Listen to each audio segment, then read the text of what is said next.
All right, I think I'm live. What's up, everyone? How's everybody doing tonight? Welcome to Aloha Friday. Appreciate everyone stopping by. Yeah, we'll go ahead and get started. Um, yeah, didn't have a whole lot of time to prepare, so we're going to do it kind of on the fly here. I'm going to check the audio, sound settings, make sure all that's good. Oh boy, I have to clear off my desk, all that good stuff. Let's say hi to everybody in the chat first. Fine, where'd that go? Connor is here first. He's been here first pretty consistently. It's good to see you, Connor. Appreciate you stopping by Aloha Friday. And there's Jay Thompson, second.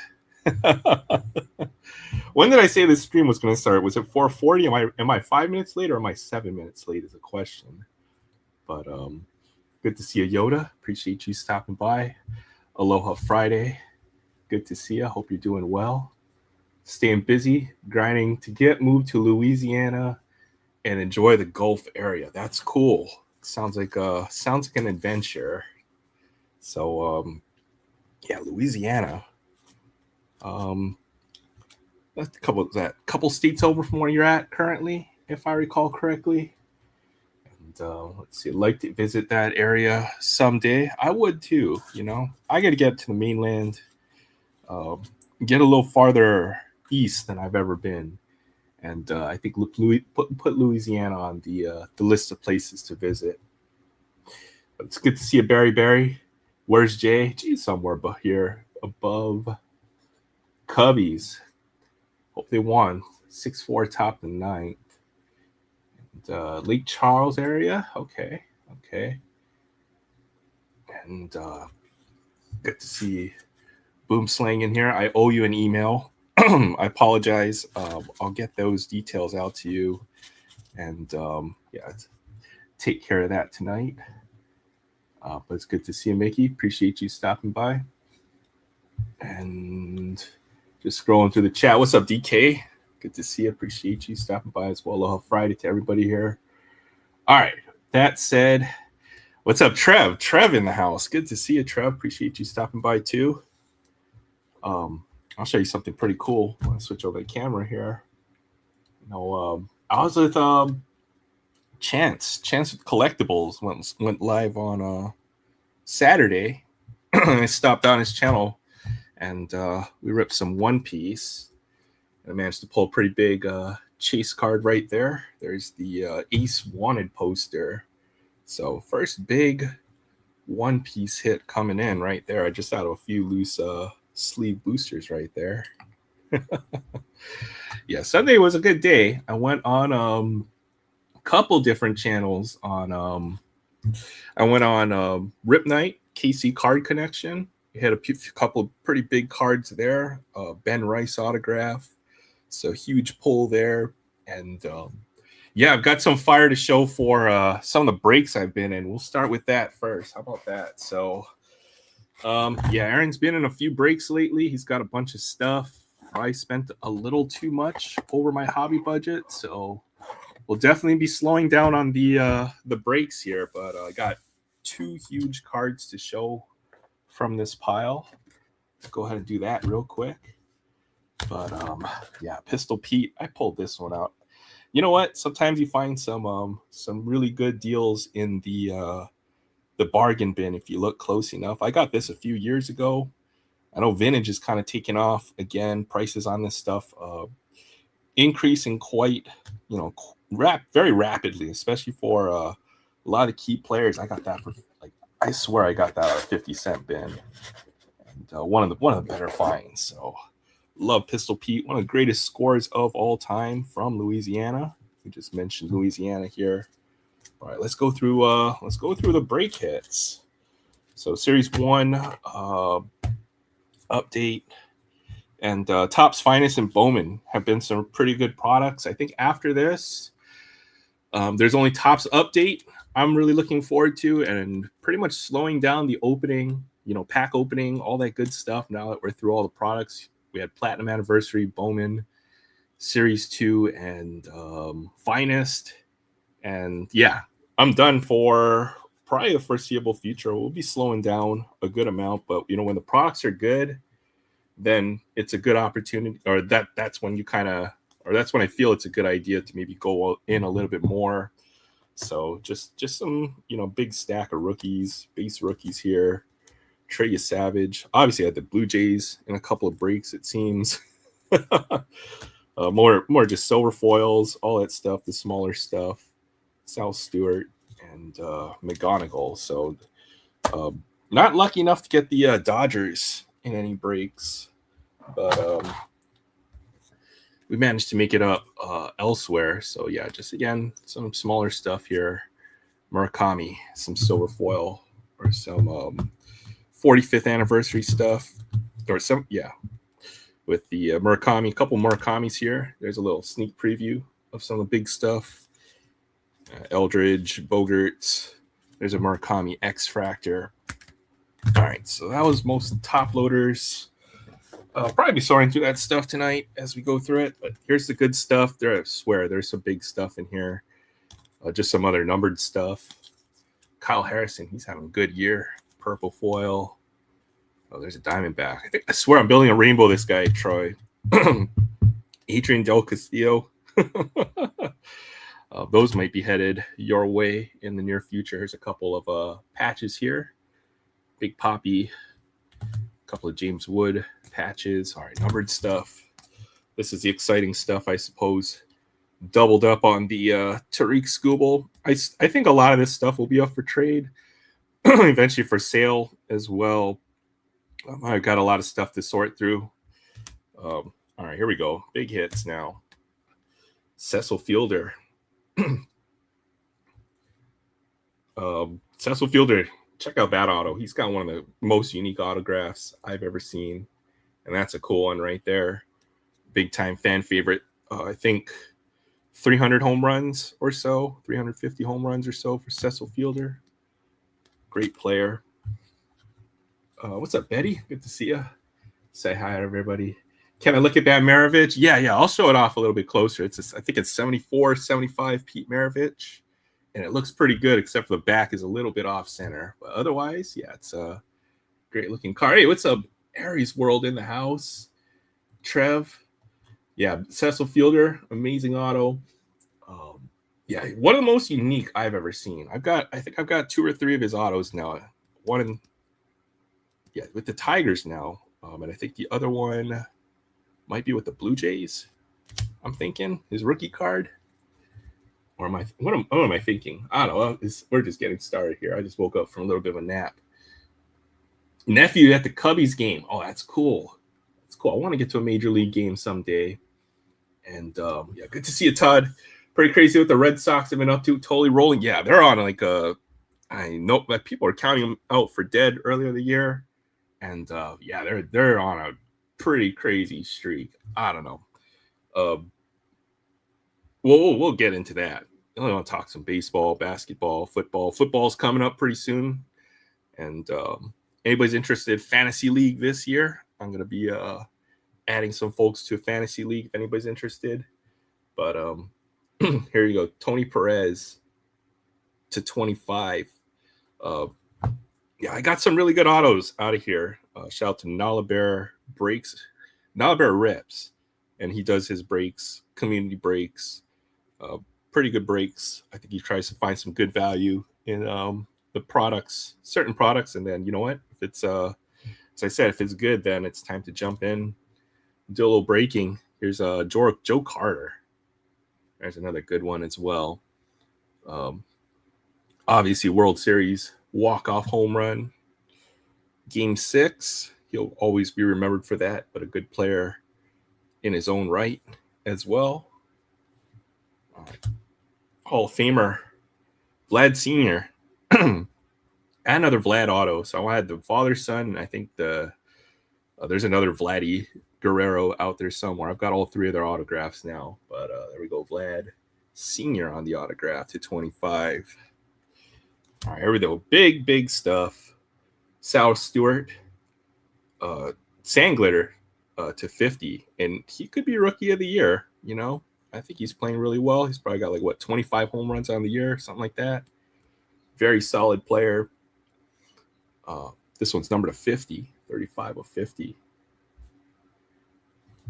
All right, the two biggest pulls, and these all came from the same break. Without these two pulls, the break probably would have been pretty, or total results would have been pretty lackluster. But how about this one right here? We'll start off with a 1/1 Chrome rookie autograph. I don't know who Wickelman Gonzalez is, but Superfractor 1/1 Superfractor is very tough to pull. So yeah, very cool card. I'll probably try to move this as well, but 1/1s don't come very often, and yeah, that's just cool. Pretty cool one right there. Superfractor 1/1 on the Wickelman Gonzalez. All right, and the big card total would be this one. Munetaka Murakami white chrome refractor number 30 on this one. So huge card right here. So I'll try to find some of the other stuff I pulled recently. That Ben Rice autograph I put somewhere else, but yeah, 1/1 Superfractor. It's been, I think, I want to say like 6 or 7 years since I pulled the Superfractor, and I didn't realize how difficult they were. All those packs we've opened over the years and stuff, and yeah, finally cool to get another one. Same break. It's pretty wild. That's fun. I see why breaks are quite addictive, and you have to show some caution when when you're buying into breaks and stuff. But yeah, you can hit really well out of them. I saw Dynasty Breaks was live. I was catching their live for a little bit tonight, so looks like yeah, there's some good stuff out there. I know there's Topps Update Basketball, which is the big release. I didn't get my hands on any of that, but yeah, I think there was one blaster per person at Wally. I got there a little bit late, so all right, let's do this. We should pull a good amount of color out of this 2022 Series 1 first edition. I think this still is one of the better values out there for hobby boxes. This might be the last one I get to open as well. We'll see. But odds of finding a 1/1 platinum, 1 out of 538. That's got to be the lowest of any flagship product out there. I don't know. That seems really low. So 1 out of every case, something like that. A little bit more than a case, you'll pull a 1/1. That's kind of the chase. There's probably a 1/1 Shohei Ohtani that you could pull. Ohtani, you could probably pull 4 or 5 different ways. He's probably got some team leaders cards. He's got his base card. He's got the team card, the checklist kind of stuff. Not too many big rookies in this set. I'm thinking Cal Raleigh, Jaren Duran, and that's about it for Series 1 22. But Series 1 tends to be veteran players, the best of the vets, and Series 2 tends to be rookies. So there's probably 30 or 40 decent veterans you'd be pretty happy with to pull a numbered parallel. But I'm expecting to get probably about 11 or 12 numbered cards out of this box is the number we're going to put out there. So all right, let's go check this box out. No inserts in these boxes either. No inserts. Auto's very rare, so we can't pull an all aces. We can't pull a home field advantage. We can't pull heavy lumber. No relic. No. None of the first autograph hits and stuff like that. It's just base set cards. It literally is for folks who like numbered parallels. And who doesn't like some numbered cards? I think is the way I'll put it. Everyone loves some numbered color. In addition to the numbered stuff, we'll get gold parallels, 1 out of 2 packs, which look like the jumbo gold foils that they had back in this time. Now they changed it to sand glitter. So all right, let's go ahead and get started. There's a lot of stuff. I know a guy who may be interested in the 1/1 and Murakami cards. Yeah, well, let me know. 1/1 I'll probably try to sell. I don't know who Wickelman Gonzalez is. I looked him up. He's like a reliever kind of player down in AAA, I think, right now. And the Murakami, I'll try to auction it, or there'll definitely be somebody. But yeah, hit me up, Jay. You can let me know. I've got a lot of packs in these. I don't know Oh, there's 24 packs in these. Okay, so we'll just go ahead and get started. So maybe I'll just do half the box for now. We'll do half throughout the rest of the night. How about that? We'll do it that way. Otherwise, we'll be here for a good, 20, probably 30 minutes while I ramble on and stuff. All right. We'll do half the pile. We'll do half later. It'll be fun to just get some color later on tonight out of these. But we're gonna do 8 packs. We'll start with 8 packs here. That's a third of the box. We'll do some later on, because I think this will just be about everything I'm ripping tonight. We're not ripping a whole lot more after this. Hey, what's up, Adam? Good to see you. I saw your very cryptic announcement on your channel, 9th Annual Hot Springs. I'm curious now, but it's good to see you, Adam. Appreciate you stopping by. All right, let's start. 8 packs. We'll do 8 packs. We'll rip more as we go out throughout the night. Space it out. Try something a little different. All right. First edition. I think I'm going to be close to being able to build this set as well. Blue parallel in there. That should be numbered. All right. Let's see. Get started. Where did I do this? Okay. So we got Jake Myers, and it is the Series 1 set. So 330 card checklist. They didn't make a Series 2 first edition or a update version of first edition, so you can't make the full set, but you can make a complete Series 1. Brian De La Cruz rookie card. I remember the rookie logo is so small in this set. And there's the Padres team card. The only difference is that first edition logo. I don't think there's any other difference. I think maybe even the serial number on that bottom is going to be the same. Bobby Dalbec, Future Stars. Interesting to see how these players over the years. Probably have to look up a few of these guys. Raisel Iglesias, Chris Bryant. That was right before he signed that big contract with the Rockies, and we never heard from him again. But Chris Bryant, Framber Valdez first. Andrew Heaney, already got some color coming in. Kwang Hyun Kim, Korean dude right there. All right, for the Metropolitans. Who is that? Is that Edwin Diaz first? What is blue? Wow, 2 of 5. Yeah, now on the, what is it? The Dodgers now. Edwin Diaz. That might be a nice little. Look at that, 2 of 5. I was saying, I've never seen a blue first edition out of these boxes, but that's kind of what you can expect out of this product. There's some good stuff in here. 2 of 5 on Edwin Diaz. And these boxes aren't completely out of reach price-wise. You can choose between a 2025 or current year 26 Series 2 box, or you can pick up one of these. You can get some future Hall of Famers. Albert Pujols. I'll skip that one right there. Dodgers team card. Look at that. No Ohtani. That team's completely changed. I see Will Smith. Who was that? Turner. Taylor. Yeah, that team. Good grief. What changes in 5 years is pretty crazy. Andrew Vaughn, Tapia, Ketel Marte. All right, red coming in. I think these are the 50. So it's for the Nats. I'm trying to think. Was Soto still on the Nats at this time? Maybe not. Geraldo Parra. No, he was with the maybe he was on the Padres already, and double parallel right there. Tyler Gilbert. So this one, number to 50. So number to 50, number to 5 out of the first 2 packs. Yes, Proc's always fire. Plus we got our 1 out of 2 gold parallel. Oops. There's a Eugenio Suarez. On the Reds, went to a bunch of different teams, and then now back on the Reds this year. So, all right. Sent you an offer, accepting the offer to join your fantasy football league. Please respond with the link on where to join. Okay, yeah. Let me. I'll hook it up on the fantasy league. We'll get through these. As I said, you can get some of the bigger names in team leaders cards. Sent you, and then okay.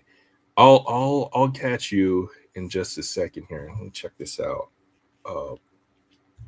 There's the Astros team card. There's that Yordan Alvarez and Lourdes Gurriel. Is that Alvarez? That's Yordan Alvarez, right? My eyes deceive me. Gold parallel. Soto played through 22. Okay, yeah, that's the timeline right there. It's been a few years already. You'll forget what teams and which players have been on what team real quick. I'll drop the link for our fantasy league here. Just give me a moment, just a second here. And, may as well do that. Promote our fantasy football league. I want to get to 10 or 12 teams. I will be pushing a little harder to see if there's some other folks who are interested in joining. But I will go ahead and drop the link for anybody who is interested in the chat. Yuli Guriel. There's a lot of different names in there. Thank you, Barry. There is our Astros expert right there. Yes, I am that guy. I like the Astros. Oh man, I get the names confused. Yeah, there's that should be the invite link. If anybody's interested in fantasy football, it will be a free league. For those who haven't played fantasy football in previous years, this is a good chance to kind of get some experience. We'll have a live draft the weekend before regular season. I'll try to get everybody organized as far as us being able to choose a date together as a league to figure out what time will be the best, what day and what time will be the best to do a live draft. We'll probably host a live draft. Yeah, I'll do it live. We'll probably do a little live stream for that. And yeah, the link's there. Feel free to join. I'll pin it there for a bit. There's a Tatis home runs leader. He lead the NL in home runs. That's right, he did. He's kind of juiced up there for a bit. 42 home runs, 21. Vierling, Nootbaar rookie. He got traded. I forgot to what team. He was on the trade deadline, I think. Lars Nootbaar, Rockies team card. Stephenson, Matthew Boyd. Isn't he a Cub? I don't know. Jason Hayward, Vasquez. Hard to keep track of where these players are going and who's on what team now. Who's on first? Who's on what team? Martin Perez right there on the gold foil. Randy Rosarena's third year card. Sorry, his rookie was 2020. All right. Okay, well, that's kind of what you're hoping for. We're hoping for something like this in parallel. There's Vladdy, Salvador Perez, and Ohtani, home run leaders. Nice Ohtani card there. Jackson, Rivera, Reds team card. Mancini, Matt Barnes, Christian Walker, Hyunjin Ryu. Blue Jays. There you go. Pete Alonso on the horizontal. That's a nice looking image there. Capture him probably hitting a bomb. All right. You have your 4 packs left. Green coming in. Duval. Pop rookie. There's a Cal Raleigh rookie card right there. First edition. Pretty nice there. Nationals team card. Has anybody seen any Luis Garcia rookie cards and his stuff? I mean, he got traded to the Yankees, but he's had a sneaky little breakout this year and the last. And I'm gonna go back and look for some of his rookie cards, I think, when I get a chance. All right. Green coming in for the A's. Will be a nice little color match. I don't know who that is. Who do you think? He's got the glasses. Hey, not bad. Matt Chapman, green to 150. Nice color match there. He's in the A's jersey right there. Who does Chapman play for now? You Blue Jay now? Is that what it is? He's been on a couple different teams. That's pretty sweet right there. Matt Chapman, a 5th, 75. Or 150 on this one. Green parallel. Pretty sweet looking pull there. All right. What's up, Lucky Peter? Good to see you. Aloha Friday. Oh, appreciate you stopping by. KC Card Connection. Good to see you. That's Josh, KC Card Connection. It's an honor to have you here in the chat tonight. We're doing some first edition 22 Series 1 first edition hunting Ohtani. Some of the other, there are not really too many big rookies in 22 Series 1, but This is a fun product. Already hit a Edwin Diaz to 5, a 101 chasing out of here. If we hit a 101, I think I'll be quite surprised here. Kwang Hyun Kim and Arenado. But let me do shoot. Let me get on YouTube. Gotta get to my chat. Well, I can see it on StreamYard. It's more of I swear I just had it pulled up here.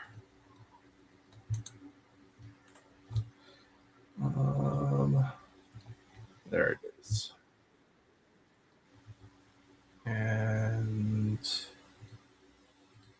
yeah, we're on I went on Rip Night on Casey's channel, first Sunday of every month now. And you know, folks have some stuff. That's kind of what we do here. You know, people come on and you know, rip packs, share their pulls, do a little showcase. Not necessarily just baseball cards, but all kinds of different stuff. Yeah, that was fun. That was fun. Cool to hang out with some folks you only see in chat typically. You know, if I get a chance to, you know, speak to them in real person, at least online. So cool to meet some other folks.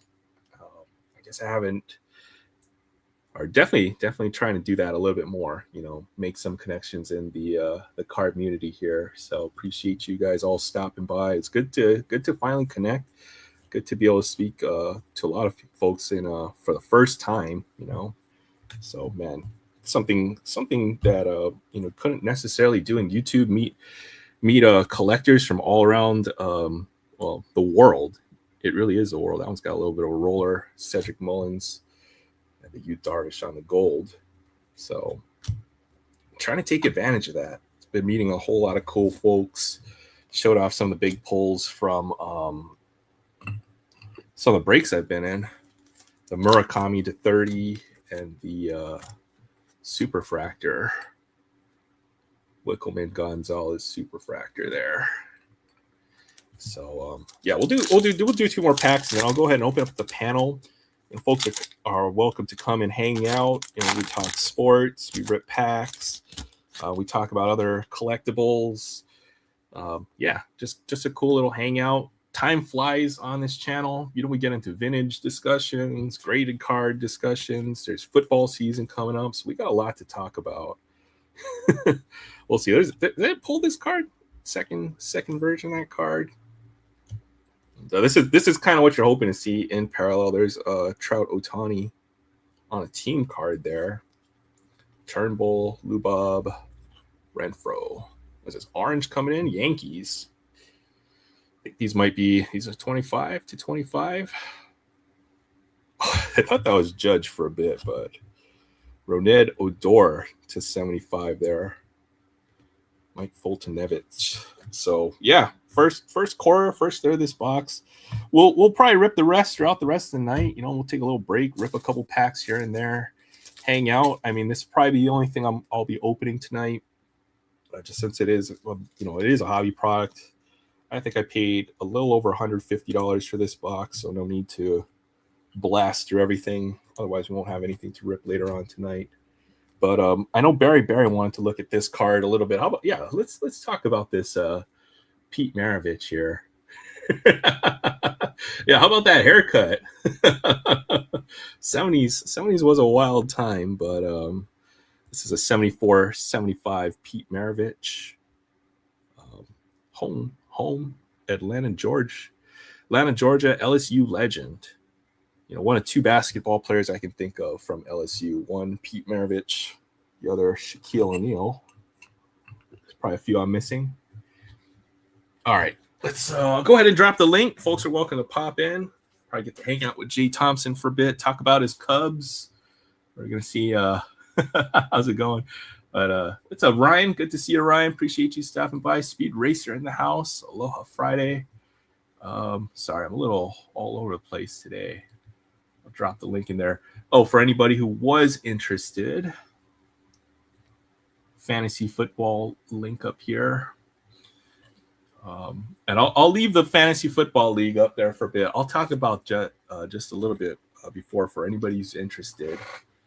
But for fantasy football, we're gonna have what I'm hoping to be is gonna be a 10 or 12 team league.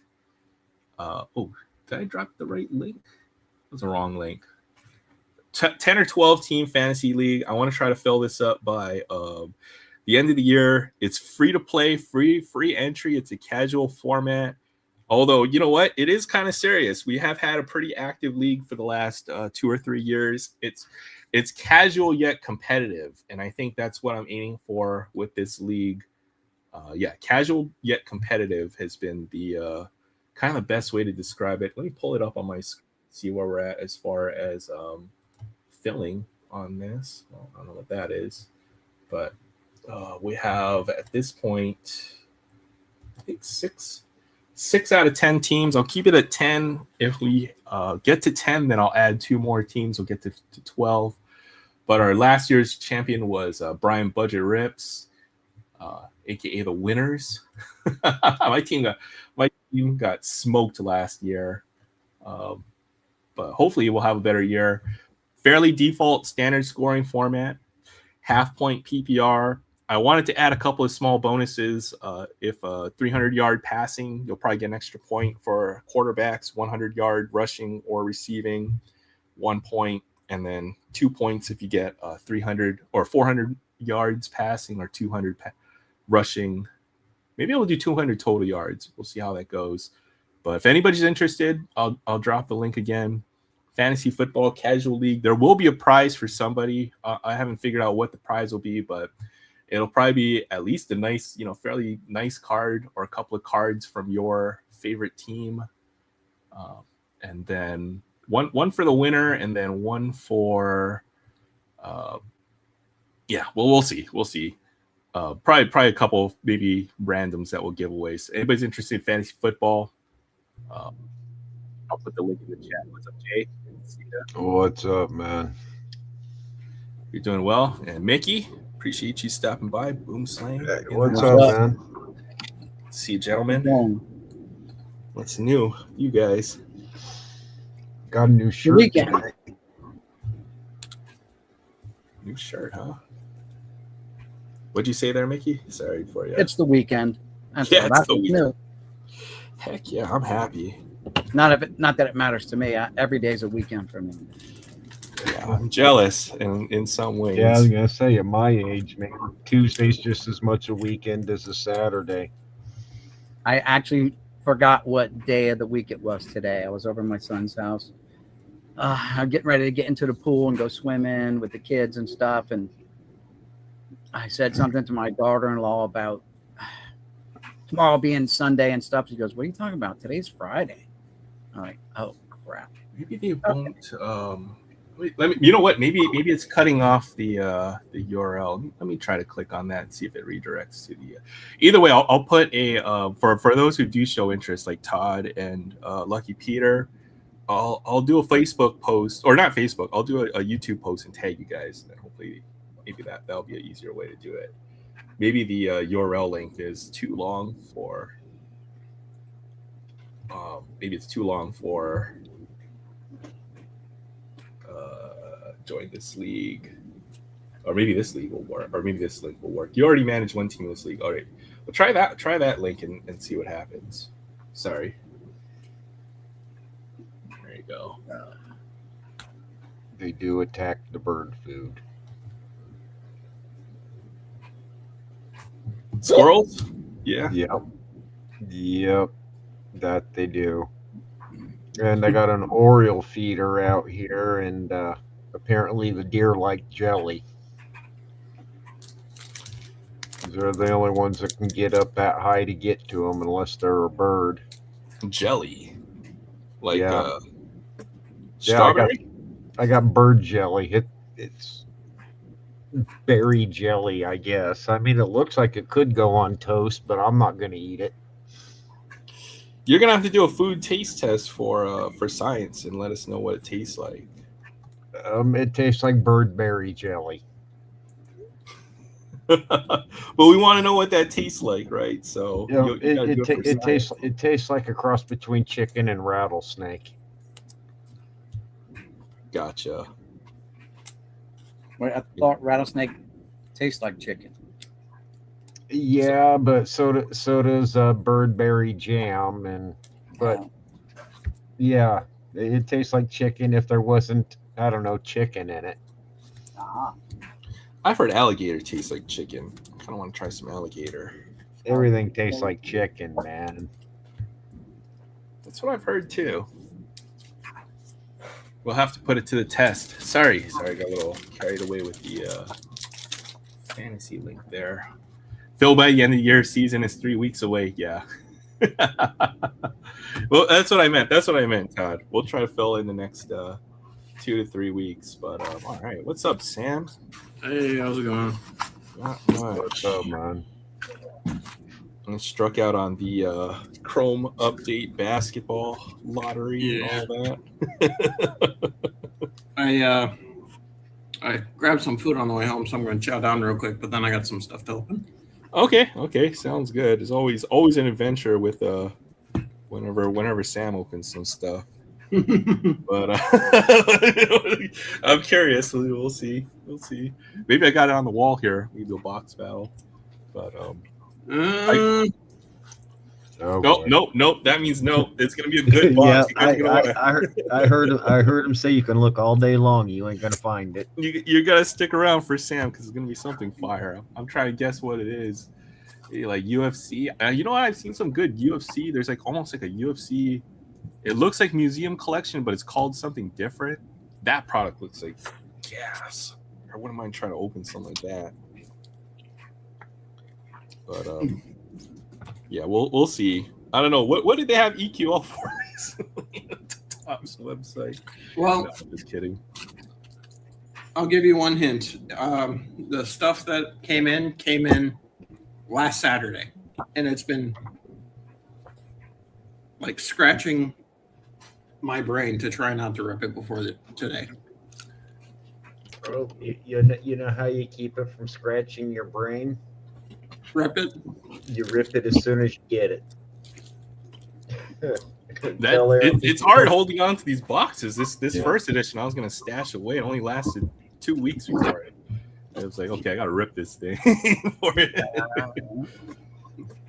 Who just said that? A little inside EA reference. Oh, DK Sports. It's in the game.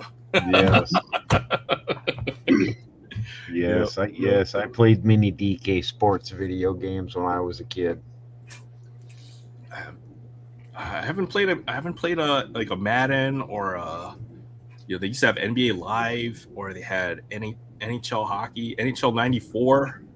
Oh, they had golf and football and oh hell. Now they only EA only makes like 2 games, Madden and FIFA. That's it. They don't make any other games. Yeah, I mean they used to do NASCAR too. Yeah, I'd like to get a good racing sim. Would be fun. Boxing? Yeah, that's right. They have a boxing game. Man, why would you do racing? You should do monster trucks. Get a monster truck sim game going. What was that Nintendo game? Remember the RC car game? Was it RC Rally? I forgot what it was called. That was fun.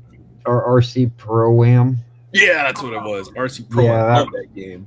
That was one of my favorite games when I was a young teenager.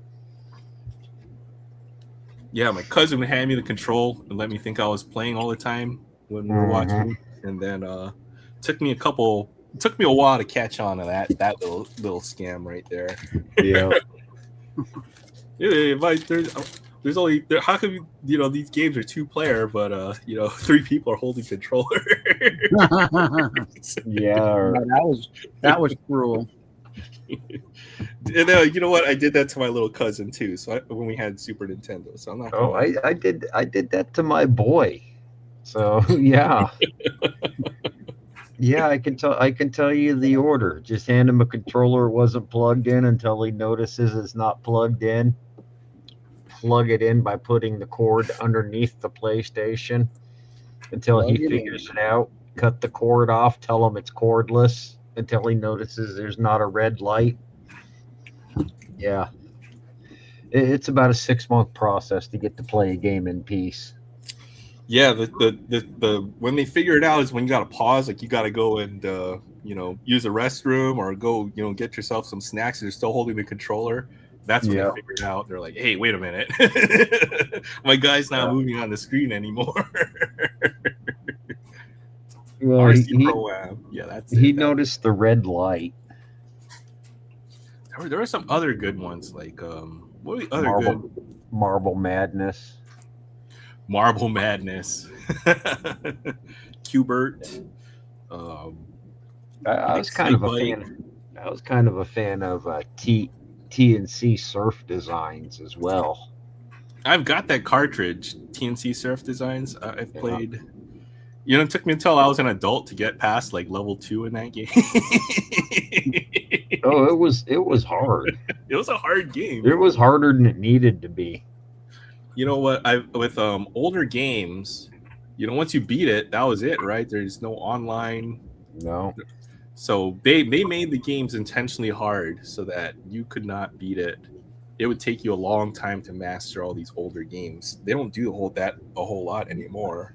No. So Ninja Turtles, with that 2 different Ninja Turtle games on there.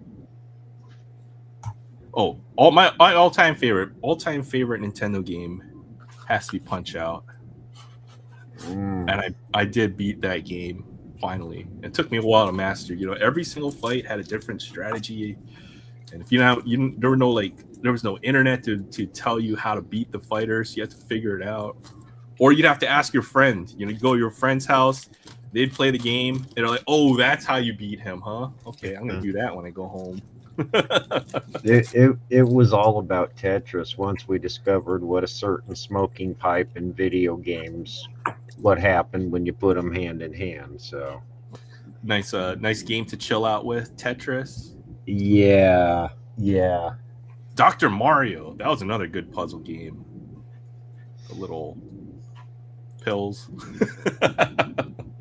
Dr. Mario. I still have all my old Nintendo games. I don't have a Super NES, I wish I did, man. Wish I had all my games growing up. Started on the Atari when they were brand new.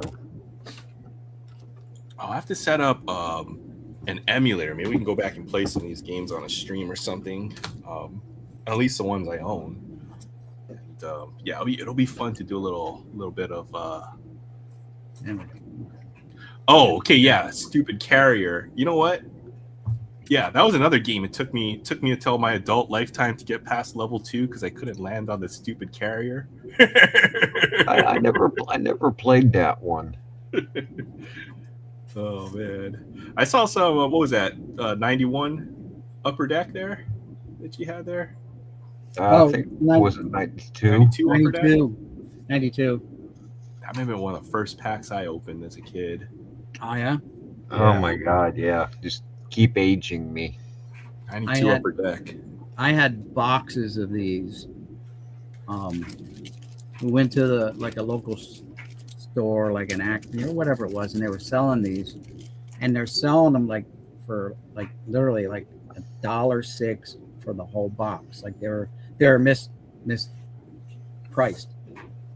Oh, $1.06 for a whole box. For the whole box instead of one pack. Instead of one pack, yeah. So I walked out of there with every box that they had back in the day. I was like, oh, okay, sure, I'm going to take them all. And of all the 10 or whatever boxes, 12 boxes, whatever I ended up with, did not pull an autograph. Was it the Hank Aaron or the Reggie Jackson? What was the chase out that year? Ted Williams. Ted Williams. Okay. Yeah, Ted Williams. Yeah. All right. So yeah, I went through numerous packs looking for it too. Let's see if the luck changes here. Good luck. Hey, what's up, Frank? Frank in the house. Good to see you. Aloha Friday. It's been a while. Yeah. The Martin Brodeur super collector himself. All right. You see where people used to throw their controllers? They used to have the little tether that you put on the wrist. People throw their controllers at the TV and break it. You know luck. what it took? You know what it took for me to quit throwing my controllers after I strike out or a stupid interception? Your parents stopped buying you one. No, I was buying my own controllers anyway. They weren't going to support my video game habit. I was wasting my life. No, man, the controllers had to start costing $50 each. Back in the day when they cost like $5, it was nothing to snap one. Yeah, well, it's like no Ted there. You do a Chipper Jones rookie, I think is in this year. Jim Tomei. I also opened up, I did Hobby Palooza with Pepino Man, and we talked about collecting sets, and I opened up all my sets, every one, every factory sealed set I opened up. And there for a while, I was buying them with, like, they had these mantle cards on top as a seller, and we'll get to them later. But I opened them all up and broke them all out. Oh man, that's. But I also want to make sure that nothing is all bricked up. Here's a Sosa.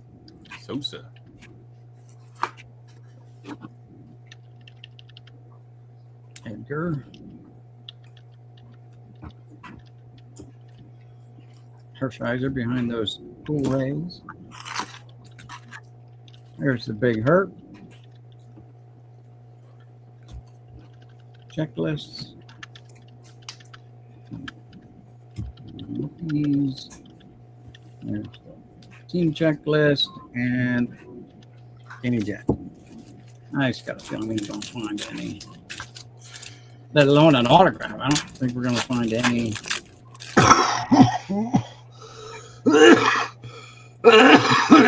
Williams. Hope you're okay there, Jay. Yeah, 2K football was amazing. For Dreamcast, they had Marvel vs. Capcom 2. We played that endlessly. That was my favorite Dreamcast game. I'm sorry, we're off screen there.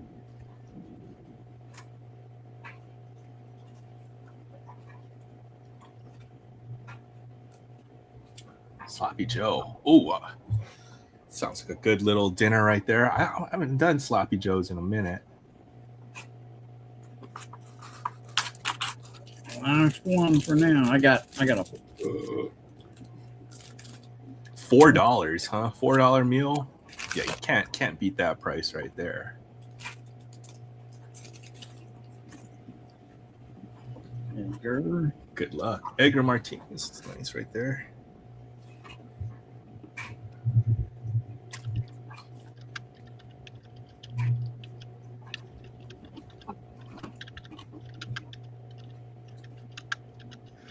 It's kind of a repeat pack from one of the other ones I opened up. I got dupes and 4 packs. I got dupes, but it was expected. At least there weren't duplicate cards in the same packs, which Upper Deck was Happened notorious a for. lot.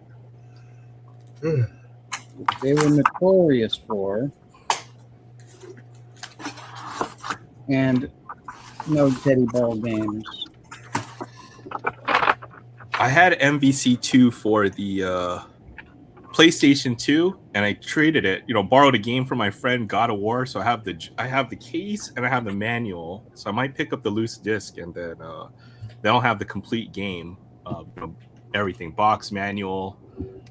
I still have that God of War CD. I'm still upset at my friend because he has my freaking Marvel vs. Capcom 2 CD from back in the day. But they just re-released that on PS5. I definitely got the collection, so I can play it that way at least. So pretty happy. Yeah, I love all the versus fighting games. I don't have the Twitch anymore to play fighting games anymore. But yeah, going to arcade. That's where most of my arcade money went. That's for sure. Yeah, my friend still has my freaking Marvel vs. Capcom 2. I got his God of War which isn't a bad game, but I'd rather have the MVC2. That's definitely the rare disc these days. Still play the Switch. Like to play. Yeah, I do. I still have a. Well, I've got a Switch. I've got a original Wii. I wouldn't mind getting a Wii U. I know it wasn't too big of a deal, but I haven't really played Nintendo since the Super. N64 was really good. I got my N64 still. Yeah, Nintendo kind of had to find their way. You know, they had. It seems like every other system they kind of had a couple duds. Like the N64, they just didn't have as much. It was all cartridge based, whereas PlayStation was CD, right? So I didn't like the N64 controllers or the GameCube controllers. As weird as the GameCube controllers are, it is one of the best controllers designs ever. I never liked them. I never liked them. My little brother was a damn Nintendo fan, so he had all that crap. Matty Olson on the yeah, well, the thing with the N64 is it had 4-player support built in, right? So everybody for their own, you know, if you were just by yourself in your house, you'd want a PlayStation because you had, you know, all the good games on PlayStation. But if you had a party or if you had a sleepover, everyone would hit me up because I had the freaking Nintendo 64. So, you know, let's play Smash Brothers, Perfect Dark, GoldenEye, Mario Kart, Mario Party. All the good party games or 4-player games were on Nintendo. Or you could do 4-player GoldenEye. My friends and I were all poor, so we had to all have the same system so we could just trade games back and forth. yeah, exactly. We didn't go to Bill's house because he had a Nintendo, and we didn't go to John's because he had a Sega. No, we just brought games with us because we all had the PlayStation. Games and memory card. I remember, you know, games. You know, when somebody got a new game, new release, like that was like going to a friend's house. It was a big deal. That was a big deal. Yeah, especially if it was a multiplayer game, you know, like a WWF game or something. Or Metal Gear Solid. Like, somebody got one of them wrestling games. We all met up at somebody's house and spent about an hour working on our own guys and then fighting. Yeah, fighting over the controller or, you know. I remember I was like 6 and watching my cousins play Super Mario 2, and my cousin was like declared that he could beat Wart, which is the final boss of Super Mario 2. We spent the whole day trying to watch him get to Wart, and he never beat him. But it was like morning when we started. It was like a gaming marathon. We couldn't. Beat Wart.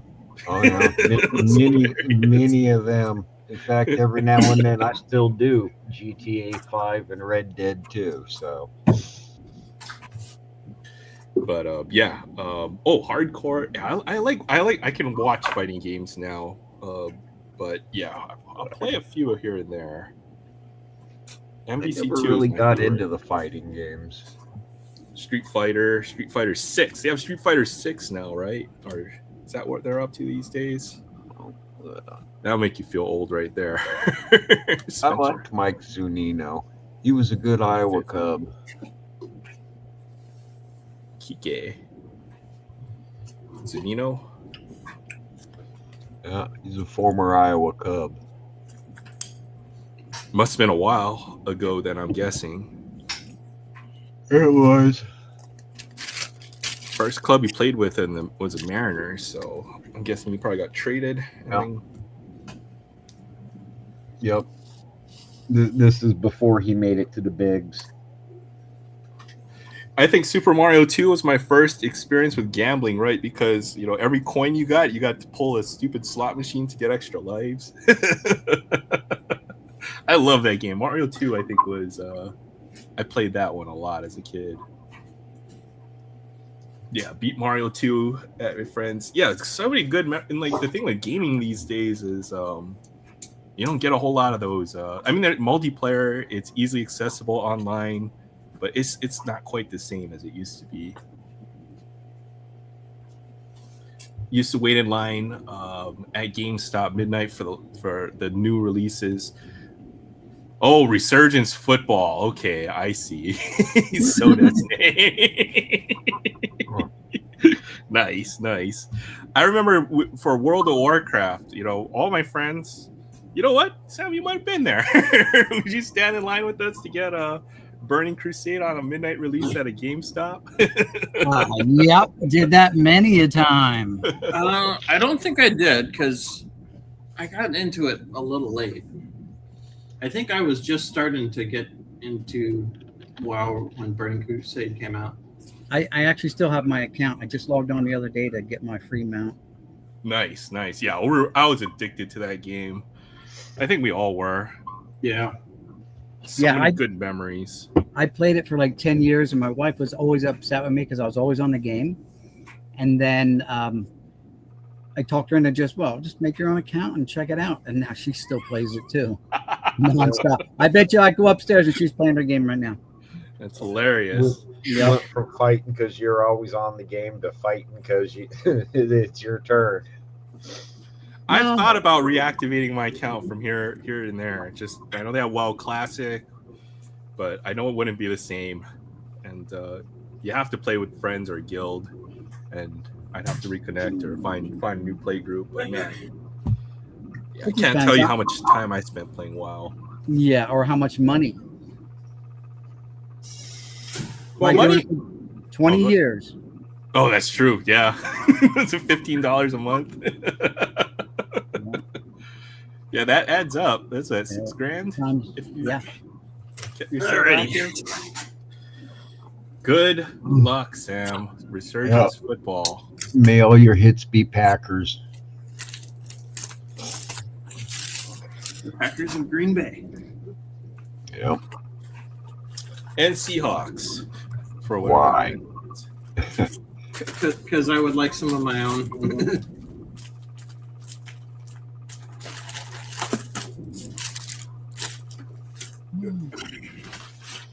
All right, there we go.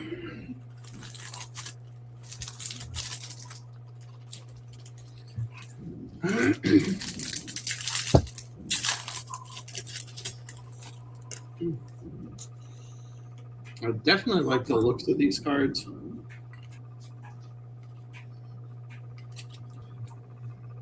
They are nice. They're a lot nicer than last year's. Yeah. Tesla. They're almost. I like this more than Cosmic Chrome design, to be honest. Patch card. Oh yeah, that's right. They have the big mem cards in here.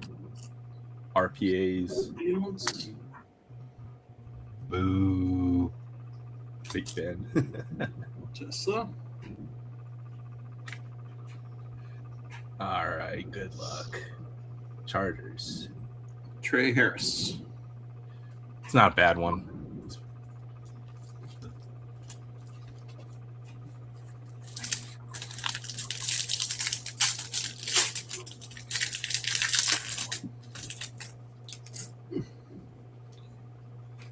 Jay Brown. Jones. 9. Ooh. Ayo. Ooh. Case hit? Oh no, numbered. Nice. No, Nice just hit. a numbered insert. That's nice. Jackson Dart. There you go. There's a Packer. Yep. Yep. That's the case hit right there.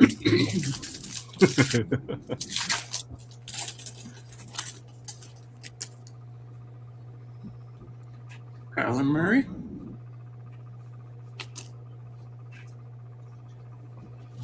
McLaurin. Jamar Chase. King Henry. So some kind of wave action. Yeah. Is that gold wave? To 225. Yellow. Zay Flowers on the circuit breakers. That's a nice looking card. Next one. Yeah, the inserts on these are really nice.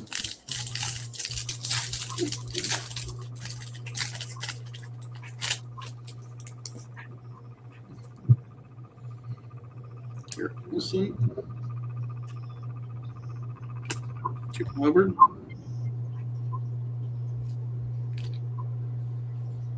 Let's see.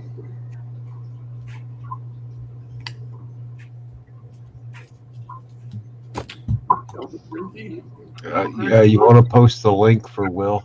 Yeah, There's a Raider. Jack Beck. He could be good. He could be really good for us next year. I'm thinking he's going to break out. He could be a 1,000-yard kind of guy. Either 2 years down the road, he's going to be good. Right before his trade to the Packers.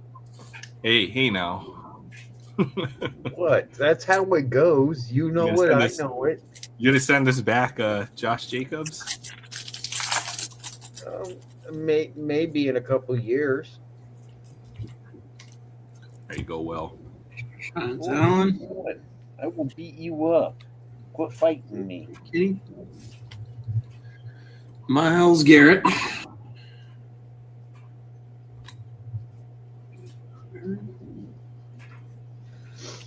What's up, Will? Bo Nix on the insert. What's up, everybody? I'll show some stuff when he's done or whatever the order is. We'll get around. Good to see you, Will. Let's see everybody. Is this 2 autos per box on this product? 2. Yep. Let's see, one more big one. The Jack Beck. Unless the patch auto counts as one of the autos. What were the autos so far? Yeah. Jack Beck. Nice. Was a Chargers Trey. rookie, Trey Harris the Harris? third. Yeah. I don't know him well. 13. CeeDee Lamb. And Buka on the insert. Nice.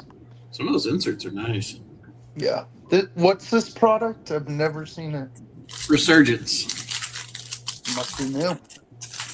Yeah, it's a Tops thing. It's kind of like, I don't know. What's the equivalent to Panini-ish product?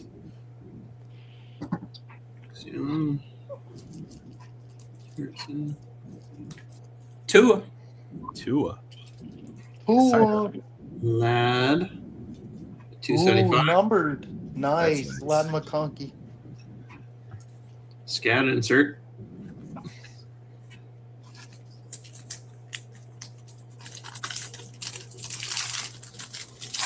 Good to see everybody, by the way.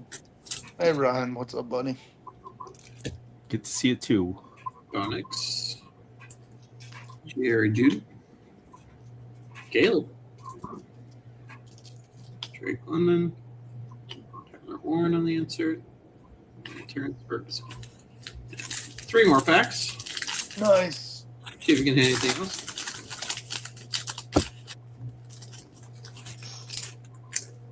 I see that on the back. That's Seahawk. Malik Neighbors. Wilson. Pittman Jr. Should to 99. Nice. He Nice had a good color year. right there. Yeah. Crosby on the refractor. Ooh. Hey now. I know where that one's going. Aaron, you hear Crosby and Cousins got in a scuffle? Good. We need some competitive attitude on our team. Yeah, you do. Hurts. And Jalen Milrow. I like that one. I like Nice. that. Yeah. Crosby's a leader. He's got to put everyone in his place. I think. Oh, he has to. Baker.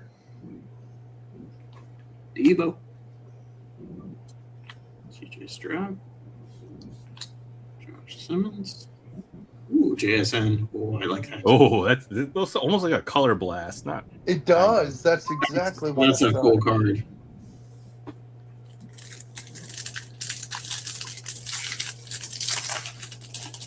Imagine baseball cards in this design. That would look sick. One last one. kind of looks like Bowman's best. I think they with the that's my impression that I've gotten. Lawrence. Yeah, there's a Packer. Who is it? Yep. Well, Is it gold? Is that red? Wow. So $199. that's cool. And then Caleb insert. Nice. Josh Simmons. Nice. That's a decent amount of. 2 loves and a golden, man. That's a successful box. Yeah, sure. It's like a pretty fun rip. What was that 5 or 6 numbered cards out of this box? Yeah. The autos were okay. I like that. That's a nice color match on the lad. Yeah, Mhm. that's sick. Jackson's not bad either. Is that like a wave refractor? That might be some kind of parallel of some sort. Oh, is that Yeah. numbered? Yeah, it's numbered to 425. Oh, okay, it's a numbered. Hey, yeah, there you go. It did pretty decent. At least you got one Jackson Dart in there. I'm happy with that. Sweet. Yeah, it was decent. That was a pretty decent box. I got one more box. We'll see how it goes. Maybe tonight, maybe next week. I went to go and try to look to find some Topps Update basketball, but man, that product it's like you gotta hit the freaking RDPA or bust on those. It's just. You mean this one? Is that a hobby? No, I wish. I was about to say I was gonna tell you not to rip the hobby. I don't know. It looks like a brutal product. You gotta hit RDPA. It's one of the megas. This is one of the unsealed megas. ones. Yeah. It's a tough product. Yeesh. I got it from Topps, and I got 4 of them, and I have one left. I don't blame you. It's been from what I've seen. I watched the Breakers Delight, and it's like, what is that, $15,000 case, and Yeah. it's brutal. So I've opened 3 megas so far, and I'll show you what my best pulls are. Yeah, I'd love to see. I'm trying to get a feel. I couldn't get any. Obviously, all the Pokemon scalpers know that's the hot product, so they bought it all before I got to the front of the line. But I think they had blasters. They're limiting one per, so I didn't get my chance to get one blaster of this stuff at yesterday's restock. So got Not one bad. Cooper base, Not bad. Jordan Poole to 299. Uber Jr. to 50 out of 50. Bookend 1 of 1. Yang Hansen on the I'm not sure which refractor this is. X I don't know who he is, but I didn't. It's one of the only. Is that Heat? Yakachonis? And He then plays this for the Bucks now. He got Paul. traded. This is a case hit. Hey, that's actually really good for 3 mega boxes. Yep. So we'll open this one later. Not bad. 3 mega boxes. That's pretty good. Case hit, and then 2 numbered cards, and a Cooper flag. Hey. Yeah, I I can't be mad. I've watched like half cases or full case breaks, and they might get like 1 or 2 base Coopers. And then maybe it looks like about 1 hit per 2 megas from what I've seen. Ooh, black. That's a 25. What you do, Gopher? No, don't 25 step on that. Manning, You know better. Lindor, and When you're Jazz done Chisholm. there, and I'll go. That's right. Yeah. I'll get you up on there. Kurt Suzuki. Yeah, no rush. He's from Hawaii. He's also Who the is? Angels manager now. Kurt Suzuki. Oh, yeah. I like Kurt. I like him too. Nice little PC hit there. Freddie Freeman. So you could get Judge, you could get Freeman, you could get Pujols in here on that black. Gibson, get Otani. All right, here we go. Let's see. This would be the 25, and it's a sideways card, team card. Come on. Big team. Yankees. Ooh. Oh, that's Brett Gardner. Nice. It's not bad. Player. That's pretty solid. He's a solid player. Color match. Very cool. 25 on this, Brett Gardner. He'll be up for the Hall of Fame voting. I don't think he'll have much chance, but Yeah, I think he's Hall of Good. 10 to 25 on a Brett Gardner. That's a cool card. Did he retire as a Yankee? Yes. Look at that. Yeah. Wow. I would call him I'd call him like Jeter light. Like he played like Jeter, but he wasn't as good as Jeter. I would say he's Different definitely positions. a fan favorite for the Yankees, right? You know, he never was Oh, a yeah. big star in that team, but he was good enough to stick around the Yankees for 15 years. So, Yep. yeah, I'll be looking for the Chrome Update basketball when I get a chance. It's gonna be, but yeah, the Pokemon guys are gonna swoop on that, and I have my doubts. Yeah, I agree.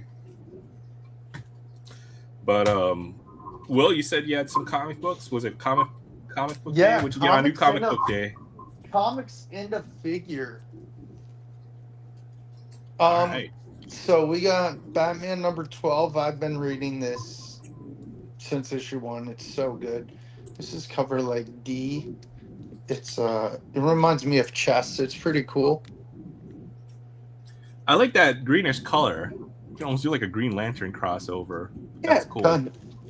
And then this is her first cover. She was at the end of issue 11. She is Alfred's niece. Her name is Verity Pennyworth. So it's Alfred's niece is taken over being the butler. She's really cool, actually. This is her first cover, so I think that book's gonna rise. Of course, I'm a Rogue fan, and I like this. It's cartoony, but it's a cool animated style of her. Yeah, I like that. It looks like, I mean, it looks almost like it's a cartoon style, I'd say. Exactly. Cool. Then we got Mary Jane, Face a Tiger. It's called a one shot, which means it's one story. That's it. Yep. David Nakayama cover. Pretty cover. And then I got this cool Spider-Man Brand New Day. I haven't been reading this, but I saw this cool cover and I was like, yeah, I have to get that. That is cool. That's almost like a throwback. I like Yeah, I think it homages ASM 301. And then I went to the shop to not my regular shop. They didn't have this figure. I have an X-Force Deadpool figure. I'm gonna customize. I'm probably gonna paint it all black or something.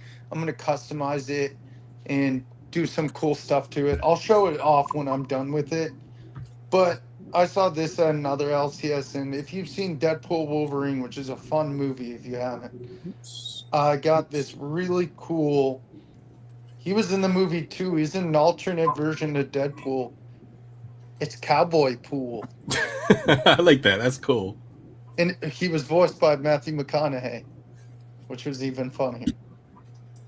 So, That's the dude who does the car commercials, right? yeah, but yeah, it's I'm a big Western. I love Western movies. So when I saw Cowboy Pool and I love the movie, I was like, yeah, I'm gonna have to get that. That's cool. I like that. So yeah, that's it. Nice Figure pickups. and- Yeah, I like that. I didn't Spidey do cover. a video on this because I got it today, but When you yeah, do a it's on customized painting, I'll be interested in your progress on that. yeah, So, my I have a X-Force Deadpool. I want to paint black, and then I have a Marvel Legends Rogue. I want to paint black. I'm gonna customize them and give them different accessories. Yeah, I'll definitely let people know. Yeah. Going hunting on the restock day is like going fishing. Sometimes you catch and then sometimes you don't. So it's a good way to put it. Well, yeah, that's what I got this week. I won't be able to show my pickups next week because I'm going out of town. But the week after, I don't work on Friday or Saturday, so I'll be on Aloha Friday showing my week before pickups. Okay. Yeah, 2 weeks. 2 weeks of pickups. That'd be fun. Yes. Good luck. You know Let's see How hard it RDPA. was? Does it just keep this one box sealed because it wasn't sealed? I would have ripped it all. It's because I have to fly out next Friday on my trip. Gotcha. Yeah, I know. Like you're headed out of town for a little bit. Yep. It's only 4 days. Booker, go Booker. time.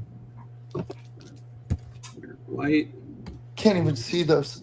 Ugh, my Is that eyes. Draymond? Dirk.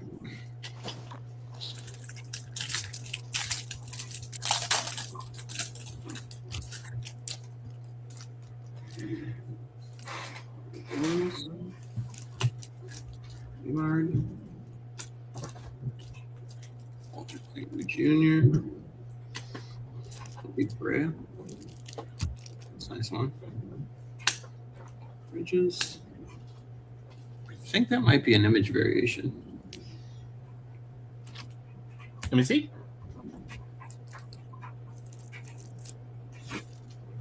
Could be.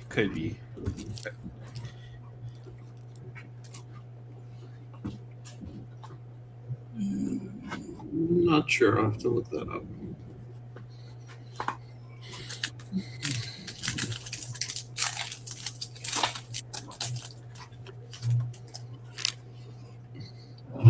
David Davis. DeAndre Ayton. Daniel.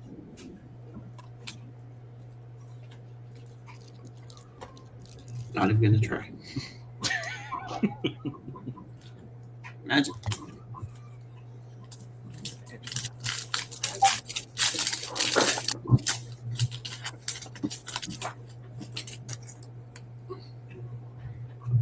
Harris. John Brown. Conley. J. Washington. Julius Randle. Jalen Johnson.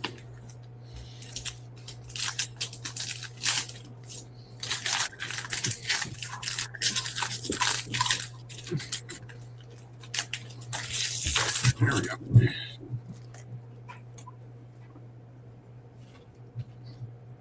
Lord.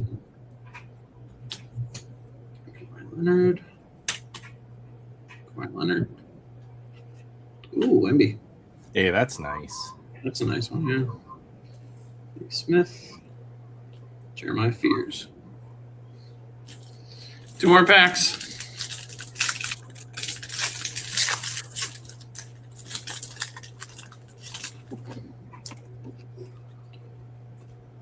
Wiggins. And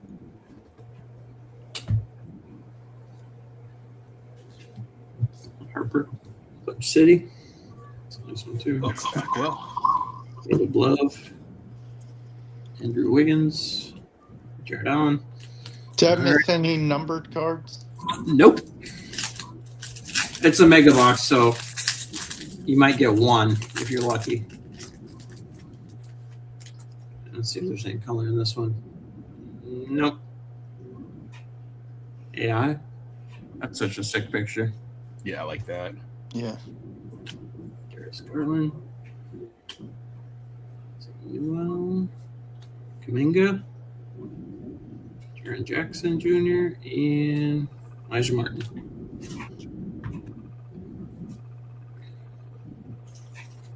Good looking Wemby, at least. Yeah. But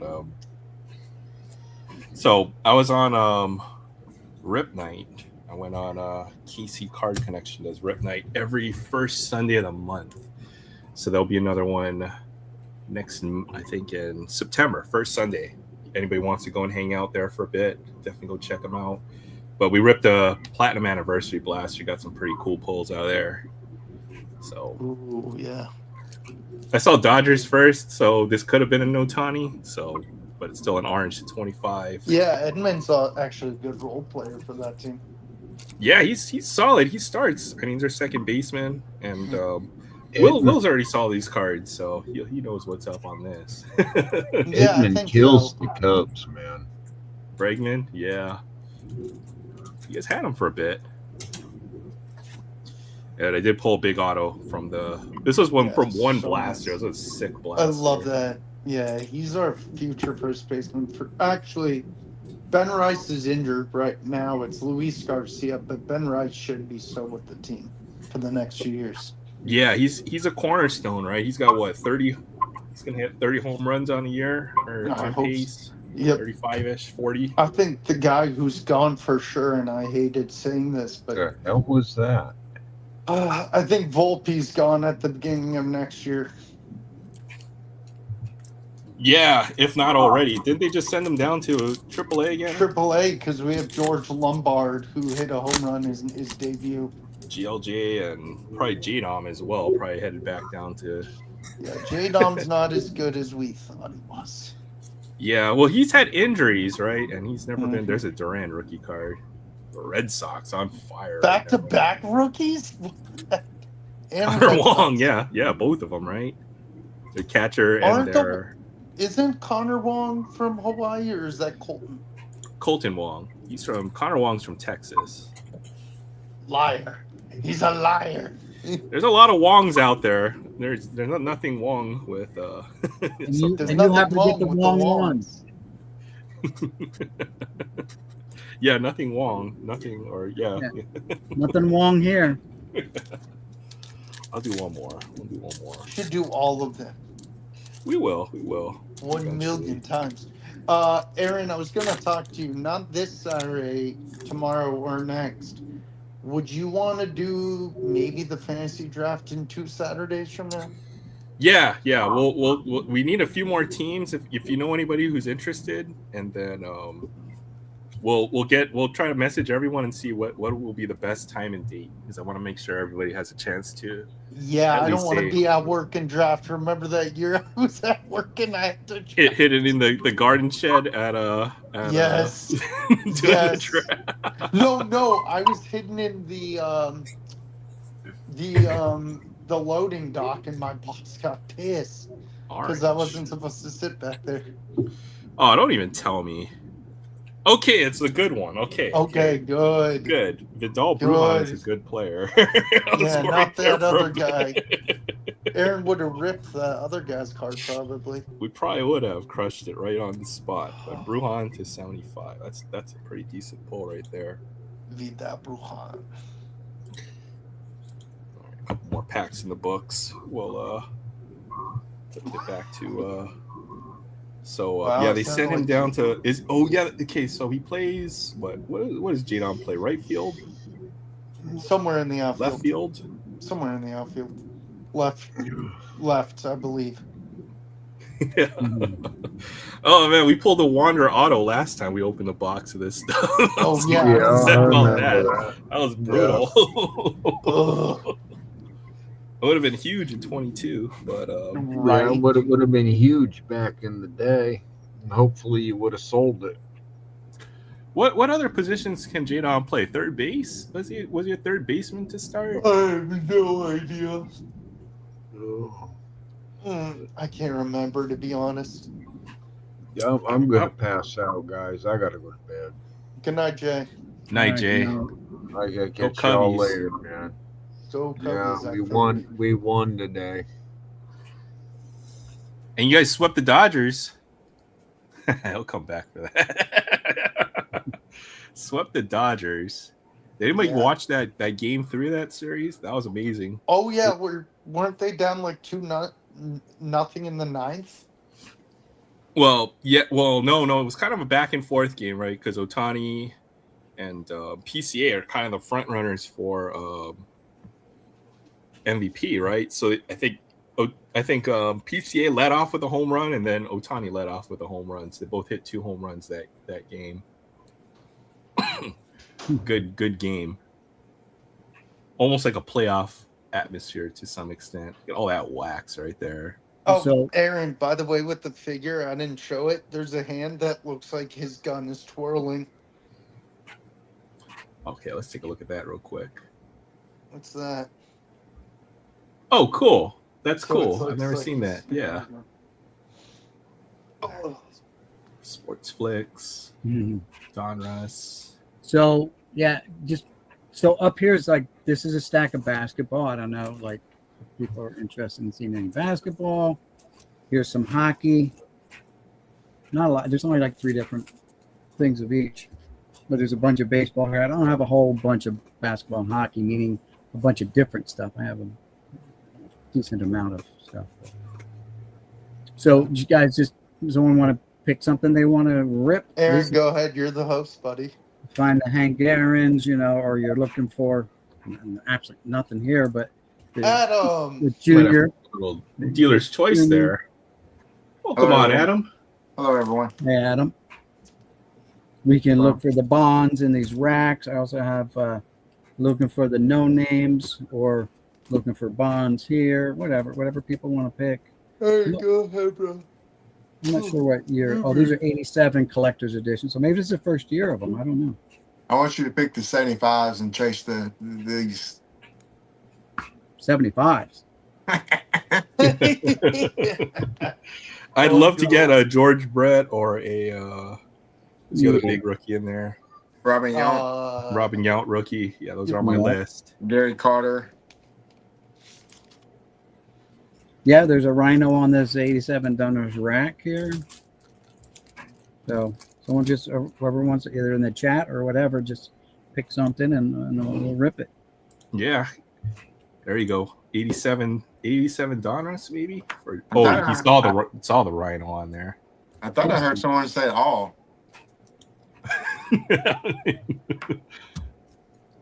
That's fine. We'll do it. I got a bunch. I got a bunch of these. I got a whole box full with a couple hundred rack packs. I know people keep certain rack packs sealed if they've got a big name on them, so you don't have to rip that if you don't want to. Yeah, I don't. To me, it doesn't matter really. Yeah, that is some good wax right there. It's a lot of fun. Let's put it this way. It's not a 10 because it's off center and it's got a little thing right here on the top. So. Oh yeah. And here we go. I haven't done this in a while. Break out the judge, and the judge will tell us you're looking at an 8 here and 11 over here. So yeah, you're way off center, left to right. Sorry, Rhino, you're not a 10, even though you're packed, fresh. But we've got the Sandberg. We've got Danny Gladden. A bunch of no names. Dave Sachs, Steve Sachs' brother.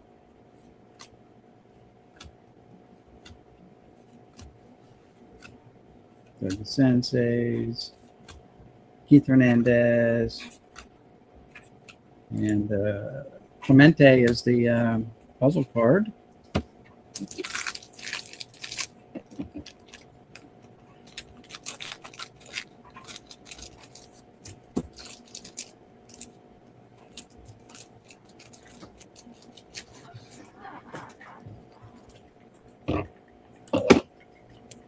There we go. Put that out. By the way, this did have a Toys R Us sticker for $1.29. Woo woo. From Toys R Us. I know some people like that too. Little stickers on there. Another Clemente puzzle piece. Who do we got here? Juan Beniquez. I actually preferred KB Toy Store back in the day, but I love me some Toys R Us too. We got to go to Toys R Us like once a year. There we go. We got the Maddox rookie with the Dirty Sanchez. Not bad.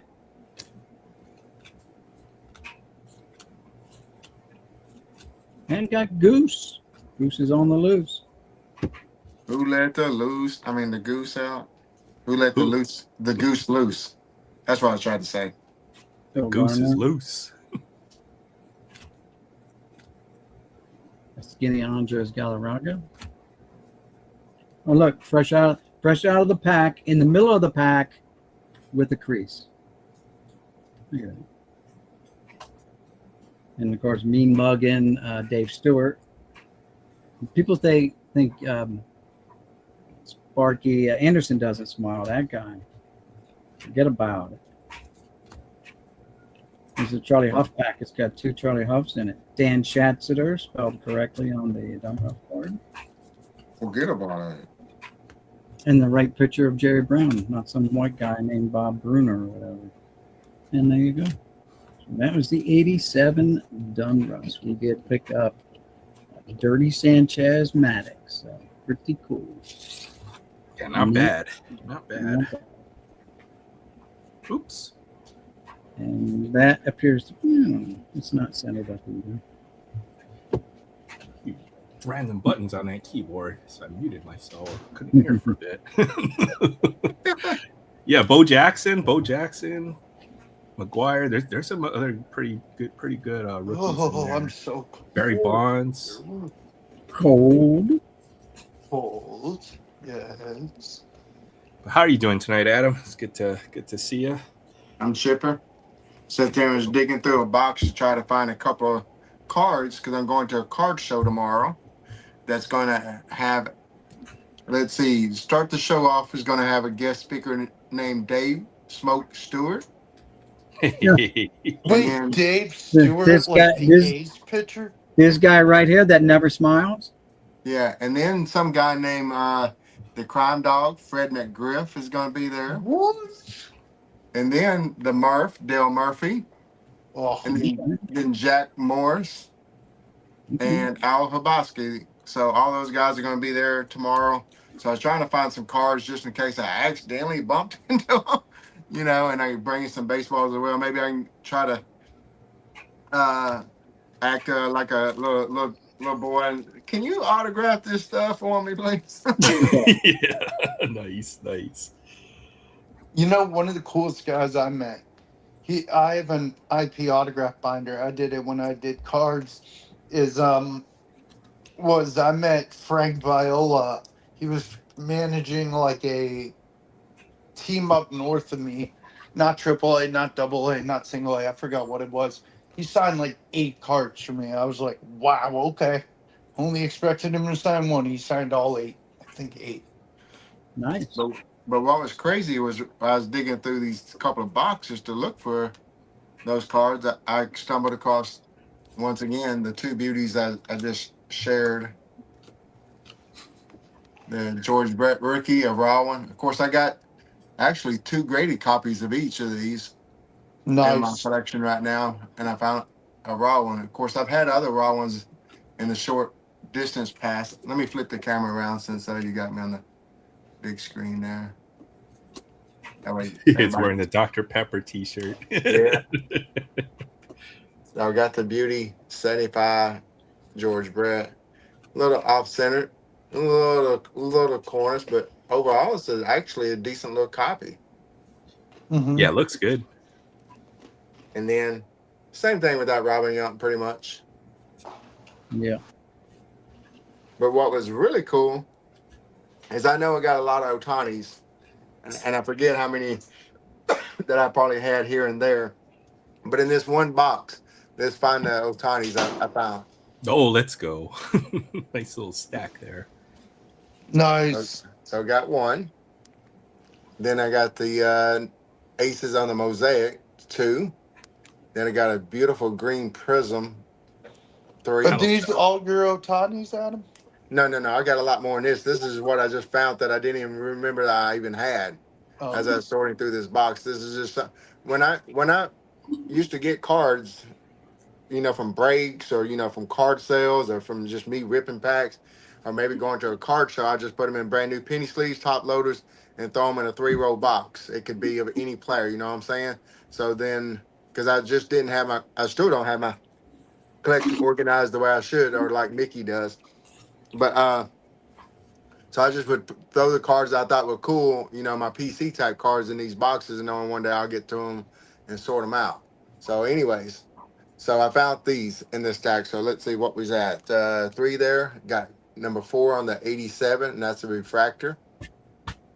Then I got the beautiful Stadium Club Chrome. That is a beautiful photo or image of Ohtani on that. That's So a nice card. 5. Then I got the Classics from Chrome. That's 6. Then I got the Crusade, which is 7. Then I got the Bowman Chrome, 8. Then I got the Mojo, 9. Then I got a Bowman Platinum, 10. Then I got that beautiful refractor, 11. And then I got the Ghost Stars bordered. Nice. So I found 12, just 12 in that one box there, 3 rows. Couple $100 right there. So, Adam, I What's wanted to crazy? ask you. What's crazy is I probably got another 3 to 4 or 5 more boxes of some that would probably have some more Otanis in it. I PC'd them. So anytime I went to a card show or ripped something other, I definitely threw them in the box because I just was prospecting them. Adam, have you heard from Rad Dad and B Dog lately? Rocky?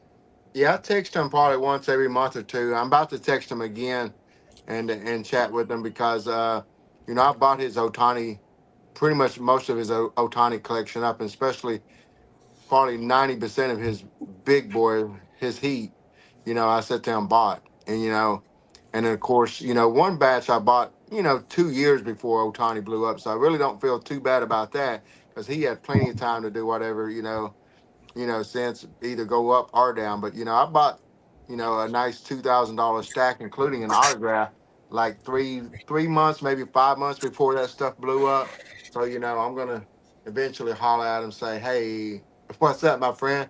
I got some Christmas gift for you. I'm sending you away for you and the boys, and just send them some money via PayPal or something like that, and just tell them." Yeah. Go treat yourselves to something nice or do something nice. Yeah, I hope they're doing well. Yeah, they're doing well. They're just busy, with all the family sports activities. They're all into sports now, and so on and so forth. And Yeah. and the boys are kind of growing away from liking doing YouTube. So you know, got to go and do what the boys like. The family likes and stuff. He still stays in contact with a few of us via text messages, though. Yeah. Whoever you talk to next, tell them I say hi because they don't ever reach out. So. Jeez, you got 70 Otani rookie cards. That's like No. 10 times as much as I have collector haul. That's a nice collection. Damn, I probably, see what you're showing. Yeah, I didn't have that many. I probably had 50 about one time though, but I moved on from some to once again get completely debt free on all my Otanis. Where I think I've hunted through my entire collection. I found maybe about 10 or 15 Otani rookie year cards is what I came up with, but I do have some retired player ink that came in the door a couple days ago, so You got you might be TTF? interested. No, just some break results. Ooh. Got this Vlad Senior. oh, So this one I'll probably keep. This one. Orange number to 25 too. Let's go ahead and tell the details of it. Yeah, so I've been in a few breaks with Bear Rips, of course, Arnie the Card Deal, Casey Card Connection stopped by. There's just some good products out, so it's a decent time, if you can't find the products on the shelves. Yeah. So my autos have been pretty good. Got this nice Vlad Senior to 25. Hey, Jordan. I got a Joe Carter autograph. Should be a Hall of Famer. Should be. He's got one of the most iconic moments for the Blue Jays. Has to be the best of all time. Touch them all, Joe. We got this Tony Perez autograph to 25. Ooh. He's a Hall of Famer. Yeah. Yeah. Big red machine. Just give me low number ones, please. Yeah. And I got a Cecil Fielder autograph, and he's always just got such a cool signature. What's cool is him and his son both finished with the exact same amount of home runs. I think he's like 389 or something like that. They both finished with the exact same home run total. Yeah, somewhere around 400. I looked up. So that was a new haul, and then this as well. This is a Murakami refractor to 30. So nice. This one we're gonna try to sell this card, I think. I would. What's up, Troy? I definitely would, because even like Otani, when his stuff first started exploding on the scene, it eventually did crash. Now, is it at a new all-time high? Yeah, but you'll have a chance to buy that back again if he stays hot or consistent. Yeah, the plan I think will be to take it up to a local show, and then if not, we're gonna auction. I'm gonna throw it up on auction on eBay. And I think the last one did really well. So hopefully we'll get anywhere close to whatever the last auction, and I'll be pretty happy. Hey, what's up, Troy? Troy in the house. Good to see you. Aloha Friday.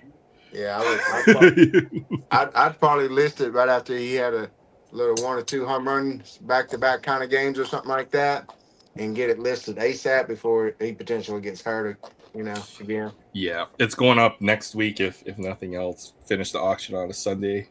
Hopefully Nice. draw some ice. Good luck, Sam. Round 2. Resurgence round 2. Good luck, sir.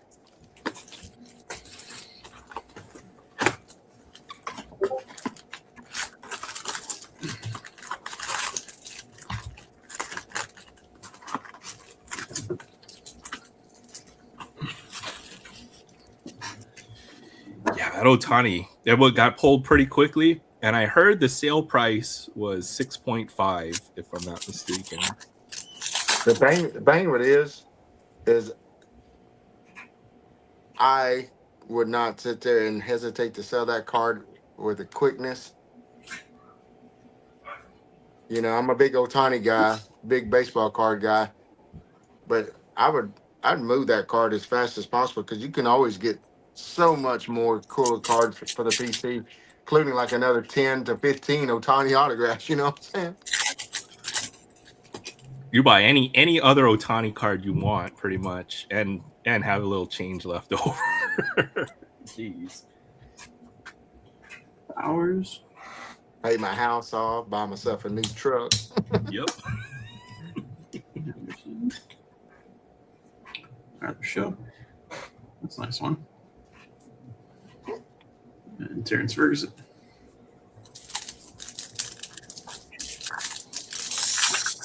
Good luck, Sam. Let's see a big one. That'd be nice too. What year? What year is this product? This year. 26 Resurgence. Fresh release. Would it be considered 25 since it's still last year's rookies? Oh, that's right. It is 25 Resurgence. Yeah. So it's got Cam Ward and those kind of guys in it. Yeah. Xavier Worthy to 149. That's nice. Speak of the Cam devil. Ward. Yeah. Cam Ward. It's a nice insert. I'm thinking he's buy low. I might pick up a little bit of Cam Ward. I think to sit there and say, you know, you can get his stuff real cheap right now. Real cheap. Yeah. Hey, Robert. I mean, the Titans can only get better from what they did last year, is what I'm thinking, right? So, Yes. you know. Rogers. Ooh, Tyler Warren to 250. That's nice. Fantasy stud last year on my team. Dude, him and Colson Loveland going into the draft, I'm just going to say, I'm on a podcast where my friend's podcast, where we talk about NFL Roundtable on Wednesday. And like months before the draft and like the week of the draft, it was 1A, 1B of who's going to be picked first, Warren or Loveland for the tight ends. And I take Loveland. Yeah, I think, dude, we've had a good flux of tight ends like Bowers, Loveland, Warren. Like, who is that? Is that St. Brown? Nice. St. Brown and Derek Carmen for the Colts to 299. Riley Leonard. he's a good backup. He's Notre Dame too. That alone might be some fan power there. So tell me who out of this last draft class, because I really wasn't super high on any of the rookies from last year. Who do y'all sit there and think has the opportunity to be the best long term? It's a good question. Ooh, Caleb Otto. Oh snap! That is an auto. There you go. Hey, we got Bears. Wait, that's an auto? It looks I couldn't like even see the auto. Jeez. Looks like a mountain. Kind of missed the sticker a little bit. Dang. Nice hit. I couldn't even tell you who was the best player in that draft, Adam. I think it'll be a position player. Now, yeah. Now, you know I'm a Bears fan, so I would have loved to trade for that card. Yeah, let me know. Adam's got to have something you want, that's for sure. Oh, I bet he has some Seahawks. Yeah, I sure do. Justin Jefferson to 149. Nice. That is cool. Garrett Wilson. Oh, look, Nine. it's 9. 9. I don't like how he goes by that. I'm like, bro, really? He didn't earn the right to give himself a nickname. No. Plus, he gave it to himself, which is obnoxious. Yep. Malik. Garrett Wilson. We're gonna get back to that Adam question after this, though. It'll be a good one for discussion. I'll tell you who I think it is, too, as long as he has a quarterback. I'm pretty sure the bottom one is the patch because it's pretty thick. So I'll tell you my picks too.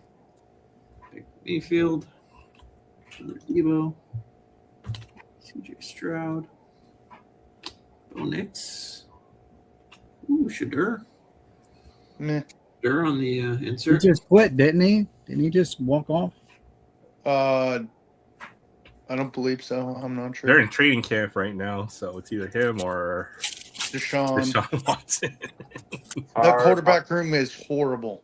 Art Gabriel. I mean, they got like 5 quarterbacks in their quarterback room right now. Jerry Judy. Yeah, you can throw you and me in there Caleb. also, Adam. Drake London. Olave to 275. Who just got paid. Aaron Rodgers. Ooh, nice Travis Hunter. Yeah, Olave just got paid. Jahmyr Gibbs just got paid, too.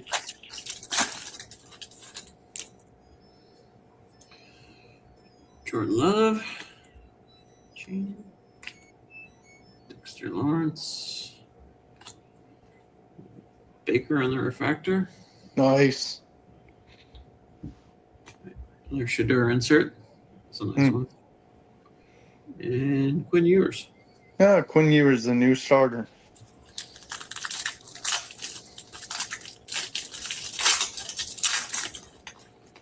And RPA. Come on, let's go. Stutzman. TJ Watt. James Cook. DeAndre Swift. Mason Taylor. I don't even know what the helmet is. Oh, What it's a team?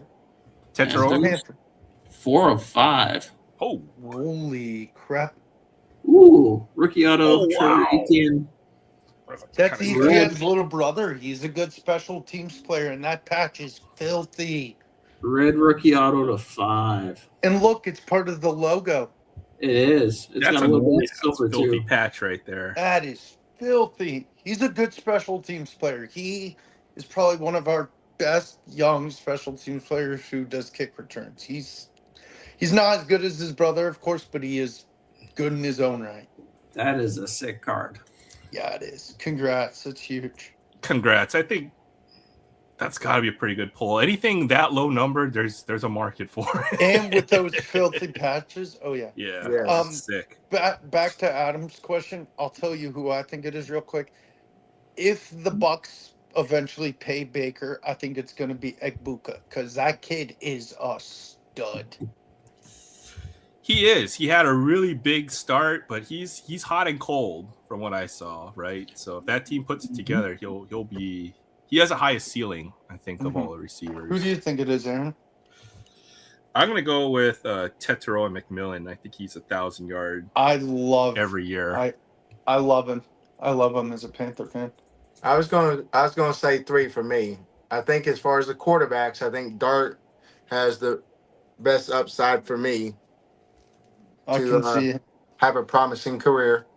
Second is going to be the one I think is going to overall potentially have the best chance of being a Hall of Famer, and that's the tight end for the Chicago Bears, Loveland. Lovely. Yeah, he's a stud.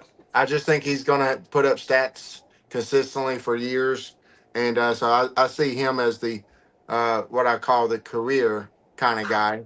And then and I was going to sit there and say McMillan as well, like you, Aaron. That dude is going to put up some stats and be a great receiver in the league for a while.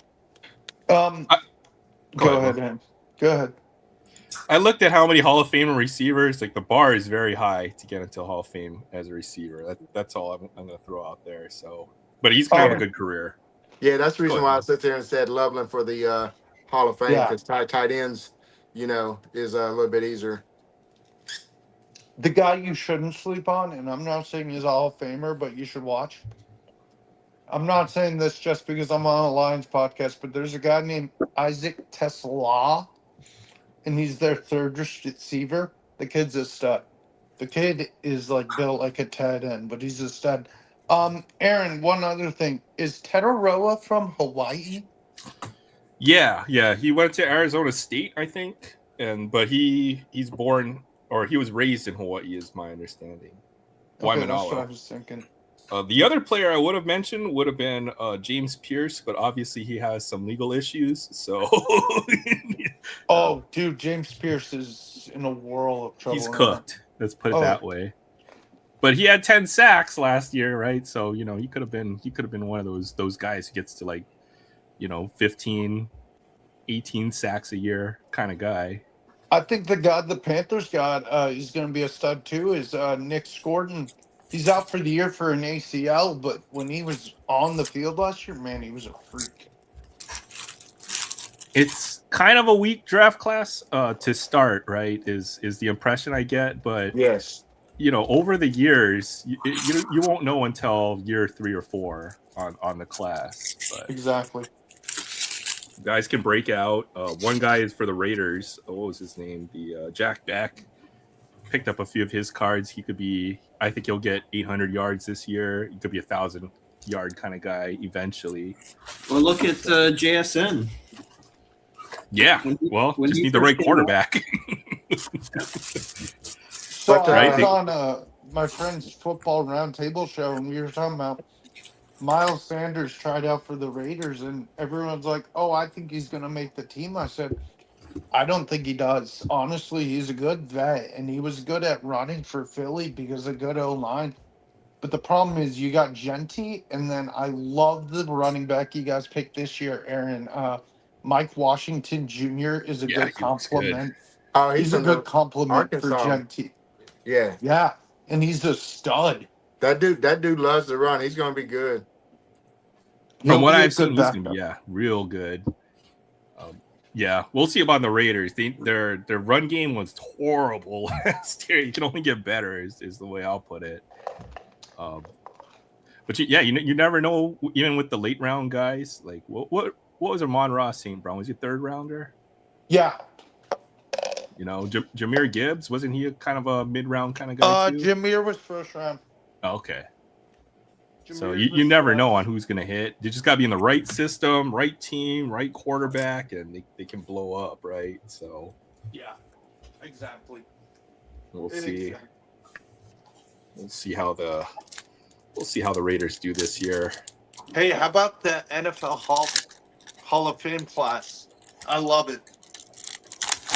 Who got in? I haven't been keeping track. So it's Luke Kuechly, Drew Brees, Adam Vinatieri, Roger Craig, and Larry Fitzgerald.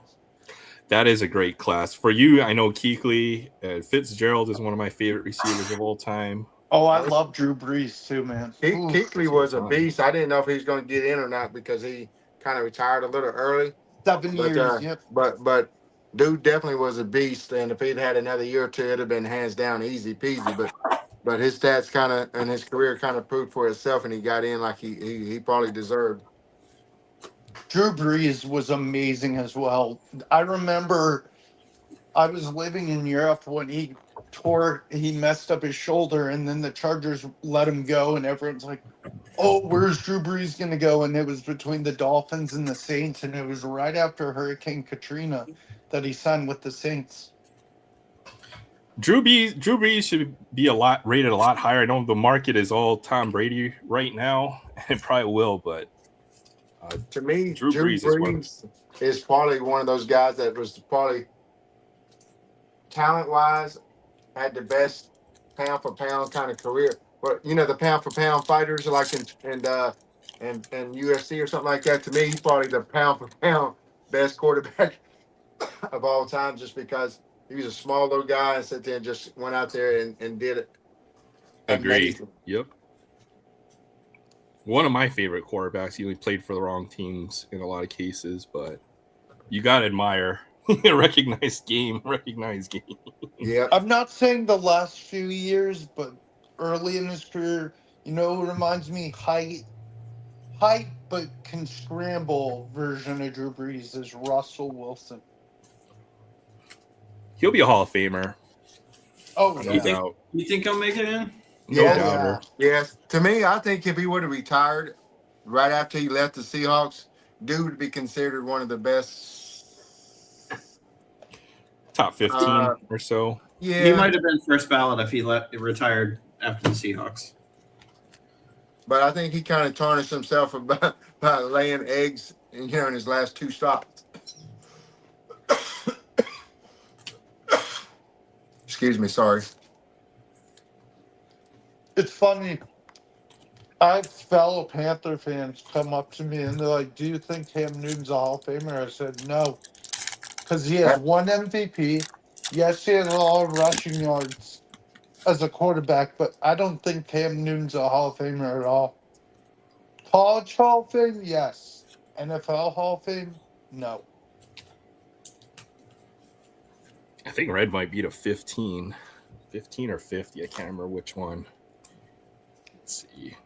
Diamondbacks. Marte, come on. Where's Marte. Troy? Hey, look at Ooh, that. nice. That's sick. That's trade bait for Troy, Marte to 50. maybe.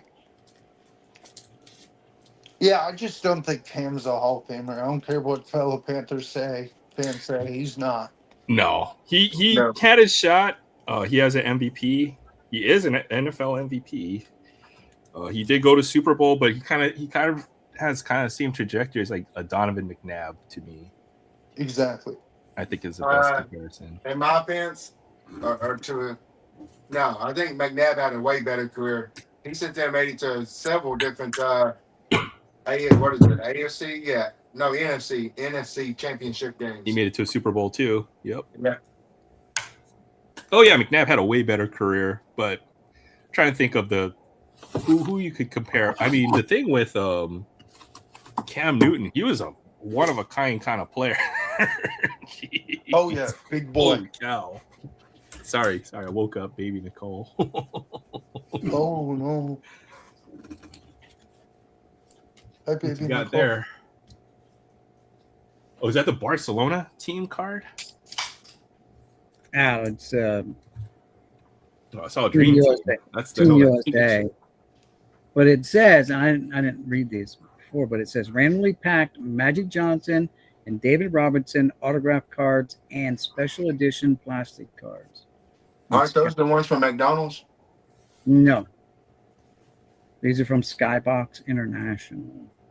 Okay, because I know those are even the ones that still produce the ones from McDonald's when they had theirs. I mean, they might be, but it doesn't say anything about McDonald's on here. 92 USA basketball. Well, Michael Jordan is very possible out of something like that. Love me a good Michael Jordan hunt. Let's pull something really cool looking out of here.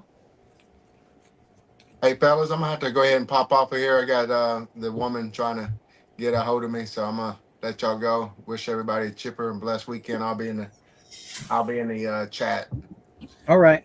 Have fun at tomorrow's event. Take care. The card show. Appreciate that. Time. Bye, everybody. Bye. Night, Adam. All right. What do we got?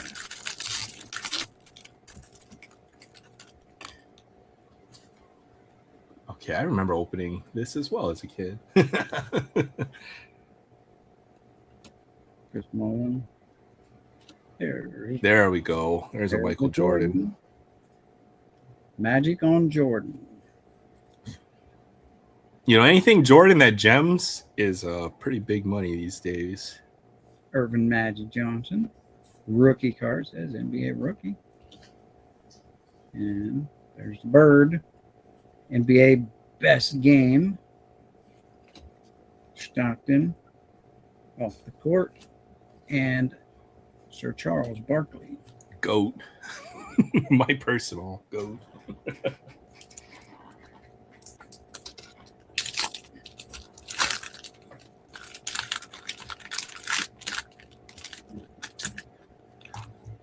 Flaming hot dill pickle flavor. Okay, anything dill pickle flavor is on my list. I'll see if I can find a bag. Collector Hawk. We're due taste test next Friday.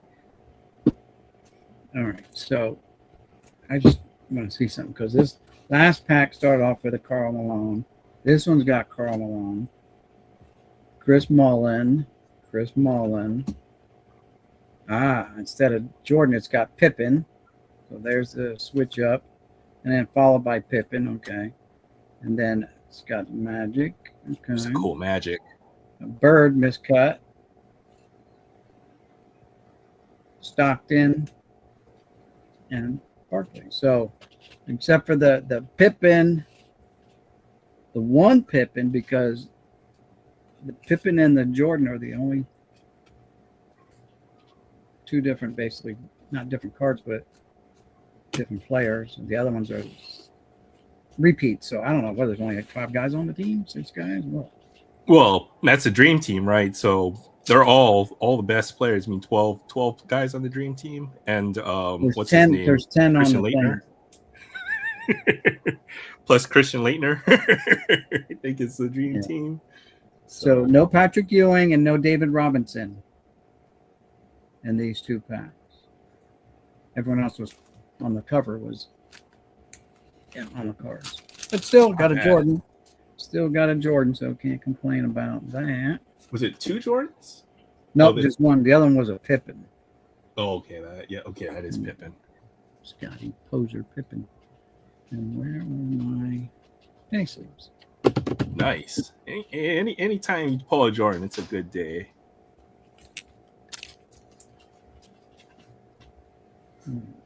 What did I miss? There you What is it? The Dream Team, Skybox Dream Team 92. Yeah, Oh, no nice. No autographs, just one Jordan though. Where'd Adam go? Go to bed? Yeah, he's got a show. His lady friend was trying to contact him, Oh. so he had to deed him out. Yeah, it was good to see Adam for just a little bit, and he's got a cool event to go to if all those guys are going to show up. Hopefully, he'll snag an autograph. What's his name? The Max Holloway came to. I guess he's vending Pokemon now. But he showed up at one of our local shows. We tried to get in, or I tried to get in. There was like a 2-hour line outside the door. I was like, okay, I'm going home. I'm going to Chick-fil-A. Yeah, Adam's here, lurking in the chat. Chick-fil-A and went home. It's either Chick-fil-A. Has anybody had Capriotti subs? They're an up and coming. That was my second choice. So maybe I'll hit that spot up. Okay, I think we pulled most of the golds out of here. So pretty much the rest of the packs should all have a numbered card in them. Kuna. Doyers. Hey, there we go. That's a nice one right there. pulls. Cools. Very nice. Very nice. And we already have 1, 2, 3, 4, 5, 6, 7, 8, 9 numbered cards out of this box already. Very nice. Oh, welcome back, Will. There's 2 of you. Oh shoot, there's 2 of me. Pick one. Pick the one. All right, I'll pick both. No, I'm just kidding. It's just a print, bro. Yeah. Is that numbered? Not this one. The gold, you get 1 out of 2. 1 out of 2, but Poop. still pretty nice. Gold. I want a floorboard. refund. Refund. What's a refund of 0 look like to you? How I send a check in the mail. I don't know. You been paying attention to preseason at all? Yeah, we won last night.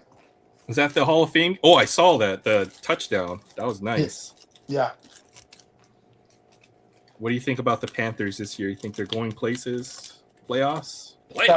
7 wins. Playoffs. Didn't they almost make it? Did they make the playoffs last year? They almost made it last year? No, we did. We lost the Rams. Yeah, you guys made the playoffs last year. That's Yeah, I gotta be worth know. something. Yeah, I just think we're 7 wins. I think the Buccaneers in that division, right? They're the team to beat, and that's probably the main obstacle. They had a down Yep. year last year, I so. agree. But what Bryce Young was it year 4 for Bryce Young? So Yep. It's a make or break year for him. make or break. You guys, well, who's a running back? You guys, the Steelers signed from you guys. You don't Dowdle. have. Yeah, no Rico Dowdle.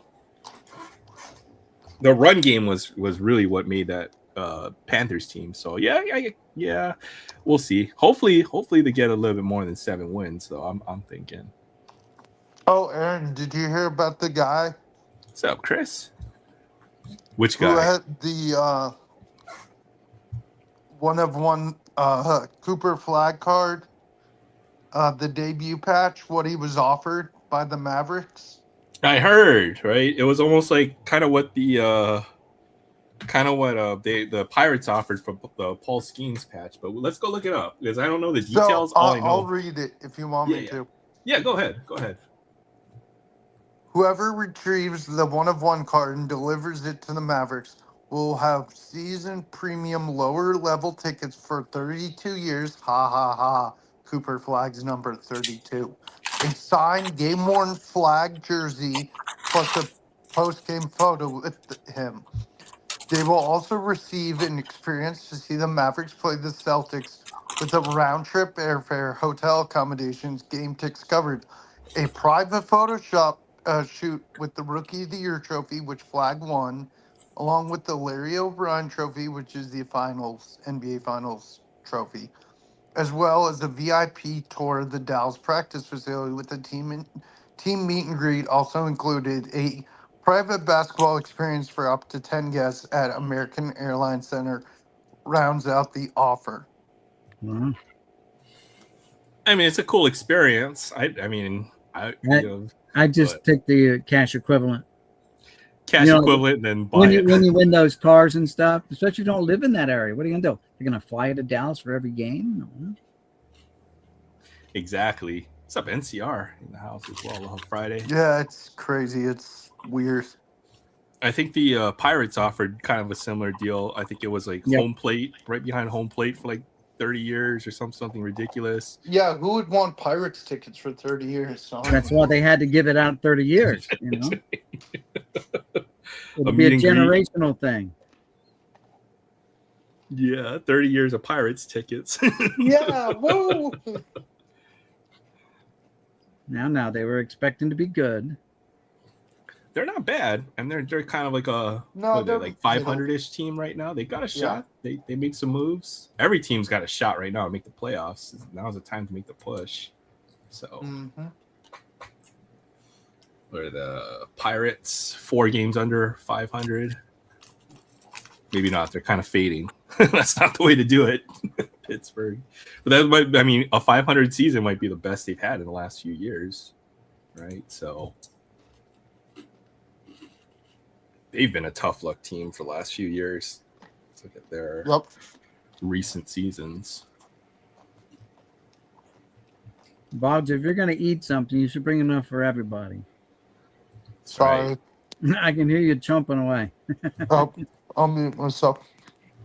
Eating supper. All right. They won 71 last year, and they won 76 the year before. So maybe not. Maybe they're on pace to win about the same amount. 76. So a little under 500. Yeah, it's the Pirates. And Skeens might not even be on that team. That's what I'm saying. Like they offer all that out into the future, and that guy definitely not going to be there that long. Maybe they'll have a chance to extend him since he's having a bit of a down year, but I don't think he's going to be there long term. I mean, they've had a lot of good pitchers come through. Garrett Cole. Yep, and they just don't hang around. They want to go to a winner, or at least somewhere where they have a better chance of winning anyway, right? Or somebody who will shell out the money to keep them around, I think is the bigger problem. You want to do like Mike Trout and sign a long-term contract and be stuck with a management that doesn't want to get you what you need to help you win. I mean, they didn't do it with Otani, but they needed just a couple more pieces. Two guys normally don't carry a team. Imagine if they extended Otani to like a 15-year deal when he was a rookie instead of signing Rendon, which was probably one of the worst free agent contracts in recent memory. Yeah. That's the camel that broke the straw that broke the camel's back right there. You got some hockey here. I don't know anything about it. It's 95 clear hockey, so I don't know. 250 card set. Look for insert cards, franchise futures. Find hot packs, which Clear was noted for giving you hot packs back in the day. Insert card in every pack. So, in something else. 12 cards in a pack. 95 hockey. Fleer, not ultra, just Fleer. Okay. I can already just tell the design's going to be wild from this era of cards. It's like they just discovered computer graphics, the pack design. Yeah. They hired a young person. Good luck. And got rid of the guy that was there since 1940.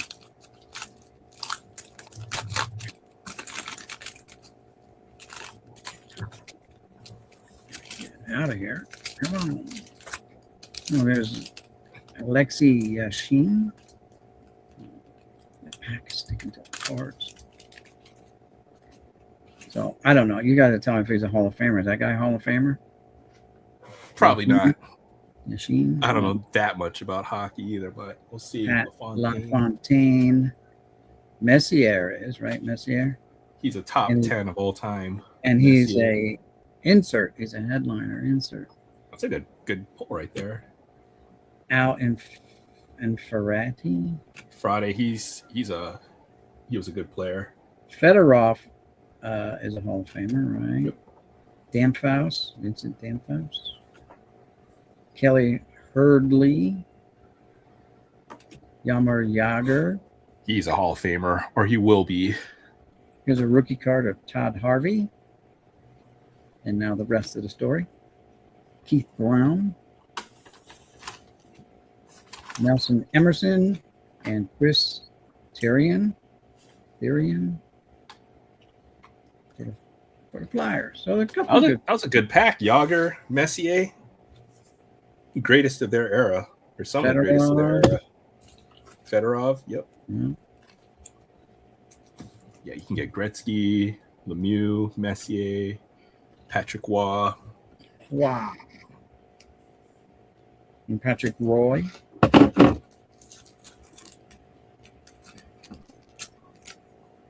These packs are just Brett Hull. There's a lot of good names. packs are just sticking to the cards, but not causing paper loss. It's just ticky-tacky. Like someone melted bubble gum in here, but there's no bubble gum. Like the glue from the end must have. They were like that when you pulled them out of the box back then. Already sticking to each other. All right, who's this? Let's see. Brian Ralston, New Jersey. Pat Alien whatever. Is this our insert card? Mike Richter. There's another good one right there. He might be a Hall of Famer. Net Mender. I think he is. Richter sounds like a Hall of Famer to me. Adam Graves. Pavel Bure. He's a Hall of Famer, That's right? a good one. Jimmy Carson. Ed Belfour. It's another Hall of Famer. Jesse Belanger. Brendan Shanahan. Michael Renberg. Mike Ridley for the Leafs. And Bill Gurion. Not Ben Gurion. Pat LaFontaine was a good one too. Yeah, a lot of these names sound kind of familiar. Michael Pat Renberg. LaFontaine. Rings a bell. Oh yeah, I Yeah. like hockey. And Belfour, Eddie the Palvin, Eagle. Eddie the Scary. Eagle, Belfour. Just the card design on this is wild. More Jagger. Look at that Jagger. Yager was a stud. I love how he's only going to get to the Hall of Fame like now because his career went that long. Dude, he retired when he was like, what, like 40? Jeez. He might still be playing overseas, but I NHL, think yeah. he actually finally hung it up. Let me see. Finally hung it up. Oh, Yager is 54, and he started in what year? Jeez. Playing career 91. 1990, and he retired in Yep, 1991 was his first year.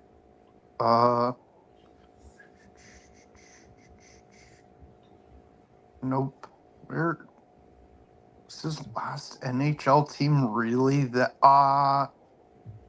What? Calgary? Played for the Wow. Flames? Yeah, he played. Looks like 20-something seasons. Wait, 1 sec. 20 years, not bad. Not bad career. If he got played in 89, 90, he would have been one of those guys who played in 4 decades. 24 NHL seasons for 9 different teams, 37 total hockey in his career. He has second most in points in NHL history. Makes Second, sense. Behind Gretzky, Gretzky, the great which is points include goals and assists. Yep. Let's see.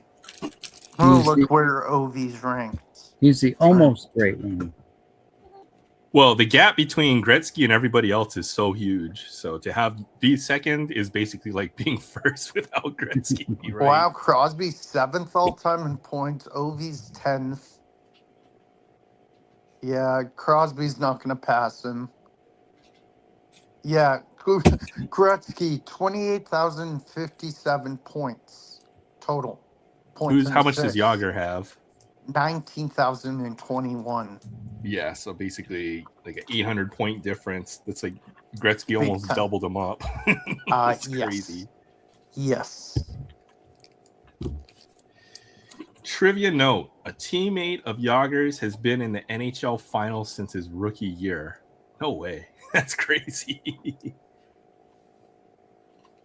That makes sense, actually. I'm gonna look that up, but it does. Probably does. Hockey teams are a little bit bigger than other sports, so Not as big as football, but probably bigger than not baseball. bigger than basketball. Might be bigger than baseball, right? Because hockey need 3 lines and then more. 3 lines, 2 goalies. Yeah, that makes sense, Aaron. Good pick. So Basketball, it may be the same number. No.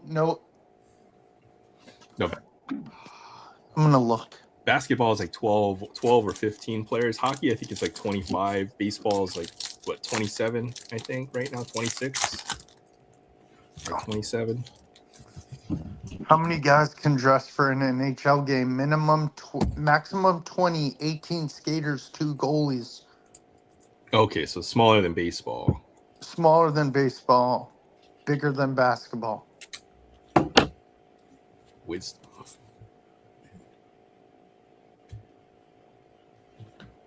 What do we have left here?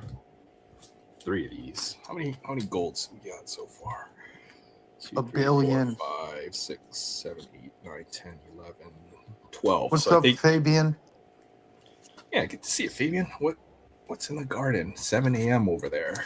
Ooh, early. Feeding the chickens. Ooh, chickens. All right, we'll finish this up then. There's a couple more. Yeah, there's a green in here. Those are the 75 or 99, I think. Is this a hobby box? Yeah. Nice. First edition. There's a Yankees team card. Judge and Stanton. Stanton. Is that worth 27? Yes, sir. He doesn't deserve that number though. Hey, it's better than Altuve though. Altuve was 27. He was 53. Big number for a little guy. Oh no! No. Oh yeah. Never mind. Phillies. Bryce Harper, maybe. Come on. Who's that? Freddie Galvis. I haven't heard that name in ages. Since 22. I was a billion years old. These are 150. 2 packs. Oh, three left. Let's rip out. I'm Let's see here the for big- another hour probably. Yeah. It's weird. no I'm not worries. even tired. Another green in here. Fairchild. There's an Ernie Clement rookie card. That's sick. It's pretty good. Forgot him as well on the rookie list. Yeah, I ended too. Votto. One of his last cards. Kimbrel. Not doing his goofy wind up. Yeah, his goofy windup. Yeah, you're telling me. Mats. All Come right. on. Padres maybe. Come on. Pirates. Jacob Stallings. Just went to Solid it. player. It is good player. To 150. Okay, Pirates. Wonder where Barrett is. Watch him spawn. Oh, Barrett's always lurking. Yeah, he is. Just have to say Kobe Bryant or Michael Jordan. He's gonna... Yeah. Brujan. Brujan. Vidal Brujan. Padres. Ooh, Mike Trout. Trouty. Mhm. I think this is going to be Trout's last year. No way. He's got like four more years on that contract. He's gonna get paid. He's had a pretty decent year too. There's a Yachty. He should play till he's Yager age. Yeah, I ordered all that. Tigers. Scooble. Soto. Closer. I think he's a closer. No. Not impressed with all that. 18 saves in 21. But Maybe- By the maybe- way, I think he's on the phone. Oh, tell me.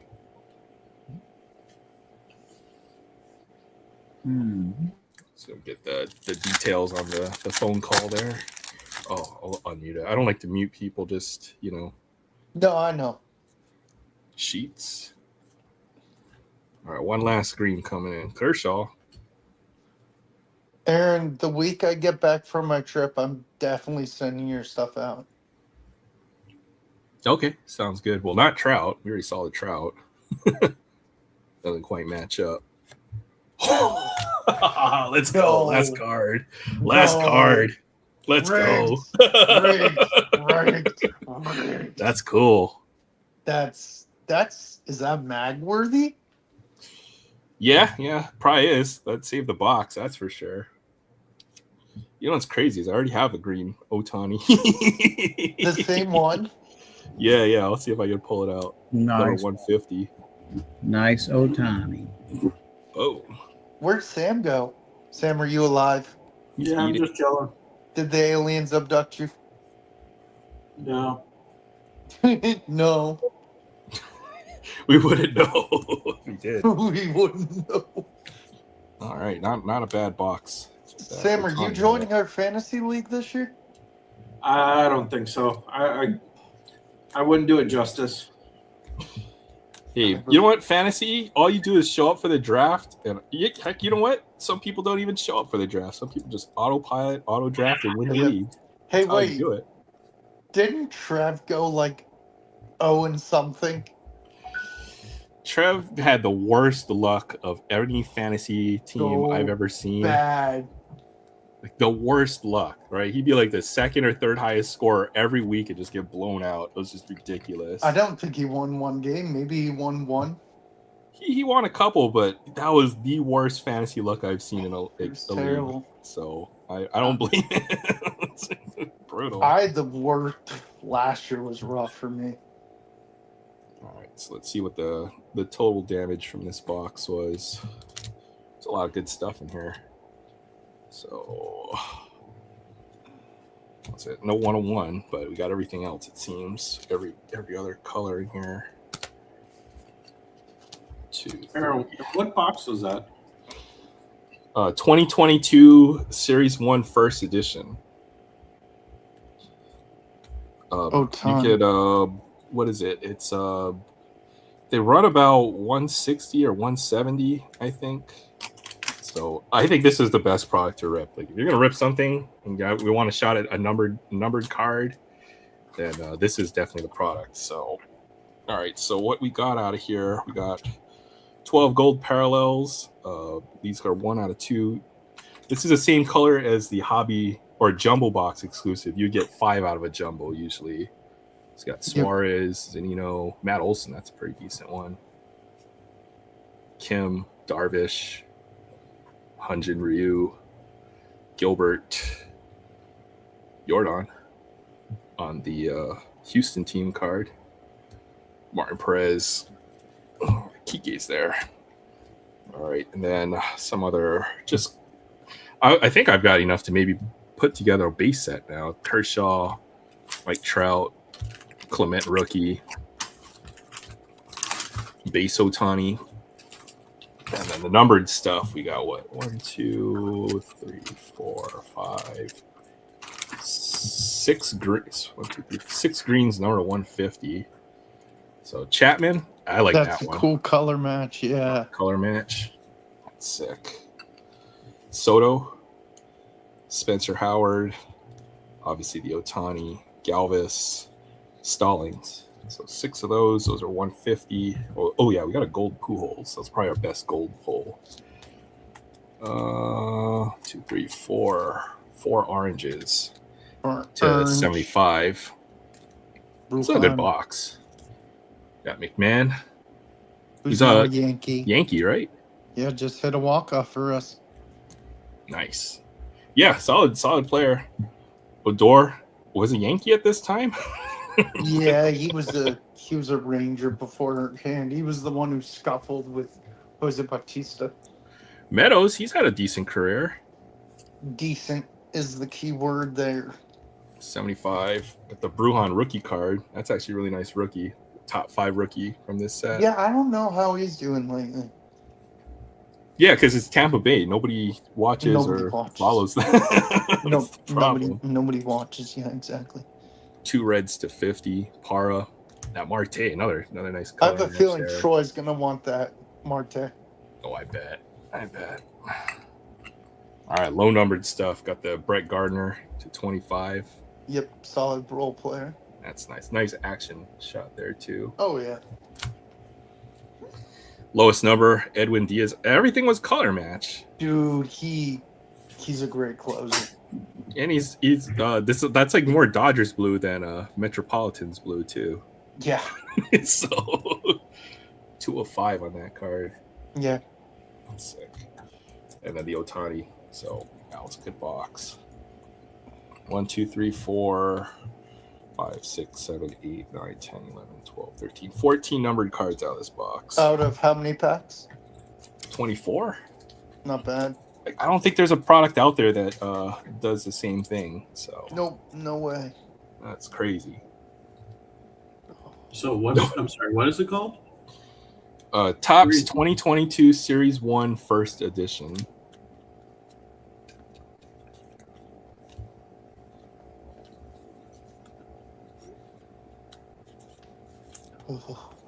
The rookies, who would be the best rookie out of here? Cal Raleigh, I'm guessing now. Yeah. There's also Raleigh, Clement, Is Jaron Matt- Duran. Is that Mountcastle rookie year? No. 21. Right. I've been out of the card game long. Can't think of who the rookies are in each class. Might be a couple other Otanis as well. There's the home I run count leaders. that as an Otani card. Oh yeah, yep, I do too. He could be in the little background there, like in the little speck or something back there. Yeah. Otani. Hey, and it also counts as a Vlad Jr. card. It's true. That is Salvador Perez. There's a Cal Raleigh rookie. Nice. Let's see if we missed anything in the base. Hey, Zimmerman. Yeah, he was Good around career. for a long time. Gavin Sheets rookie. Freed, Winker, Smile, Yachty. That gets a sleeve. Oh, you sleeve your future haulers? Yeah, I think at least Hall of Famers, right? You got to put them in sleeves. Kimbrel might be a Hall of Famer. Votto maybe. Votto is Very yes. likely. Garrett Cole likely Yep, be a Hall of Garrett Cole Famer. will. Garrett Cole will definitely be a Hall of Famer in my eyes. There's Aaron Judge. Yankees Yeah, that team counts card. as a judgy. I know I've got a box here. We'll see how close we are to the complete set. Miggy. So yeah, you could pull any of those guys in parallel, right? Miggy, Vlad Jr. Vladdy Jr. So you got a lot of chances. I don't see Judge No in that one one. really important in that picture of the Yeah. Yankees. Well, it's a walk off, right? So that's where the bench gets their moment. Yeah, exactly. Bullpen running out. Schwarber, stud. I'd put him in there. Austin Riley. Finally coming back. Austin Riley's been playing better lately. Yep. Schwarber, maybe. He's going to have to get to 500 Yep. or Acuna. more. Acuna. Coar, decent pitcher.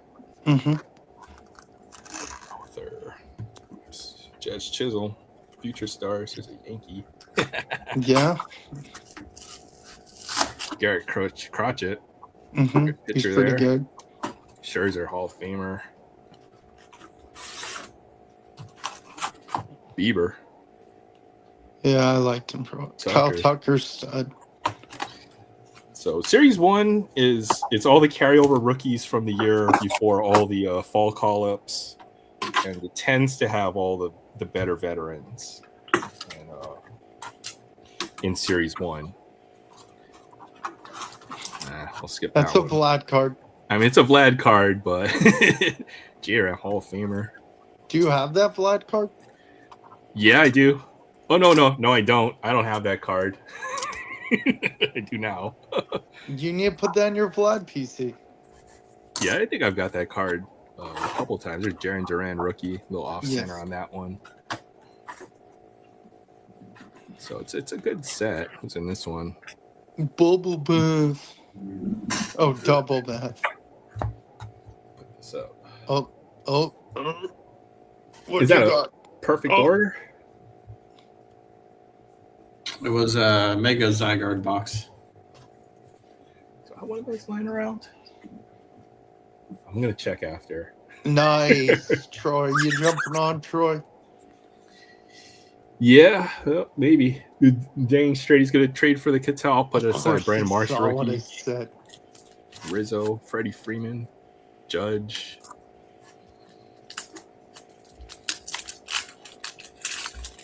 Isn't Torka rookie in this? He would be update series. So good luck, Sam.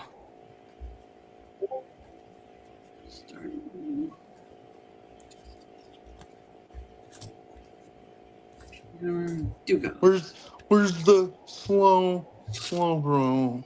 I can't do it, bro. Yeah, I can't do it as good as him. Slow bro. Does Snorlax even make noises? He just sleeps. Sounds like heaven to me. He snores a lot. Yeah, he's a stud though. Another Dugong. Rigged. Rigged. Everything is rigged. Yeah, you could probably have almost a set, Aaron. I think I've got another box of base set cards, so we'll see how close we get. Come on. There we go. So, Aaron, I think it's Verlander's last year. Do you think it's Scherzer's last year this year? Yeah, I think so. It's time for them to hang it up. I think DeGrom needs to hang it up soon too. No, DeGrom's he's got a couple more years. I think he's DeGrom. Because Scherzer and Verlander, they're like 41, 42. Yeah, DeGrom's like, 35 or 36? What was the? I'm trying to think. Scherzer's rookie year was like 09. I think Verlander's was like What the heck? 07. Another dugong. Rigged. Rigged everything. I mean, dugong. Your box is broken. It's corrupt. It's broken. It's corrupt. Yes, he is. Christopher Snorlax is the man. I'll be back.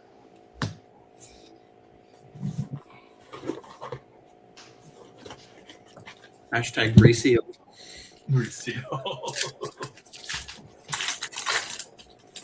I saw that the Pokemon market is kind of evening out again, so It's the summer slump. yeah.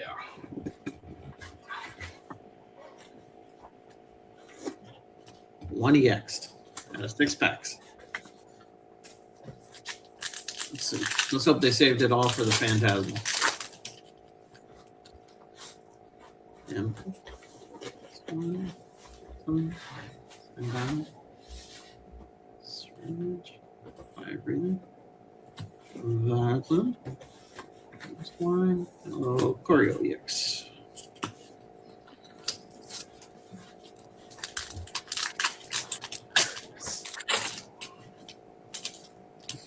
Yamper. Nimble. Swine. April. Striper. Grendel. Blue Torch. Ghastly. Rigged. What happened? Did he pull another? Are you kidding me? Rigged. Oh man.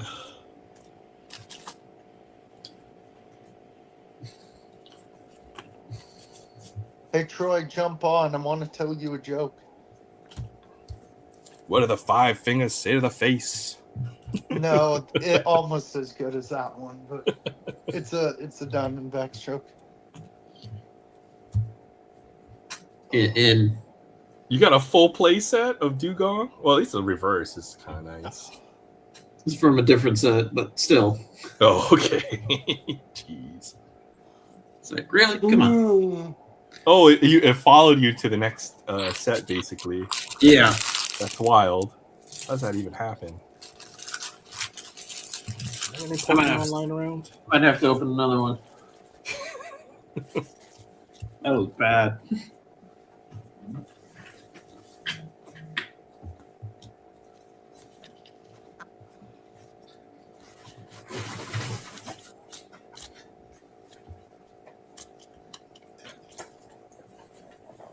This is the box. The Mega Oh, Zygarde. Mega Zygarde. You know what? I got an ETB at Walmart. I got pitch black ETB. Oh, nice. Ooh. I'll rip that just for the promo, since they might be, you might still be able to get a few more in the future. Dang it, one of my friends from my church group who I met a few times, he moved away. He's coming into town and getting dinner with my friends the night I fly back in to town. Darn it. Oh, so you're gonna miss them? Maybe, because I probably won't be back from the airport till like 9 p.m. They'll still be out, but I'll probably be tired from my trip. Oh, wait, no, it's going to be a 2-hour time difference. I'll probably just stay at home. That's what energy drinks are for, man. I can't drink those anymore. You're young. You're young Will Voggs. Yeah, Will Vox can't drink that crap anymore. Will Vox prefers Mountain Dew.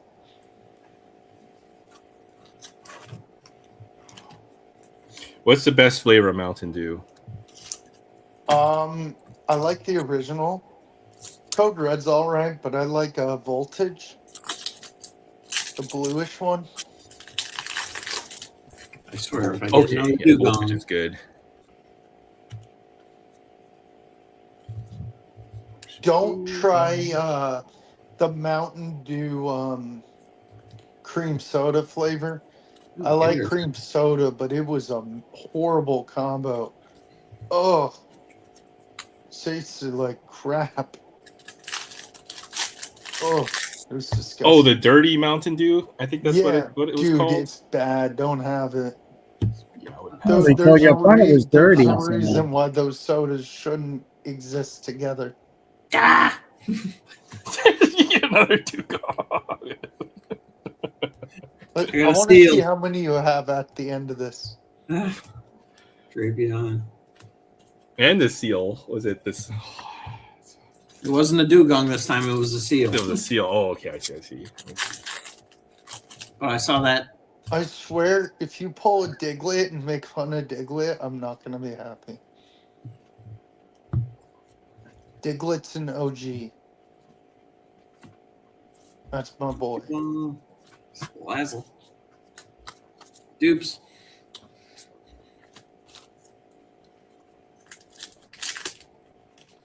I enjoyed Purgatory Lit. It was a fun rip. I opened a lot of this. I think there's some nice cards, and yeah, it's good that for the collectors to get be able to get some sealed product again. Rigged. Another. Another seal. How many Rigged. seals did you pull? That's number 2. But that's the other one had 3 dugongs in one box, and this now 2 seals in one box. Wow, Oh, that's new a horrible- dugong master collector. Aaron, his whole deck is Dugon. The whole deck is Psyduck. That would be goaded. It would, right? You know, 10 Psyducks equal 1 to a Tunga Viola. So mean. I'm sorry, Sure, that's it's an okay. insult to Tua Tunga Viola. Oh, no, I'm sorry, I made a mistake. That's an insult to Psyduck. Lucha. Well, it's the opposite, right? Because Psyduck gets incredibly powerful when he gets a headache. So Yeah, and Tua can't play worth a crap when he gets the Kakowski. Alright. Sorry, hey, there we one go. EX. You just gotta learn how to slide. I'll meet you. Aaron, I think, what's it called? Hey, Troy, Hey, was that the Diamondbacks' first walk-off since the 2001 World Series? Oh, I got someone's on got for jokes that. tonight. It was nice though. I mean, No, I saw Waldschmidt's a stud. yeah, he's. I mean, 2 months in the league, he's looking good. The biggest thing is that is Carol. That is Kelly's first win against the Dodgers as a pitcher. Merrill Kelly's? Yep, Wow. And he was like over. I think it was like over 11 against the Dodgers. Alright. Sorry. 2 more. Waldschmidt. Okay, so he's up in the majors then, huh? Yeah, Yep. Waldschmidt's a stud. Put him aside. Actually- I've got a few Bowman cards. I'm sure. It's you'll funny, be people happy. think I hate the Diamondbacks. I hate them because of 2001, but do I respect the franchise? Anybody but the Hey. Dodgers. I mean, Another one? no. Are you, Oh my goodness. I mean, isn't that like 4 packs in a row? Hey, that's the one you want, though, right? That's It's an your IR. yeah, I mean, if I'm gonna get a dugong, at least it's a full art. That's crazy. How does that even happen? Aaron, we need to tell Chance about this whole mess. Last one. Charlie. Bronzo. Dawn. Oh man, I wanted another Dugong. Canary, and And Cycling Road, the best Pokemon character ever. Right, Aaron? Only second to the infamous PP Up. so we got Seal, That can mean two Yeah. things. and then Dugong.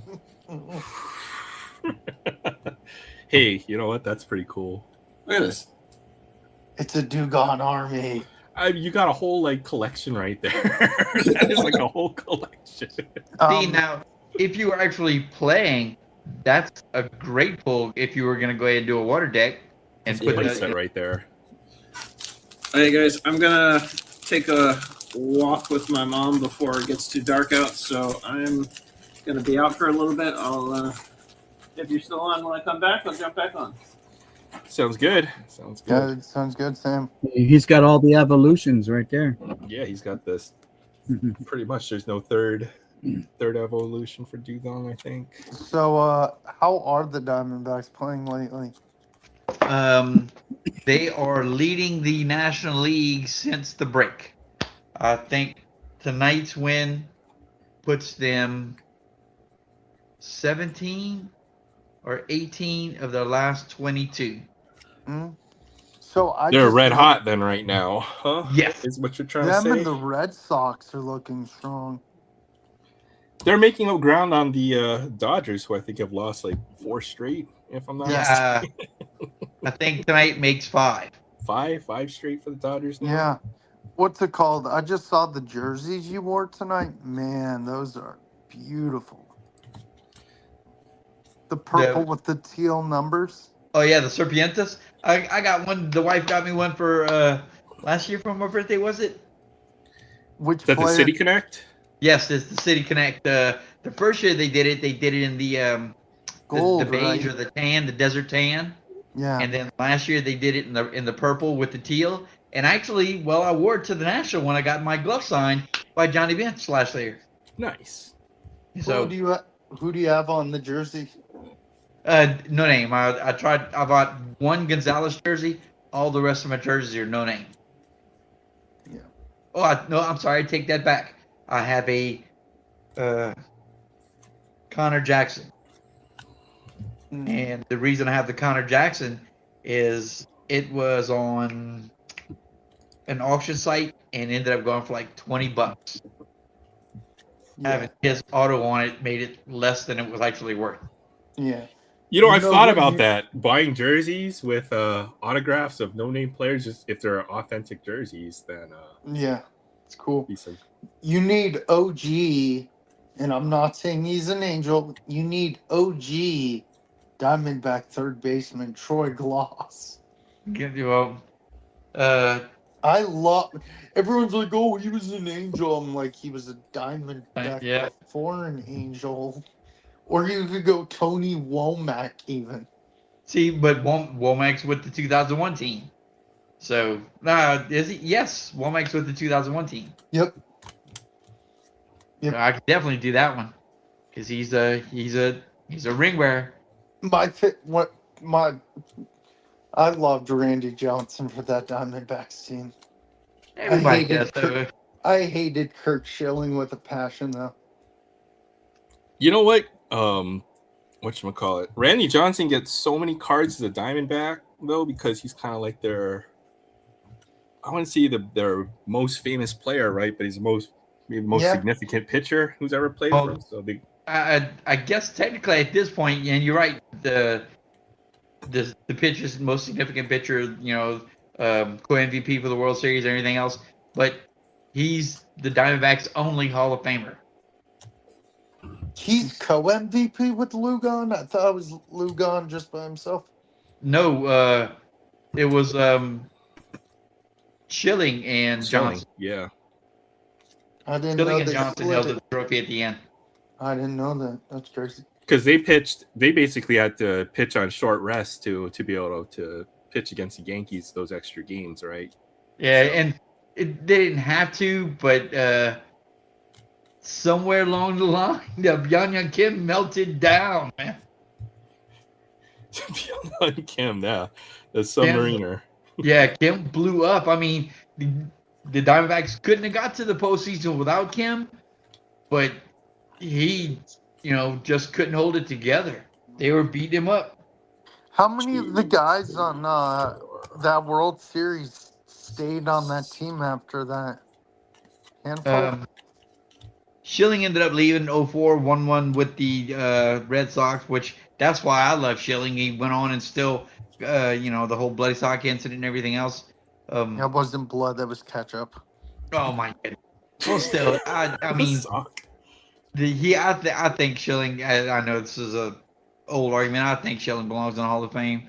Yeah, I agree. I think the Bloody Sock is already there. The Sox in the Hall. I think the Bloody Sock is in the Hall of Fame. Not Schilling. At the very least, it's at Cooperstown, right? Yeah, they wanted it in the Cooperstown, That's awesome. but they won't let him in. They won't vote him in. Let's see. Gonzo ended up going to I think the Rockies a few years after. Mm-hmm. We might have a full set here, huh? Maybe. We'll see if we're missing any cards. So far, it looks pretty good. That first edition stuff? Yeah, that would be nice if we make a full, complete set. They don't have to buy any more of this stuff. Yeah. 16, What 17. was the release date on that? 2022, Series 1. Ah. I'm looking who was on that 2002 Diamondbacks team. Anybody I know? Wow, that chain did change a little bit. Damian Miller, Mark Grace, Junior Spivey, Tony Wambach, Craig Counsell, Lou Gahn, Steve Finley, Quentin McCrack. And team changed a little bit. A little bit, but you still had Console, Grace, Miller, Gonzo. I say Yeah. Gonzo, right? Yeah. So, wasn't too bad. No. Who's Now, that? I'm Yeah, sorry, go ahead. No, you're good. Go ahead. Oh, I've got a real nice collection of World Series, the Rawlings World Series emblem stamped autographed baseballs. I've got the entire Game 1 starting series except for Damian Miller. I've got a Randy Johnson auto ball on the other World Series logo. So I really would love to complete that set. I need Damian Miller on a 2001 World Series Rolling World Series stamped ball. Is it a hard one to get? I've only seen one, and I should have got it. I did not like the auto on it, so I didn't get it. It's just he doesn't sign a whole lot, right? Is the Right, what you're and saying. well, he didn't, and I read some stuff on why during the I don't know if it was the '90 strike. He stayed. He played. So the players, yeah, the so he couldn't. MLBPA basically blacklisted him as far as autographs and stuff like that. He was a scab. Yeah, Yeah. which is, I mean, I'm sorry, it's just another reason to hate unions. I'm sorry. So I have a question, Troy. Other than of course, the 01 World Series Diamondbacks team and the most recent World Series team that unfortunately lost, do you have a favorite Diamondbacks team besides those two teams that you are close to? Not really. I mean, when it comes down to it, living in Phoenix, so I was in Glendale, living in Glendale when they won the World Series against the Yankees. Did you go to any of the playoff games? No. I didn't make that kind of money. Come on, Troy. Come on, Troy. Dang. It would have been fun to be in Glendale at that point. I agree. Oh, man. It was awesome. I mean, still it wasn't only the win coming off of 9/11 and the Twin Towers incident and everything else. It was. I mean, it was history making. It really was. Everything about it was history making. The thing I didn't like though, there was a lot of backlash that as far as fixing, giving it to the not actually giving it to the Diamondbacks, but taking it from the Yankees. Heard a lot of that. Oh, because of 9/11, yeah. Right. No, it's bullshit. You guys just hit while the iron was hot. You just gotta be in the right place at the right time, right? You got lucky. And unlike that bird, the I Diamondbacks. wish I could say the same thing, Mickey. Get lucky. What are you gonna do? It Yeah. happens. It's funny how Troy brings this up pretty much every single live stream. I don't bring it up so much. Every single one. Well, at least I he don't hasn't been ragging on the Yankees tonight yet. Yeah. Well, Then you throw it back. and- Yeah. Honestly, don't hate me for it now, Mickey, but Hey, one of the reasons why I am and always will be a Diamondbacks fan is because even before I knew anything about baseball, watched any baseball, I knew that you didn't like the Yankees. You just don't, because That's they were true. out to buy a championship every year. That's true. And Not they were true. jealous of us, Mickey. I know they were. Not true. They never bought a championship. You could say the same things Okay. about the Dodgers today. Does anyone say that about the Dodgers today?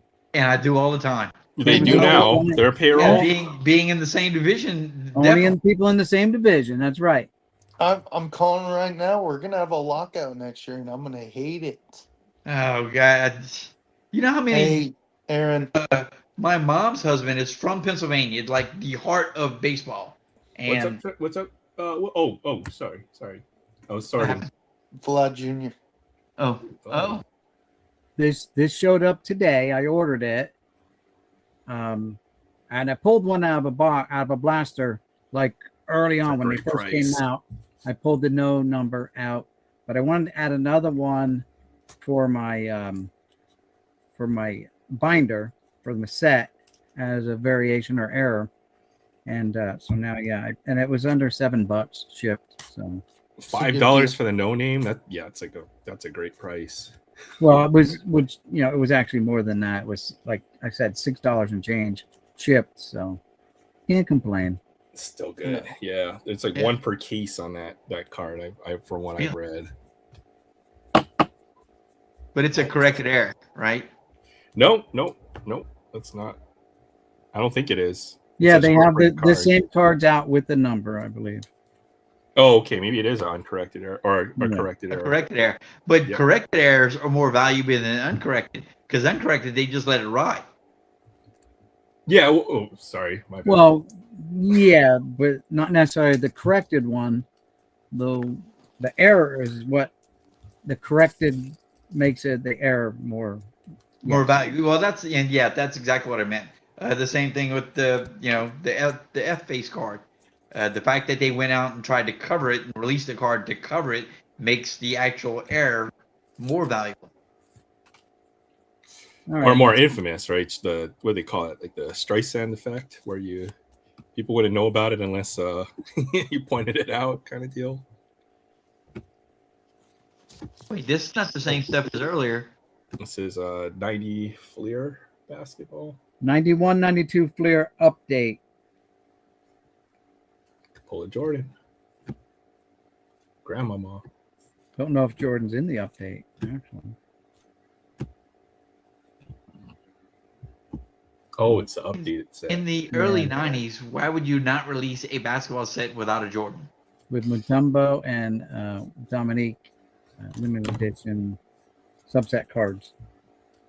Random, obviously, because we didn't get any out of that first pack. And we didn't get any Jordans out of the other basketball. So,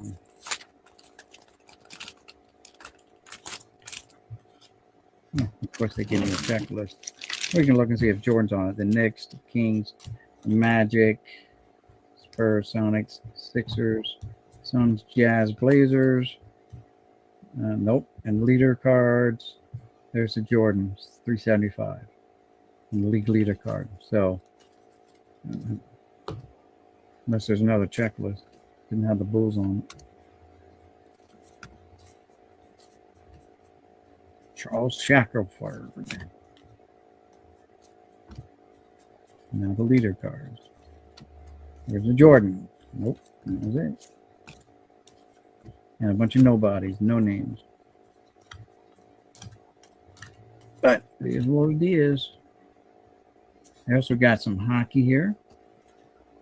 You guys, I don't know much about, again, the hockey ones, but some 91 Top Stadium Club made with that Kodak paper that's so sticky. Those are 91 hockey or baseball? Hockey. Because 91 Stadium Club baseball was the first year for Baseball Stadium Club.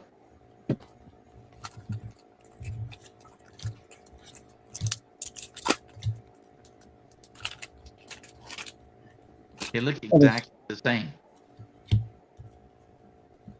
Yeah, and they're acting the same. Almost. Yeah, I didn't hear any real sticky peels. Oh, The propaganda piece. All right, Todd Ellick, whoever he is, now with the North Stars. A little sticky, but no No paper loss. no paper loss.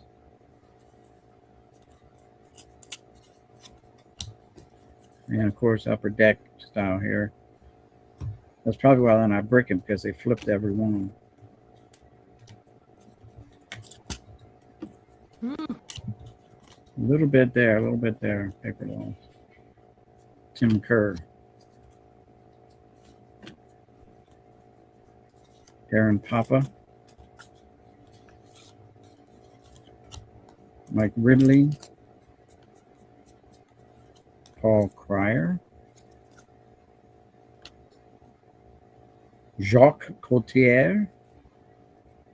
I'm going to assume I enunciated it correctly. Terry Yake. We'll have to wait for Fabian to speak up.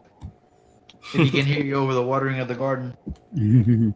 Oh, I got some of these here in hockey, so let's see what we got. These, I don't know where these came from or why they're like this in clear packs. I don't know if they're mail-in redemptions or what, but they're Dunruss Elite from, I think, 95. It says 95, 96. So maybe it's 90. It says 97 on the bottom there in the fine print. So it's 96, 97, I guess. Should be some good looking cards. Donruss Elite.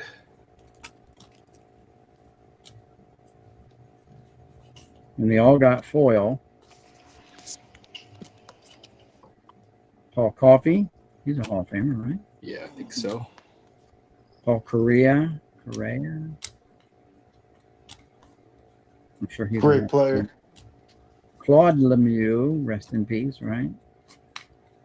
Mm-hmm. Jamie Langhammer or whatever. No idea. Kenny Johnson. Ryan Schmeith. Jim Campbell. Stephen Feist. That's feisty. Grant Fuhr. Great goal. Solid goalie. Look at all the colors in there like that. That Yeah. is pretty cool. Looks like a space marine. Yeah. Space. Again, I don't know if these are mail-ins. The numbers are, let's see what numbers. 2 number 14s, and there's paper loss on that one. Well, there's 2 cards of the same guy in there. Mm.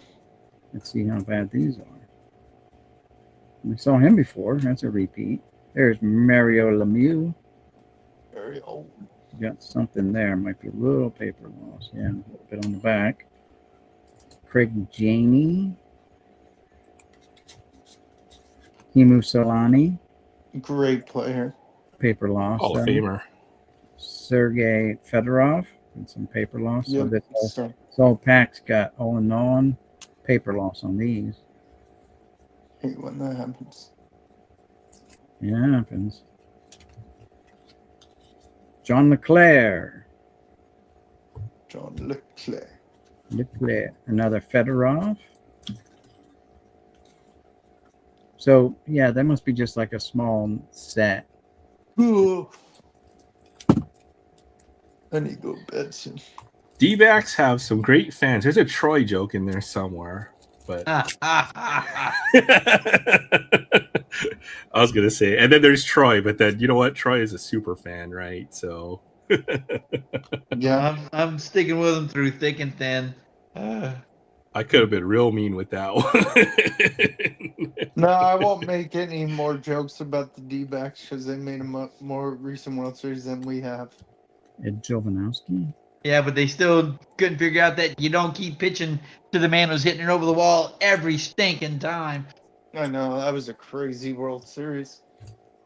In 5, the Rangers won their first World Series in 5 games. I mean, come on. I can't even remember who won the MVP. Same guy who kept hitting it over the wall. Corey Seager. Oh, it was Seager, right? Corey Seager. Oh, my gracious. All right. Gotta straighten these all out. Those are nice. Those Donruss Elite. Yeah, they're pretty cool. What year is that from, that Donruss Elite?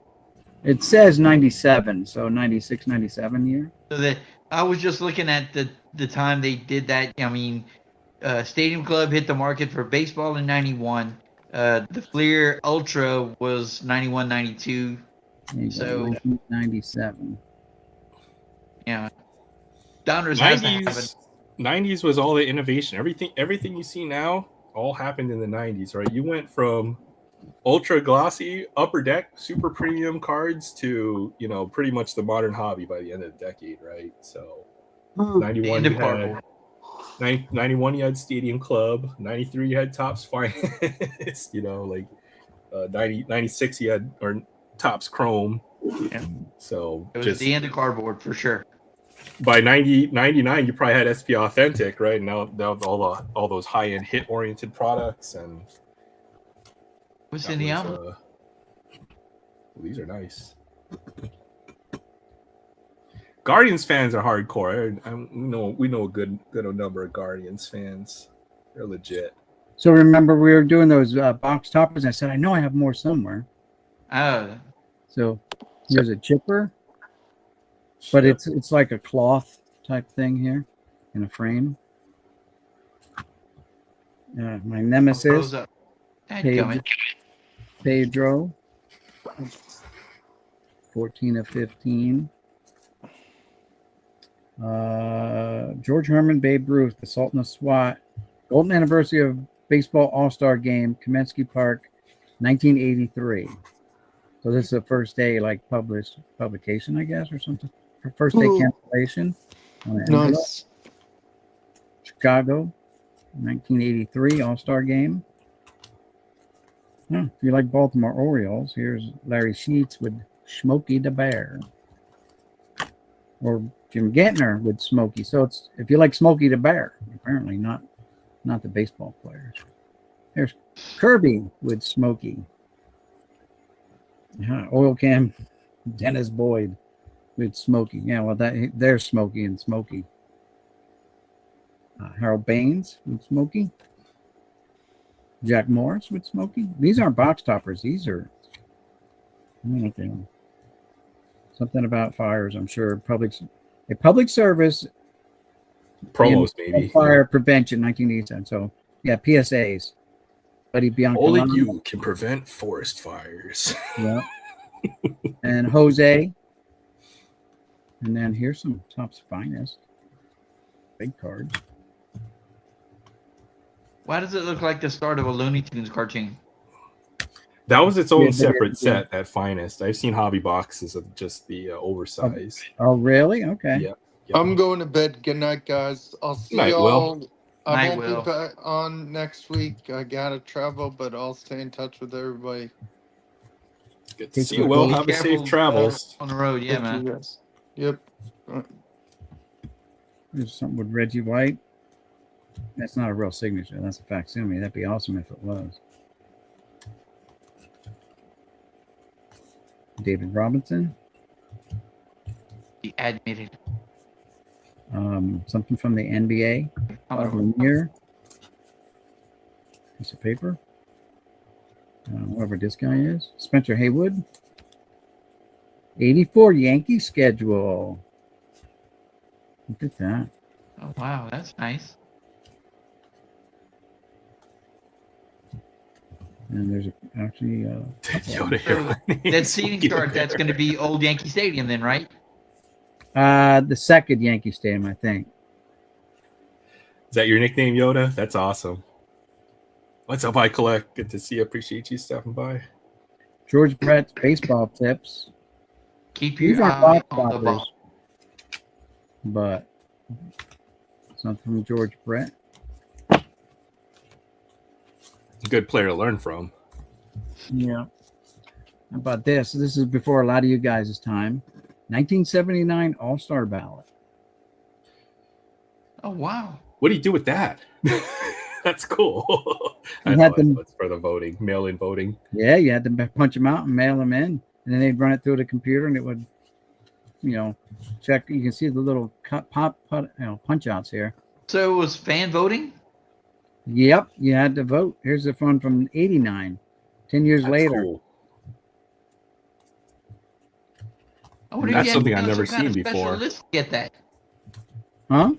Did you have to be like on some kind of special list to get a ballot, or No, you you had can pick them up at newspaper stands and stuff like that, I think. Certain places you can pick them up. Here's the 1990 All-Star ballot.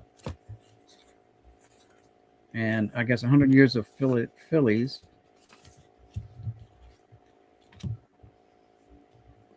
Cherry McGee. He's got that famous error card that spelled his name wrong.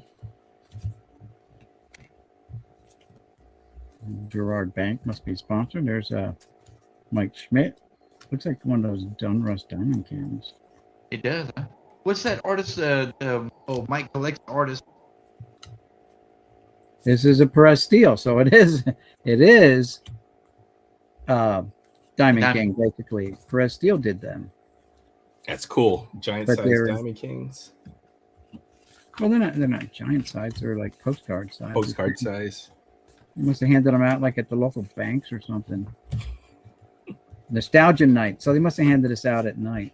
Well, at the games, maybe. I don't know. Philly's great players, and there's a propaganda piece with Pete. Rose. Yeah.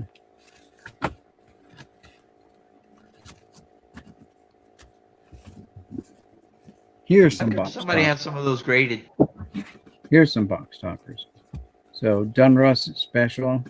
I'm going to assume these are box toppers because they're in their I sleeves. got their but- sleeve. That's pretty cool. All right. One individually numbered per pack. Yeah, numbered to 10,000. That's cool. Is that Matty? It is. That's Matty Williams with the Yeah. Giants. Matt the Bat Williams. Is he a coach with the Diamond Bat? Actually, I thought he was a coach with the Giants. I don't know, maybe. Oh, another Matt the Bat Another Williams. Matty. Who's this one here? Ah, Junior. Oh man. Numbered 166 of 10K. Well, when I finally Here's get you a list of 73s, can you drop one of those in whatever I get? How about a Johnny One Nut?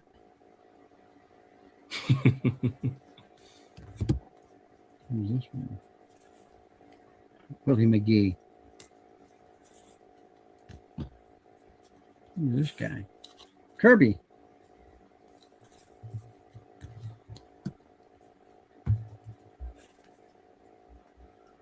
Joe Carter, the Philly Killer.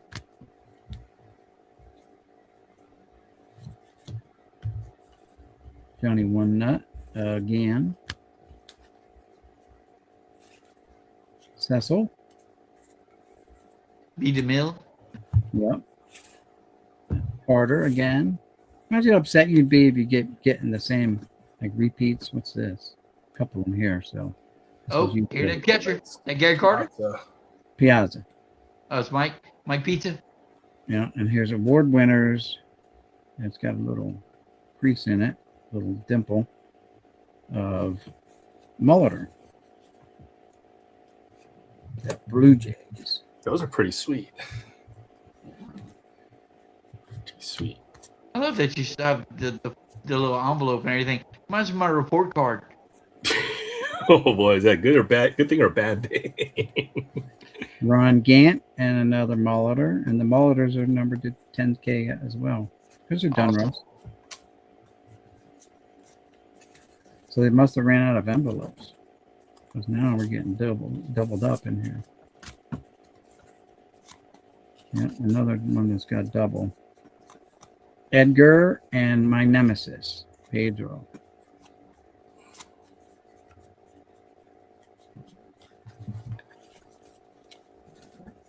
Pedro Martinez.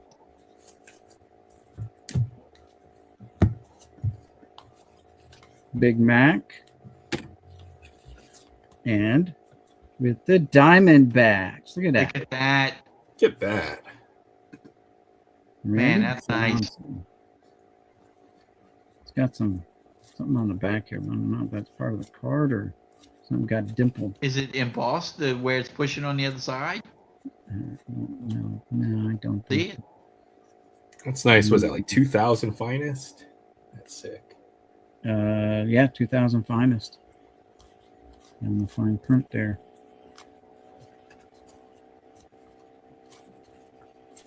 big unit.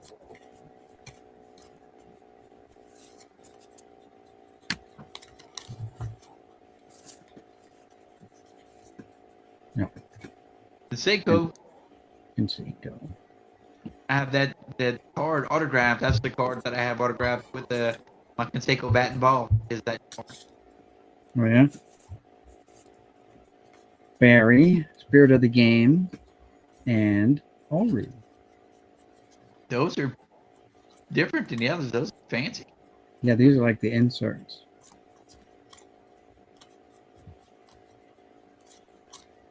Oh, you know what? There was one on the thing. I pulled two of them out. Had two envelopes together.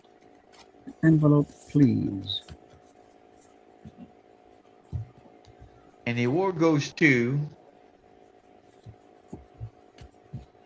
Here's another one. Oh, Yoda might recognize one of those sets you showed earlier. Perez Steel. Maybe for the Phillies stuff, I'm guessing. Yeah, they were Phillies. This has it. Someone put a $6 price tag on this Donnie baseball. I have to go ahead and call Justin, see if he's got that one.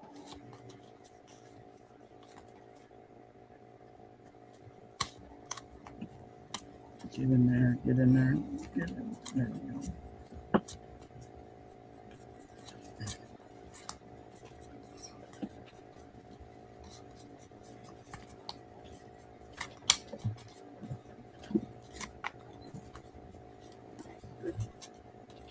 Want me to keep going? I got more stuff. Yeah. Keep on going. Sorry. Okay. I'll keep looking. Some basketball stuff. Yeah, this is the cool stuff. The oversized stuff. Look at that. Nice. Look at that. Dang. Two of them. Different ones. CL1, checklist 1, and checklist 3. So I don't know how many there were, but there's 2. Yeah, the little hologram in the corner. Yeah. That's so upper deck right there. Yep. The Carter in the wrong uniform. John Havlicek on some kind of, again, NBA promotional type thing.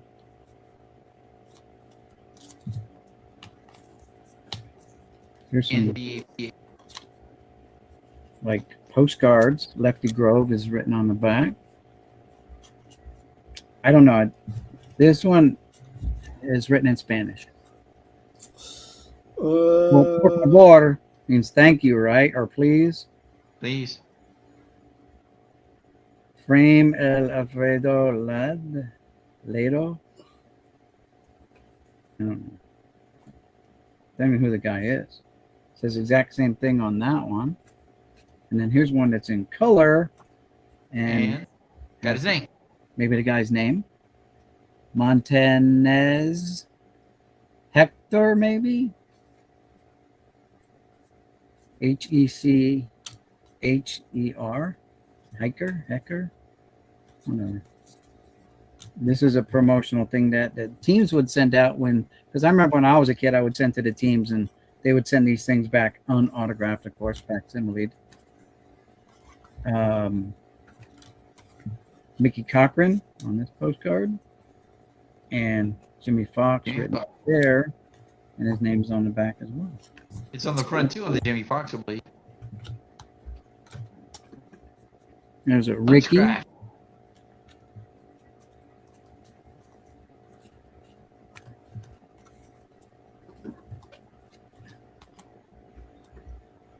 There's a Camaro, a Chippa, 6 of 8. It's an 8-card set. Maddox Bunting. Camaro again. Some kind of checklist. Baseball wit checklist. They couldn't say with, they said wit. Wit cheese. Wit. Wit whiz. All right, what's this? Phillies and the Yankees. Oh, this is a game that these are the ones I went to. Pay $80 a seat. These were a couple years ago, 2018. Was that Judge's rookie year? We went to see Judge. Alex Maybe Bregman. 2017. I know it's his 2017. baseball card year. 2018 is his rookie year card, so Okay. his playing year is going to be 2017, right? Yeah, so we went 2018 That's cool. to see it. And we were on. I got tickets on the Yankee side, and he was signing autographs. He didn't play the game, so he was out signing autographs long after everyone went in. And stopped short of us. His handler said, "We got to go. We got to go." Oh hanging man! I'm hanging my granddaughter over the railing, like, "Hey, over here, sign this, sign this."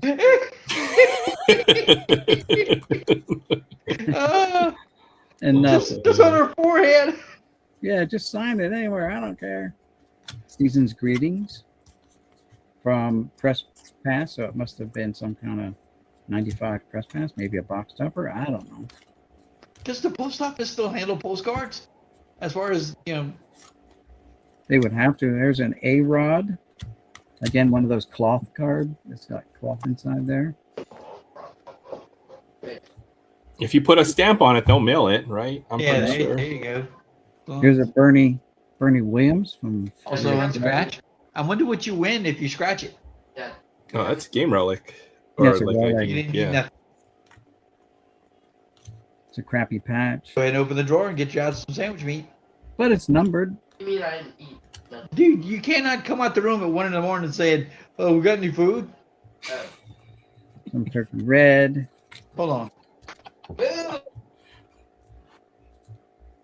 Some front row cards. ASCCA show. I wonder if this is like what they termed the first nationals, or weren't called the national, but because I know they weren't held traditionally where they were now. They were held in different places.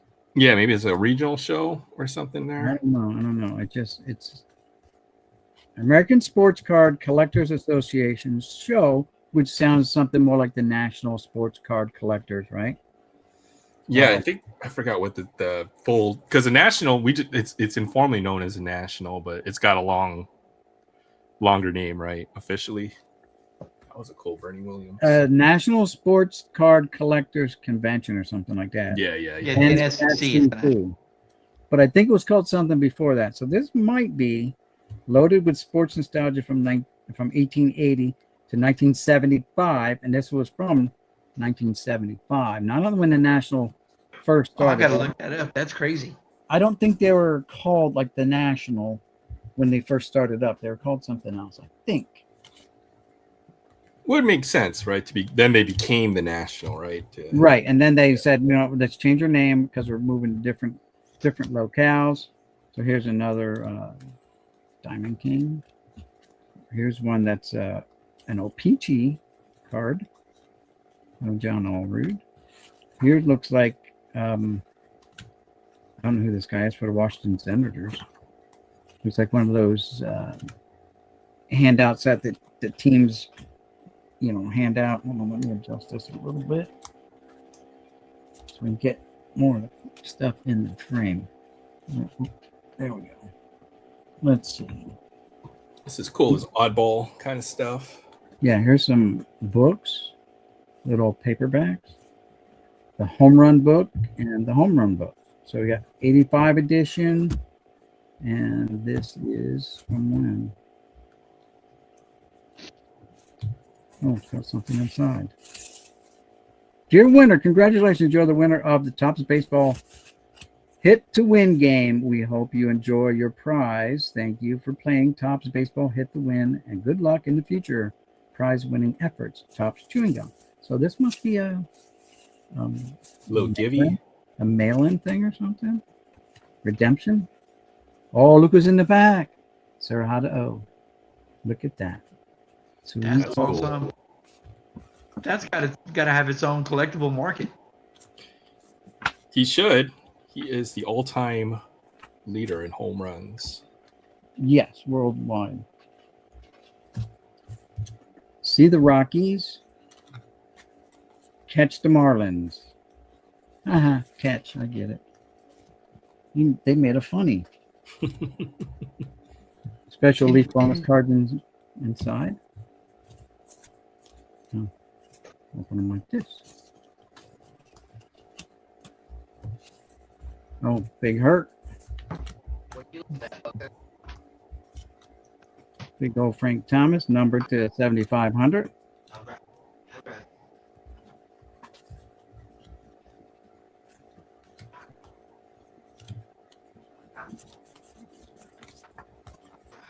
I'm going to assume this is a Frank Thomas too.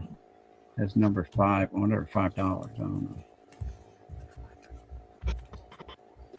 Just because it's got the same thing, and I can sort of read through it. Says Frank, but I can't get it out. Come on out. There we go. And I think it's the same card. I'm thinking it's the same card. 10 of 10. Can't read through there, but I think it's the same. Always the same card, right? Do you have that thing with the Collectors Association still? Yeah. Welcome back, Sam. Put this in here. Whew. The National Sports Card. All right, where is it? That was here, right? To look it up. Hey, I'm punching in it right now. All right. So it's the NSCCA show. National Sports Card Collectors Association. Yep, that's what it says on the back.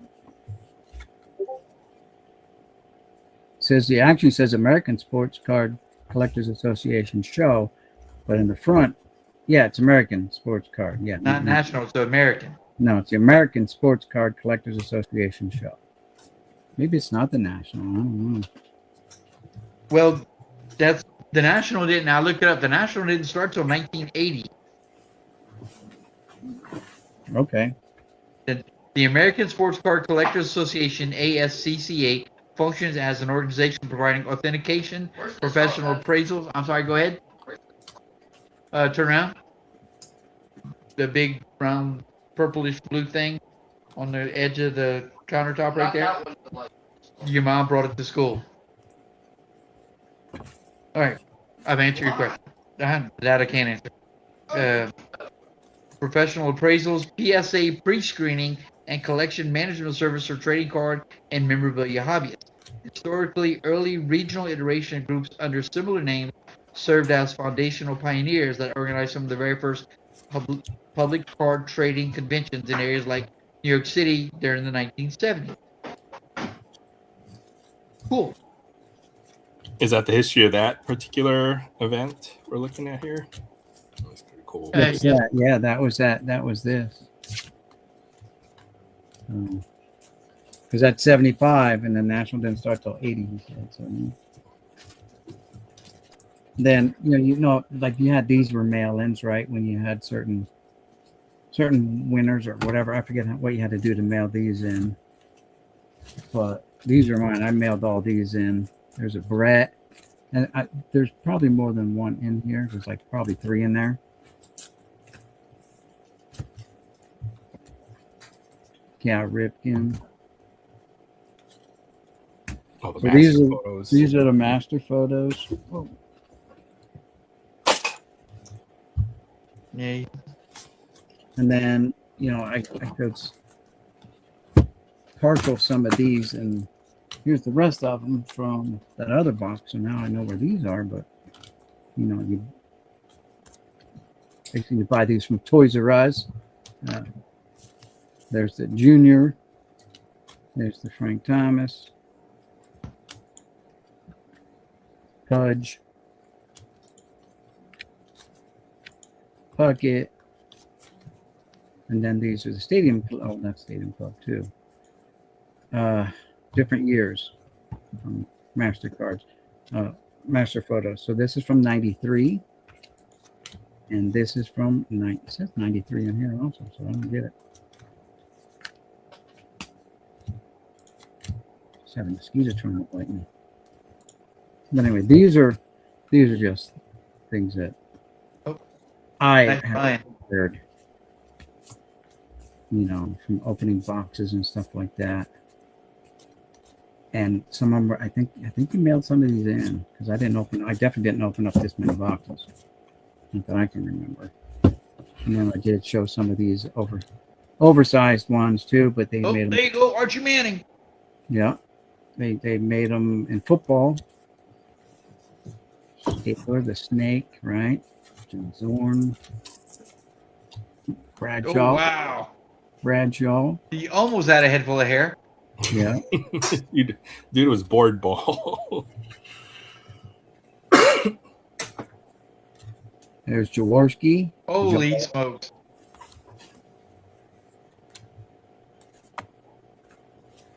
Vanbert not smiling because he has no teeth in front. True. And then, of course, we talked about those last time. They put out That's the right. Phillies ones and the Yankees ones, but they also put out like a complete set of like 60 cards. Are they autographed or that's facsimile? Foul facsimile. None of these are real. Where's Carter? That's Gary Carter. And almost done here. Let's see if there's anything else worth even showing.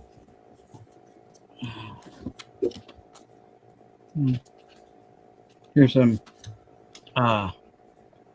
95 Dunruss Perez Steels, right? Oh, yeah.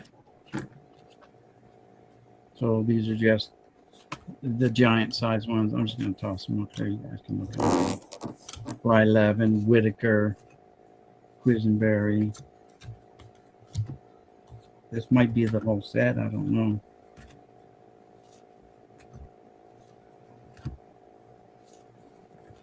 Rice, Sutton,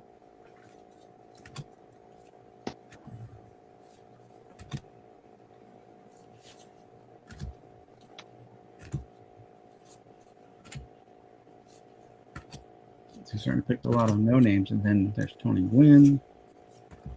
A lot of like checklist card, Cal, and that's it. And then of course we have a bunch of these, but these you bought these in packs and Players of the time. yeah. These are from '86. I'm just tossing them out there because. And then again, locally they put out the Phillies and Yankees in my area, and these sets. And let me see one more thing. See if that's worth it. Oh, okay. I'm going to skip these. But how about this? I don't know if you guys ever saw any of these. Garbage Pail Kids. Hey, GPK. GPK box top. I've never heard of that. And there's a little certificate for your kid, I guess. Dear so-and-so. Hi, how's it going? Things are okay? Good, enjoying life. Swell. Well, blank, blank. I've got a little interesting news for you. Beginning the first of the month, you'll be living in the new place with a lot of other people just like you, and so on and so on.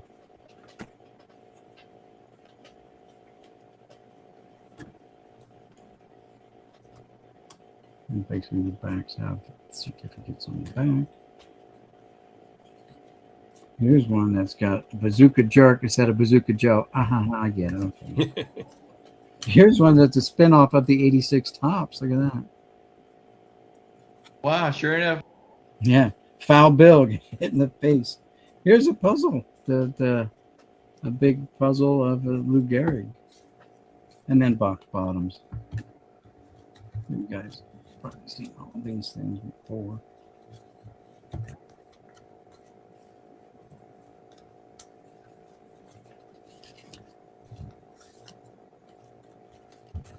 A lot of manufacturers put a lot of time in their box bottoms. That's for sure.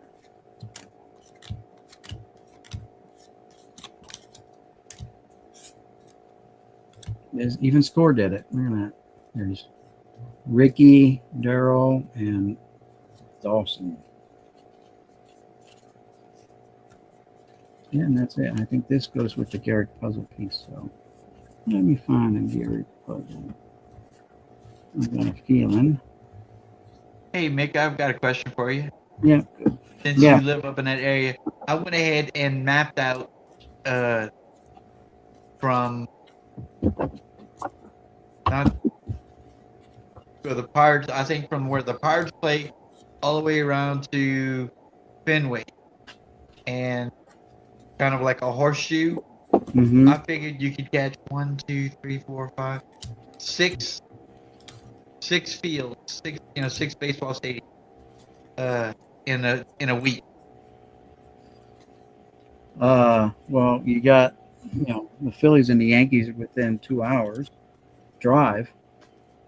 You can drive up to Fenway, right? Yeah. You can drive to Pittsburgh, and from Pittsburgh you can drive to Ohio to catch the Reds, right? But since he's far away from, it's a good ways east. All right. Well, I don't know. I've never driven. I mean, I have driven that far, but I haven't. Well, what I was looking at, I mean, if I were to go ahead and take the Miracle Baseball vacation and try to do, like a game every other day or a game a day within driving distance, I figured the 6 could be done easily within a week. Yeah, maybe within a Yeah. week, probably. You just gotta, do like a triptych or something like that, so you have your lodging and everything set up, and be there in time for check-in. You know what I mean? Like, Yeah. I mean, I think that would be awesome. So, Aaron, whenever you finally, paddle that boat across the water, man, that's I'll meet up for a game. Yeah, that would be cool. Okay, I was being quiet about this because I didn't want to curse myself and miss one card in the freaking set, but I think that's a complete set right there. Nice. Oh, cool. And you know what? Look, this is the more amazing thing. This is the amount of doubles, if that's the case. Oh wow, that's right. that's That's a like great perfect collation. collation right there, right? Yes. Out of 2 boxes, if that's the case. I'm checking now, so that looks like we have a complete set here. Should be good. Very nice. Very nice. I can stop buying this stuff.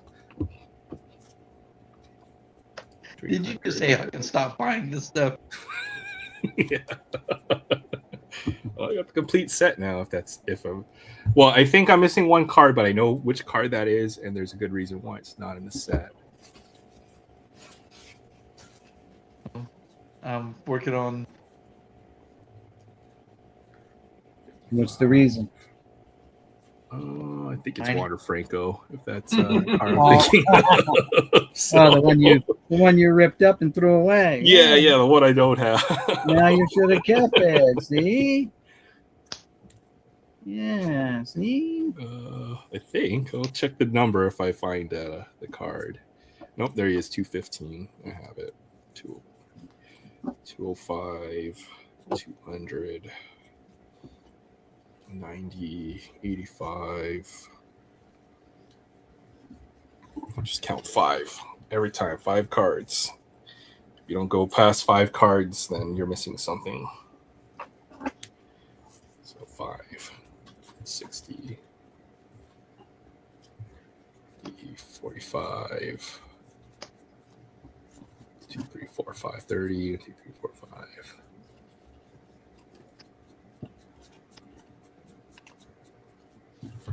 Nice.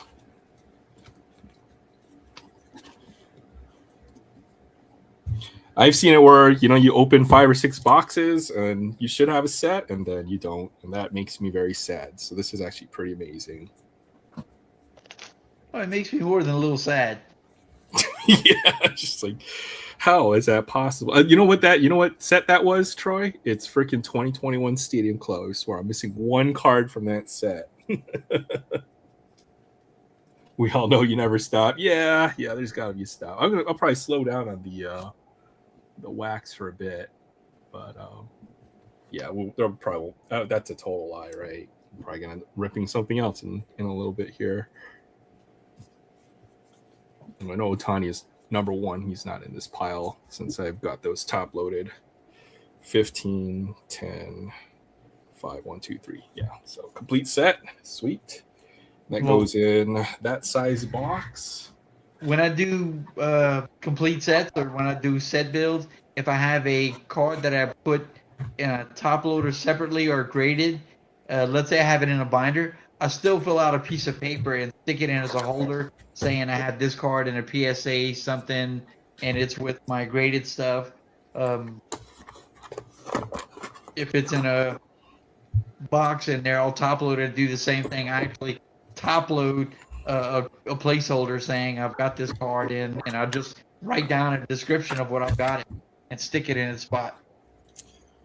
Extra is gonna fit. Nope. Darn. I need one of those slightly smaller. So this is a 400 count, I think. Maybe 320. I'll just throw the Shohei Ohtani right there on the top. So it's a complete set. Cool. Sweet. Market. Oh yeah, good idea. Or how do I label? Sometimes I don't like to write on my boxes just because I know It's gonna change. Yeah, so Well, and I just scratch out and write underneath it and scratch out. I'll do that. I put a sticker on it. I'll put a sticker on the bottom since usually they won't matter too much. Need to keep a roll of painter's tape nearby. Yeah, that would work. I'll show you what I use. You know those little they're meant for bookmarking in books. So when they peel, they won't take some paper off the box if that matters. You know those little tabs that you put; those are pretty good and they stick pretty well. So I use those. But otherwise, I've got a bunch of different labels and stickers lying around. So yeah, complete set. I'm pretty happy about that. Look at that, only about 120 dupes. So perfect. The boxes overlap perfectly to get the complete set. It's raining in Northeast Ohio. It's not raining too hard. Ranger. Very well, 1990. Pop one of these then. Series 2 hangers.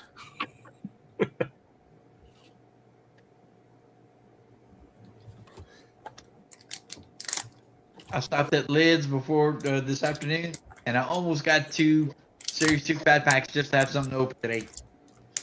The fat packs are good. You know what? I pulled a heavy lumber, I think, out of a fat pack for Series 2. I've only opened like maybe a couple of those, but Well, I didn't remember what I said about not getting the individual series stuff. yeah. I definitely did not buy as much Series 2 as I did. Probably just enough to make a couple sets. No, I take that back. I'm gonna make a decent number of sets of this, but not as much as previous years. You're not ripping just Series 2. That's how you end up with, all those autos by ripping all the packs and boxes and stuff like that. And that's a great thing because you've got a great autograph collection, busted from sets. That's awesome. Or, pack. We get some pretty good pull luck here and there. Not gonna lie, it's been Yeah. pretty good lately. So Colson Montgomery, Schlittler rookie. Oh, why did I do that? It's if I was doing it at home by myself, I'd just skip all the base cards. Oh, I've got to build sets of this. I'll probably start doing that this weekend. There's a Savage rookie That's card. that. Man, nobody after that, what happened in the World Series, you don't hear his name at all. Well, he was hurt, and then I think he's pitching again now, so he's pretty solid. He's going to be. Oh, and he's overshadowed by the rest of the rookie pitcher class, which has potentially both Cy Youngs and like the Cy Young runner-up, right? You've got Schlittler, you've got Mizorowski, you have Chase Burns. So you Savages. You even have other ones. Nolan McLean having a pretty good year. So this is like the year of the starting pitcher, or could be for the next few years. There's a lot of good ones in this class. The Red Sox pitchers, Conley Early and what's the other dude's name as well. So Did you guys talk about the PCA earlier in the stream? Oh no, not yet. We can talk about his MVP chances. What do you Is think, Troy? the top. I mean, they actually put. Wait, what the hell? his- Just straight up doubles back to back. How'd that happened? Sorry. Oh no, I was thinking when you said straight up doubles, it reminds me of the Fairfield double. Yeah. They got Fairfield doing their collation now. Yeah. No, I haven't. Are they just not even randomizing stuff and just taking stuff out of whatever box they load up and dumping in those boxes these days? No, but Fairfield doubles, as far as I know, it's a real thing. When you open those Fairfield boxes from the drugstores and all. I swear, I opened one and it was full of just oddball cards, right? But it was somebody probably organized their box. It was all Brewers. It was all oddball Brewers stuff, right? It wasn't like your just base set cards. It was all kinds of like, food and beverage stuff or that kind of stuff. It was all Wow. Brewers. So it was a cool box. I remember that, though. It's pretty neat. Okay, got a Caglione. These are nice. This is such a big insert set, 54 on the checklist. We're never finishing that. Glove work. Kegs. Uriel. Kobe. Massey. Not much in that one.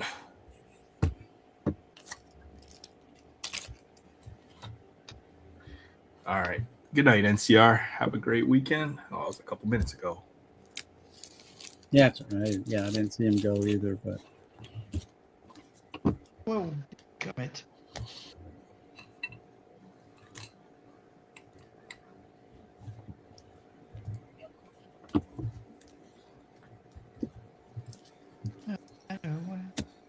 But for PCA, I guess for folks who did open Topps Chrome this year, I was thinking about this, right? You don't want Shohei to win because if Shohei doesn't win, you don't get your $20 buyback. It's still a Shohei card. But if PCA wins and you get those $20 buybacks, then you still have your Shohei cards, right? So you kind of want PCA to win, I think, from that point of view. As of today, a couple articles I read puts PCA ahead in the metrics. Yeah, if Ohtani doesn't pitch and if PCA stays as hot as he has been, then he should win the MVP, but it'll be very close. Was Jay not on at the beginning of the stream? Yeah, he was on for a yeah, minute. he was on. And he didn't mention that at all? Didn't get that far, I don't think. And somebody's going to pull his fan card. His his players is Nico and Seiya.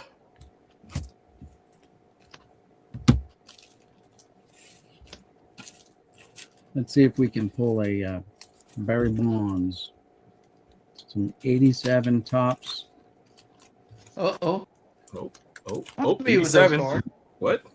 I'm familiar with those cards. It They have woke- that it woke weird Troy wood-like up. border. And the gum is stuck to his back. There we go.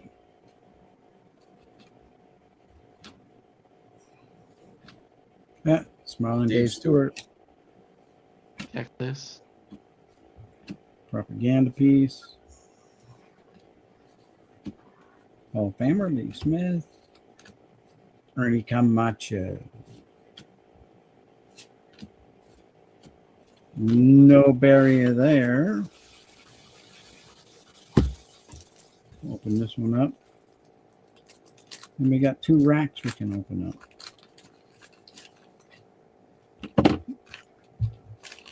Part of the gun broke off. I wish I had, golly, what was it, the baseballcard.com, was it? Or he had that box with the rack packs in it. I wish I could have come up with the money for that. What? 87 wrap? A whole box of 87 rack packs. Oh, on BBCE or No, it was the guy that was on the show. Then he did that Sunday morning trade show on YouTube. Oh, Arnie card deal. Yeah, those Yeah. that box. I wish, man, he actually showed it on that show that he did that Sunday morning. He said he had just sold it, and he opened it up, and it was full. I'd never seen that. I've seen the Rack Pack boxes, but I've never seen the that particular packaging for it. I wish I could have come up with the money for that. That was just awesome. Yeah, it'll come up again. Plus, you have the stuff like that. The reason why I don't collect memorabilia and stuff like that is you have to find a way to store it and display it.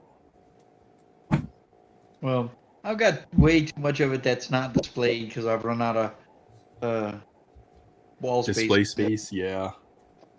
My wife hates our bedroom.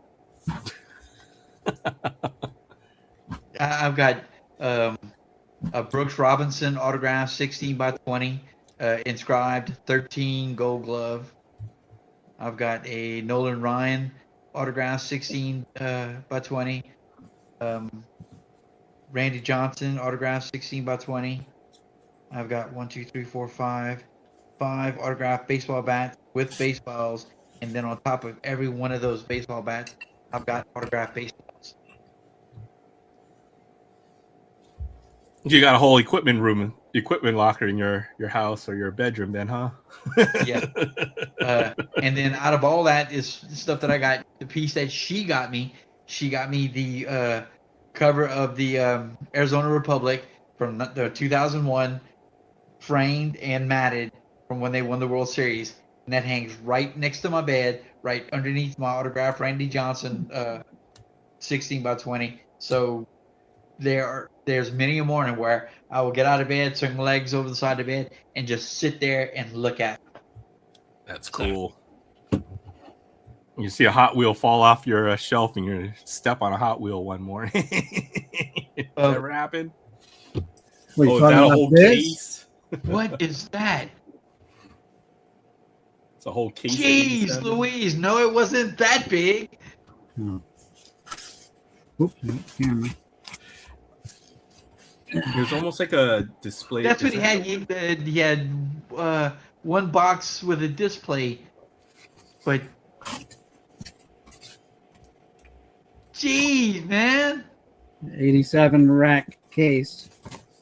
But he had one box of those. You got that's how many boxes? There's 3 boxes in this case. Well, was that the packaging, Troy? I'm pretty. It didn't look the same as when Mickey opened that one box. The way it was folded up. Look at that! Golly! Look at that. Oh my goodness! I want one. It's a lot of cards right there. Yeah, I think there's like 72 packs, 24.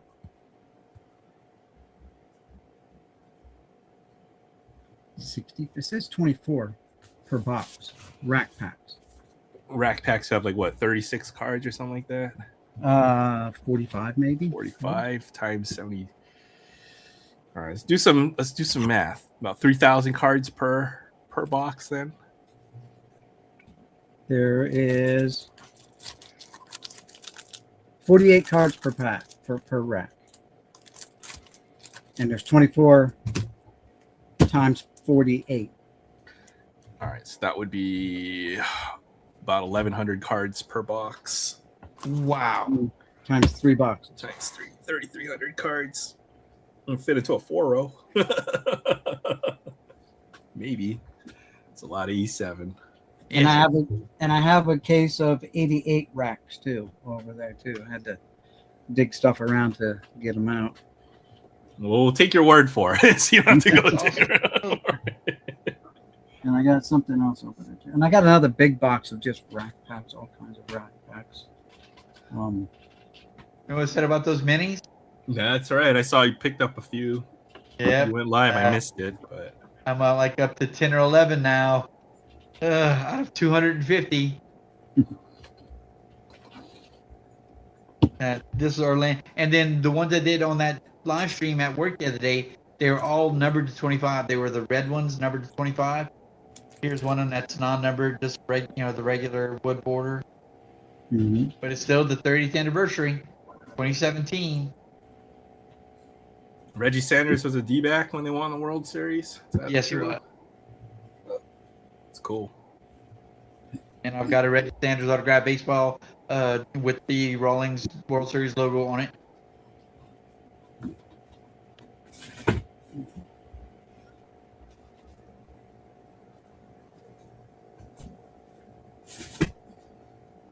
Bobby Witt's dad was he had just come up the Rangers. Nobody, you never hear of it. He, as far as I know, he does not have a Diamondbacks card for the 2001 World Series, but he is a Diamondback. He does have a ring. I wonder. I'm gonna go see if maybe he's got a Diamondbacks card. That'd be cool. But I'm sure you've looked already. So I do have a Texas Rangers autographed Bobby Witt card that says 2001 WS champs. World that's cool. Series. Yeah, I agree. That is awesome. See some rack packs. Yeah, these are separate from the box. I put those boxes back. These are the ones I had out from before. Yeah. These are ones he had out already, but he put the full box back. Get Man, that fresh 87 right there, Troy. Fresh. I know it's off. Packed fresh. Packed fresh. Looking for that Barry Bonds rookie. And I thought about PSA. trading my 87 and my 87 Opeachy. I thought about it. I bought a case, 16,000 cards of the 87 Opeachy. Really? Yeah, it's a vendor case, which means they're not in boxes. They're literally stacked like this throughout the whole box in rows. Oh my goodness. Yep. I think I put 16 sets together out of that 16,000 cards. So let's get us a Barry, Frank White, Roger Clemens. I gotta check. I think there's something about this Mike Laga card. That's an error or variation. Sparky, Smell Sparky. There's Triple Chin Lynch. Oh, 3 gills. Wait, did we have a one? Who was that 2 cards back just now? That one. The Dead of Pryor down there? Yeah. All right, Mike, yes. That, Yeah. I'm pretty sure, isn't that the stance that the photo for Barry's card is? The back coming on his shoulder? Similar, maybe. Except Barry's a bigger guy. Not in 87. Now with the Braves.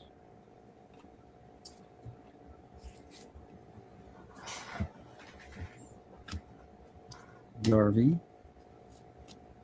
I think as far as the Opeachy goes, that's so cool how the circle for the team is going to be whoever he's playing with after the trade, but the picture for the uniform is his previous team, and it's got that little note typed in, now with the, just like you said, now with the Braves. Yes. The top card doesn't, the top cards don't have that, the Opeachy cards do. Yeah, it's gonna say Opeachy. Look, miscut cards on the back. Ooh, bad miscut. Oh, wow. Holy smokes.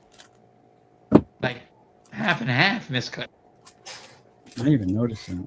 2 for the price of 1. Jeez. What would be really cool is if you could get the top and the bottom of the other cards and hope and put them together. I've got a sheet like that. It's it all came out of the same box and I matched them up. Oh, that's pretty cool. Together. You know, we didn't even check the back of these. Let's see.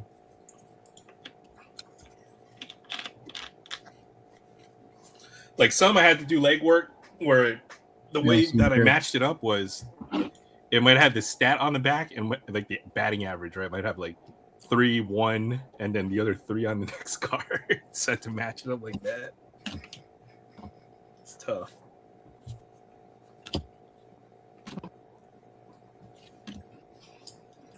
Tough one. Hey, Bobs. Wade Boggs.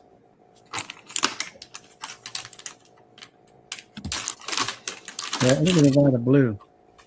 Wow, look at the space between those. I'm not sure what all that's supposed to be. Looks like the next sheet over, I think. But it's more than miscut because the picture's fine in the front, right? Yeah. So it's misprinted. And it's almost like an error card. Those may have some Right. value. Well, it's got Vitas here, Vitas stats. And Mike Brown there. So yeah, basically it's got Mike Brown on the back. Oh, look. Athletic. Dave Stewart again. Rags.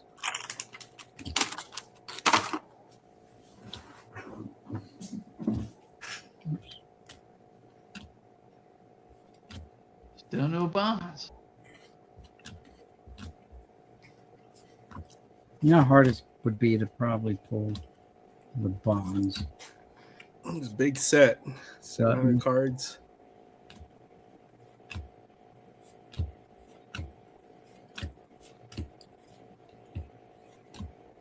I got 2 checklists in that one. Nothing. I hear more than anything that when most of the guys that I collect today, when you're a kid popping, cracking packs and all that, if you had a checklist in your pack, you got all mad because it should have been a Facebook card. There's one that's miscut. Tim Burke with Greg somebody for the Rangers.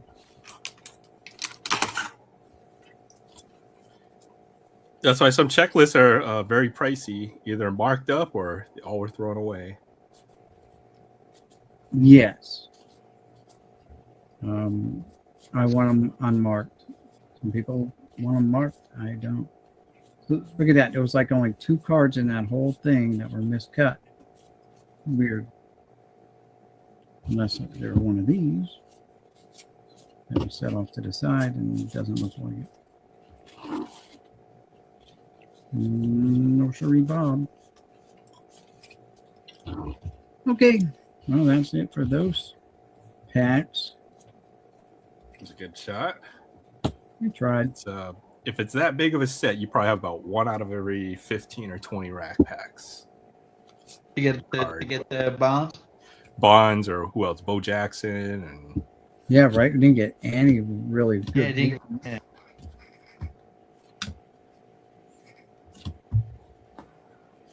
all right. So yeah, same result as the last box. I have 2 of these now. What? Yeah. Yay. Nice. So, this Very was nice. from the last box, and this was from Aaron the Otani collect. the green parallel Otani collector. It seems so. Tiny magnet. Like Sam the duo. The Dugong Master. Dugon. Sam the Dugon. Sam the Dugon guy. That's it. I did get something else that came in. Yeah. Mm-hmm. Newest out of 5. Oh yeah. Okay, check this out. This goes to the. We got to come up with a creative name for this rainbow.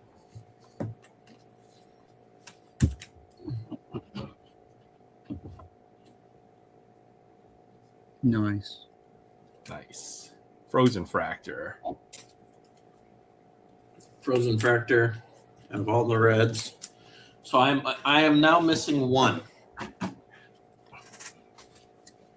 1 out of 2. Is that 1 of 2 that you're missing? That you're. Yep, the 1 of 2. Well, good luck. That's the last card on the rainbow. The black geometric. Oh my goodness. I mean, to try to collect a modern rainbow and get that close, I've only seen a few pictures of people ever doing it. It's crazy. That's insane. I'm very close. Oh man.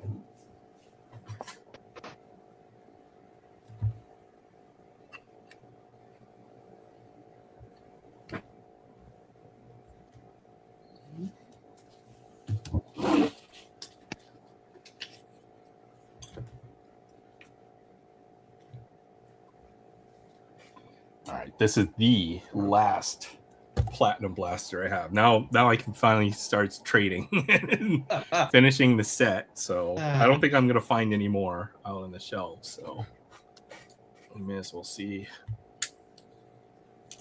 You almost make me want to go find one so I can open it so I have something to trade with you. I'd keep it. They're or rip it for yourself. That would be. But yeah, I hit a big auto on somebody's stream. KC Card Connection had a live stream and pulled a Ben Rice auto out of a blaster last week. Oh my! I'll finish this up. I think I'm about That one, the box. Oh. 40 cards from finishing this set now, so get close. Should be able to trade for the rest.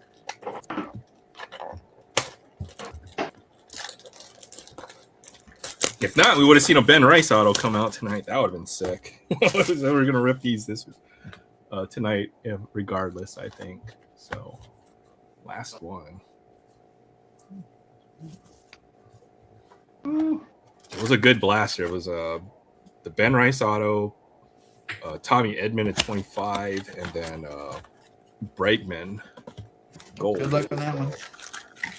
Thank you. Keep this packaging. A couple wrappers. I had a couple cards I probably need to send back to Tom, so I need some packing material to give it back to them with. Oh, orange right away. That's a 25. Save that for last.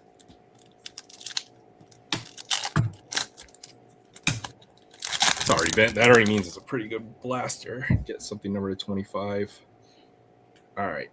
I did find an Otani base, so I might theoretically be able to finish this set. There's a Thurman Munson. His rookie card was a lot more than I thought it would be. His rookie card is pricey because it's got those black borders. And wait, no, it's not a 71. Is it? Oh, it's not 71? No, 71. PCA. I think it was out of not the 69. 69 rookie stars, maybe? Was it 70? I don't remember now, but out of the set, it was way more expensive. You know, for Thurman Munson, it was way more expensive than I thought it would be. I think people speculate he might eventually become a Hall of Famer. Plus, he's a Yankee, so that right there are your multipliers. Yeah. Christian Campbell. Oh, second number. I think it ended up. Oh, Campbell rookie card. Vladdy. Oh, we already see the name right there. That's a good one. yep, that's nice. Tony Gwynn. 150. Mark Burley.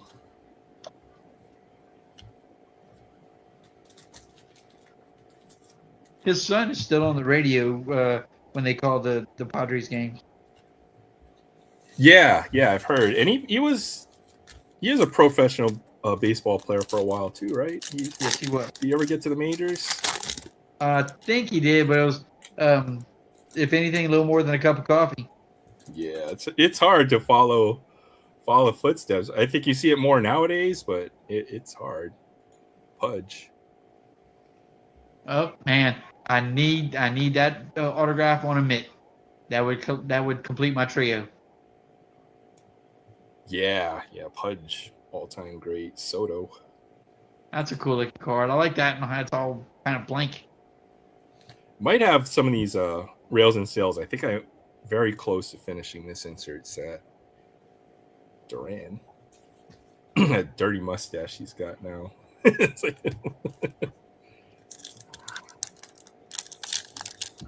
As a kid, I rooted for Thurman Munson. I really liked him. And I hated Carlton Fisk. They're always competing for the All-Star spot as catcher, right? Yep.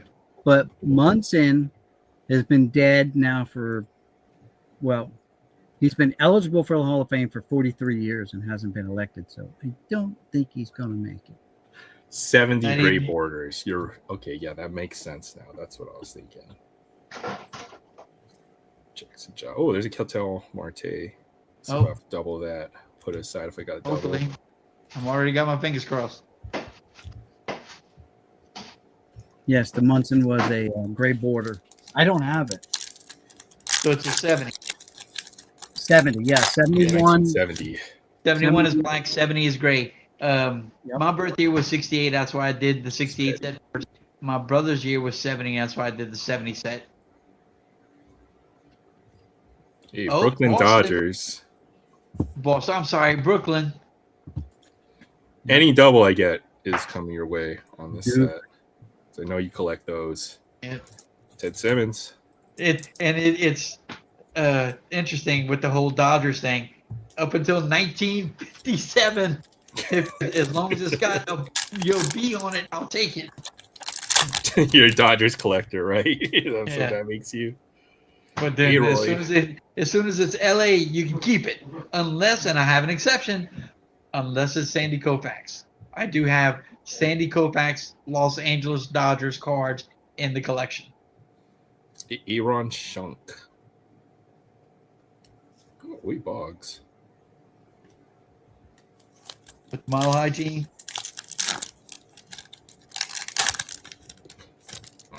Trevor Williams. No auto, but still got that orange to come. Zach Bean. Another rookie with the Mile High team, Zach Veen. Yeah. Langford. Oh, there's a good pirate right there. Mazurowski. Billy Mazeroski. Didn't Maz just pass away recently? Recently, yes. All right, let's see. Last pack of platinum. Jason Kendall. That's kind of cool. I have a Kendall autograph. Does it have his complete stats on the back or any stats on the back? It'll have his complete lifetime stats on there. Lifetime. 2,200 hits. He's a good catcher. I might have Kendall somewhere on auto. Smoltzy. Oh, Smoltzy. Yeah. All right, how we do this? Last card. That's the orange. Yeah, it's a Cub. Oh, good luck.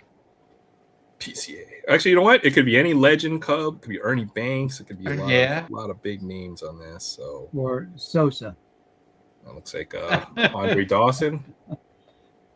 It's Sosa. Sosa. It's Sosa. Yeah. Yeah. Sorry, didn't mean to jinx you, but you know, It's still Well, cool. Sosa, 1 of 25. So I watched Keith Lonely Basement Baseball Cards put out a video, and he talked about he was so engrossed in looking at whatever cards and stuff he had in front of him that he saw out of his peripheral vision this kind of blur that went by him. And then one of his friends come up to him and said, "Hey, did you see Sammy Sosa walk by you?" He goes, "What?" So he said, "Yeah, I just talked to him for like 15 minutes. He and Sammy and I were talking for like 15 minutes." And he goes, "No, he walked right by me. I didn't even see him. Son of a..." Oh, golly. Wow. Oh, dang. That's that might have something to do with the National, you know what I'm saying? Like, because they had just completed the National, and that's one of the stories that came out of it. 609 home runs career. And he's got the most seasons with 60 home runs or more. That's true. Yes. 609 home runs, 2,400 hits. All that. Oh, wait. That's so cool. Sosa, Tony Gwynn. That was a good blaster. Those two. John Crook, Don Crook. Who is that? baseball player. He, I think he's got a eBay store where he sells the cards. His own stuff, or is he like a dealer it's now? John Crook cards, or is it just Crook cards? It might be just Crook cards, but I think it's John Crook cards, and it's that's cool. anything. Of course, the only reason I know who John Crook is Randy Johnson threw pretty much head height behind him in an All-Star game, and he hit the dirt.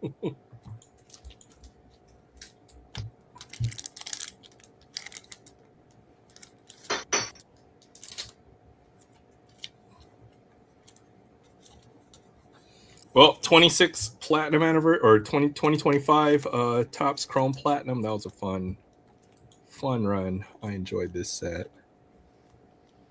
But it is now complete and in the books. Yeah. Unless we find the miracle restock, I think we're done with this set for the year.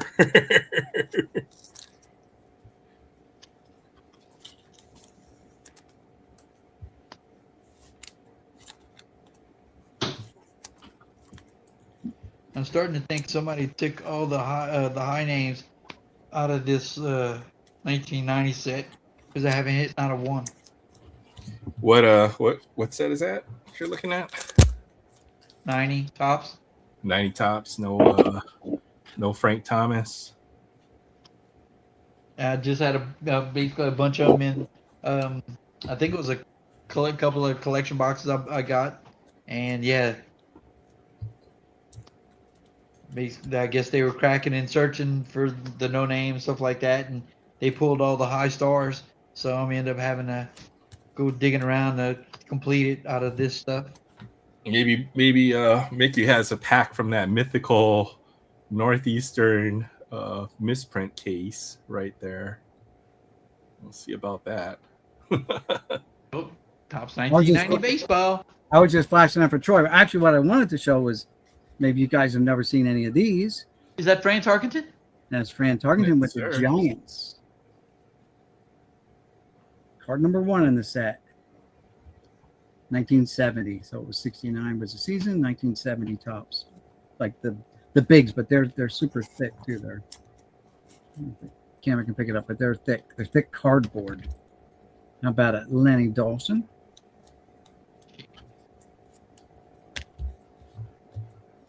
Richard Oh. Butkus.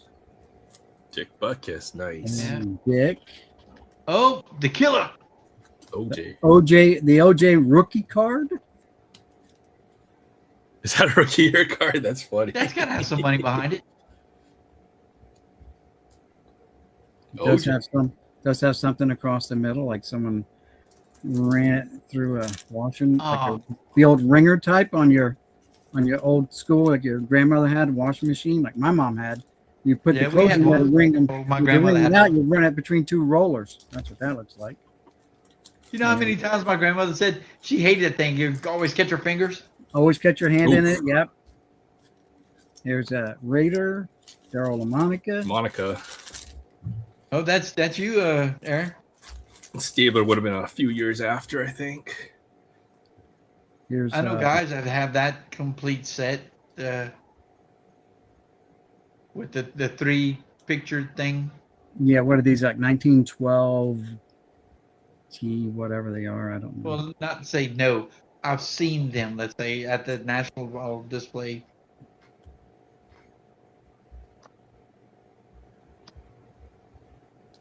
There's 2 of them. And I have another one, but I only have the center card. The wing cards were like pulled off, ripped off, cut off, whatever. And it has a crease like this one has a crease down the middle of Ty Cobb. I have the Ty Cobb. Oh, wow. Wow. Here's a box topper. Oh, Jeter. wait, I've got, that's a whole card? The Yeah, top yeah. is connected to it? No. That's on the back. I got this Moxie Ted Williams advertisement label for Moxie as like a chocolate drink or something like that back in the day. Because on the front, I've got a die cut set. That's that whole thing. Yeah, it's die cut. The home team hero set. I've got it. Oh yeah, yeah. I don't have the whole set. Oh, you showed the oversized set, right? The Hometown Yeah. Heroes oversized. It's with the Griffey collection because I picked it up because it had a Griffey card with it. And Hey, Pistol Pete, nice. Sola Pete, part of that set that I had showed earlier. Yeah, tall The only boy. Louisiana basketball player that I know. And is that the New Orleans Jazz? Yep. The Jazz. Because there's no Jazz in Utah other than basketball. Wait a minute.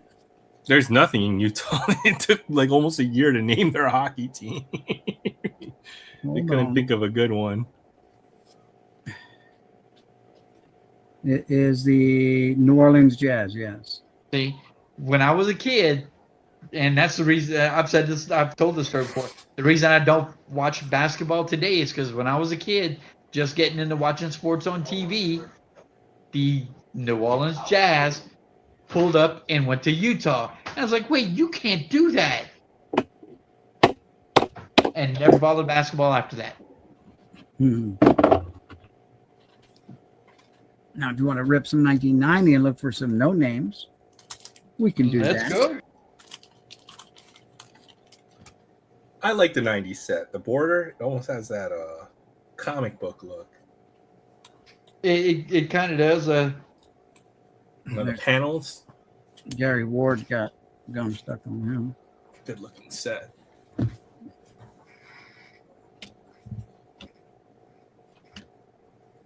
Smiling Sparky. Oh, got Frank Robinson. Propaganda piece. What number is Disney. that, Frank Robinson? 391. 3. All right, I got a whole stack of 300. 381. Sorry, 381. 3. All right. Oh, wait, here's a Bo. I didn't even realize it. Card number 300 is Bo Jackson.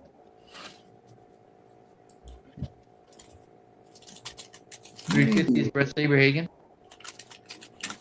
Maybe we'll get lucky. And the gum won't be stuck to the no-name Frank. That's some nasty looking gum though. Propaganda piece. It's Coleman. 391. Grace. Grace. Oh, 381. 381. 381. 381. Jay Buhner. A young Jay Buhner. Not in his Yankees uniform. Cal. And strike 2.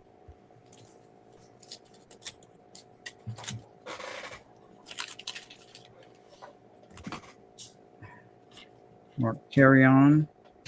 My wayward son.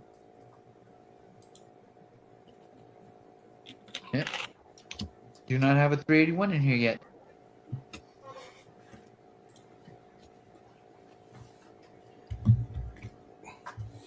Does a Thurman Munson rookie card go for? Way too stinking much. But I'm already completed. That's the 1970 set, so they can sell it for as much as they want to. There you go.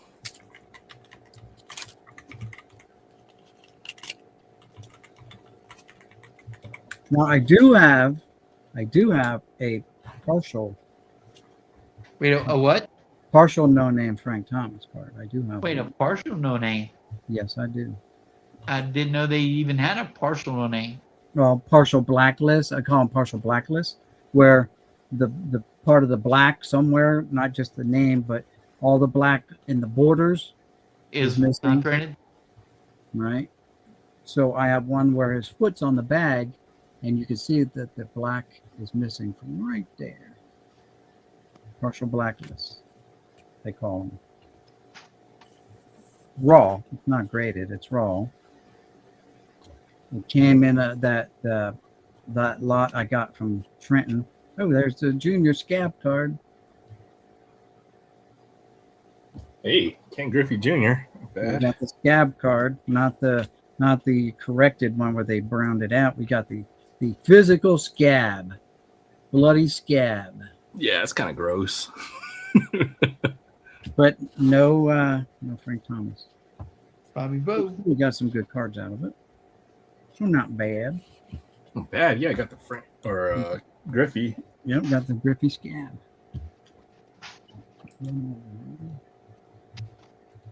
See, I can show this. Let's go shopping for a 70 Thurman Munson. I saw one. Hey, look, sold $23. That's not bad. Oh, that's not. What was it? All cut up, bicycle spokes. Yeah, it's got some dings and dents and one corner. It's diamond cut. Is that a buy it now or a bid? So, Buy it now, $23. Just have the card. Well, there you go. Someone wants a filler right now. And then what else did I see? I mean, it's a pricey card, but I think the 71 might sell for more than the 1970, just because of the Doubt it, 'cause condition. a 71 in good condition for any player is going to be a rare card because of all Yeah. the chipping on that black border. On a nice one, and I'm talking like, would be some maybe corner issues or border issues. You're going to pay anywhere between $40 and $60 for a raw one. Oh, look at that! Look at that one. That's pretty rough right there. Oh, Yeah, that's the sleeve wow. on top of it. I didn't see it with this. It's in a sleeve, but it looked it looked a lot more rougher if you didn't look at it. It looked like there's, like someone took their Can you scissors and imagine cut it. being a kid in 1971 and then here, let's say 10 years later, you take the rubber band off your cards in 1980, 81, and all those 1971s are all white around the edge. So you take a black Sharpie and just go around the cards to blacken it out, and then 15 years later you send them off to get it graded, and each one of them comes back as altered. Yeah. It's a not bad condition. That's like a 3 or a 4, I would say. Looks really nice. $52 on that card.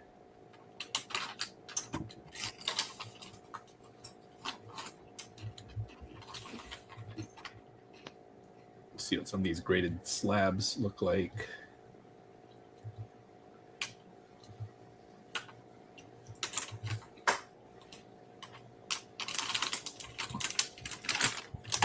Yeah, so it's pricey. It's not out of the reach of collectibles, I would say now. It's not bad.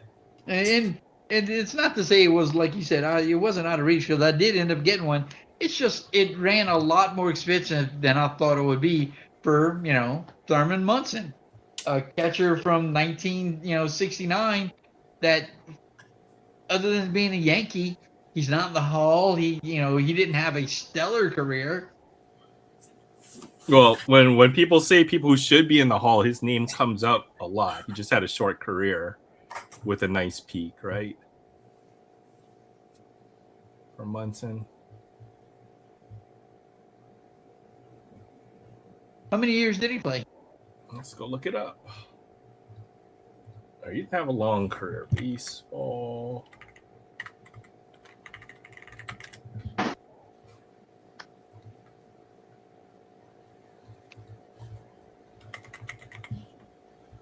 So he had a 10-year career, which is short by That's short, Hall of Fame yeah. standards. And he had 46 WAR, which is borderline Hall of Fame. 1,500 hits. I mean, these are good numbers for a catcher. Catcher don't have that very often. 292 batting average, 113 home runs, 116 OPS. So he had an MVP, Rookie of the Year, MVP, and 3 Gold Gloves. So yeah, he should have a case to be in the Hall of Fame. Yeah, and you're right. I'm looking at that definitely. You'll see. Is it Hall of Fame? Dave Henderson. By catcher, so he's 12th. Like when they use these more modern statistics. So he's the last one off the list, basically, right? So yeah, Munson, Gene Tennis, who also had a really good career, yeah, and then Buster Posey, who people say he's a lock to get in, right? So yeah.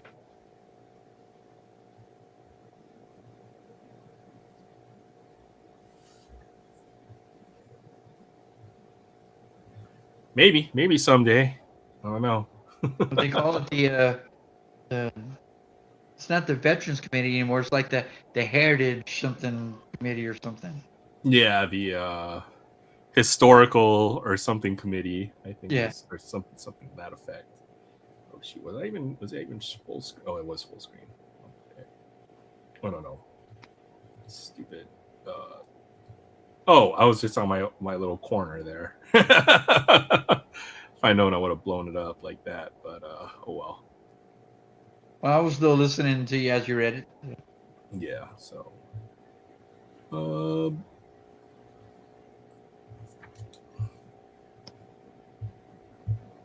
And if he makes a haul, his cards will probably pop even more so. Plus, he's a Yankee, all that stuff. But I don't know. I like the 71 image more. It seems that way with a lot of the cards. Same with the Pete Rose rookie card. You almost would want the second year card. I have to go digging through my old stuff. I mean, speaking of stuff you have stored and not displayed, I'm almost positive I've got a 16 by 20 black and white Pete Rose photo signed in baby blue marker. Pete Rose Rookie of the Year. 64.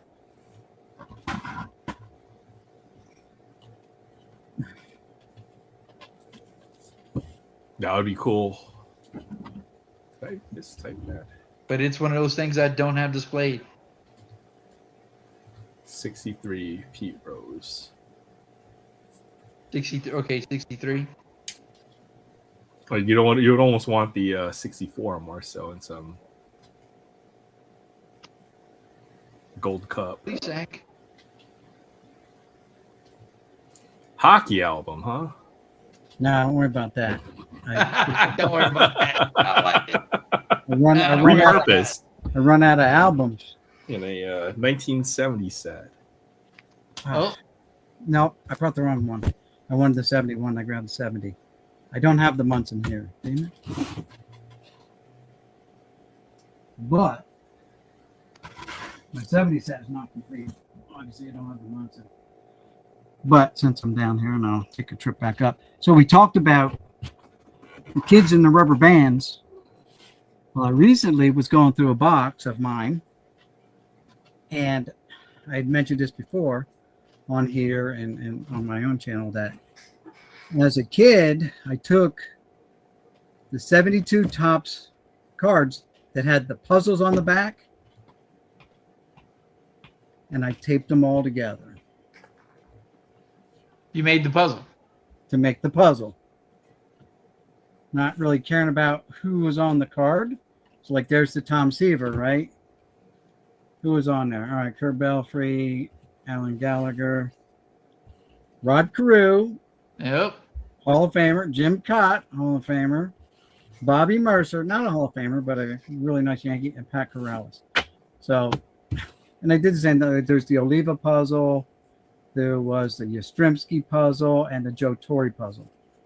And the cards that ended up getting ruined was like this Wilbur Wood. It's got tape All the way around it. all the way around it, front and back, especially on the back. Oh, wow. You see the glue, right? So Ollie Brown, Reggie Smith, Fritz Peterson, Juan Marichal, Hall of Famer, Nate Colbert, Leo Cardenas, Ed Kilpatrick, John Blue Moon Odom, Ron Santo, Hall of Famer, part of the Yaz puzzle, Pete Rose card, Yaz, Ray Sadecki, Doug Griffin, Jerry Kuzman, Bobby Bonds, not Barry, Tim Foley, Gene Michael, the Stick, and Jose Pagan. So, yeah, as a kid in 1973, that's what I did with some of my cards. I taped them all together and stuck them in a sleeve, one big page sleeve, and I had them all in there up until last week when I found them and I tore them all back apart. Well, So, but that's still not bad that you just tore the tape off the cards and it left the residue, but didn't take Yep. the paper off of any of them. Yeah, no, it doesn't look like there's any paper loss. See, Because that's it was awesome. it was on there since '73. Yeah, that's some pretty awesome tape. There's something, but that wasn't from the tape. That's something else. The tape wasn't over there. Tape ran along here. I don't know what that is, but there's definitely Oh, so paper loss. that one got paper loss from stuck in the pack or something. Maybe stuck in the. Or the if sleeve. you put it on the wall, maybe use some kind of tack to put it on the wall. No, I never put it on the wall. You did? I put them in the sleeves. Yeah, some ink on the backs. See, but it's the things we do as kids that because you're not looking at one day this is going to be a collectible item or anything like that. No, we didn't even have a way to take care of our cards. Yeah, there's no Nope, no paper. I have a Web of Spider-Man #1 comic from late 80s. In the back, on the back page, when you're reading comic books, the back page will sometimes have to order a subscription. Here's an order form. Robert says he did his Star Wars cards that way too. I cut out cut right on the page, cut out the order form, and mailed it in so I could get subscriptions to Marvel Comics, and I still have that comic today. There you go. Send 5 UPCs and cut them off the box and get a free prize kind of deal.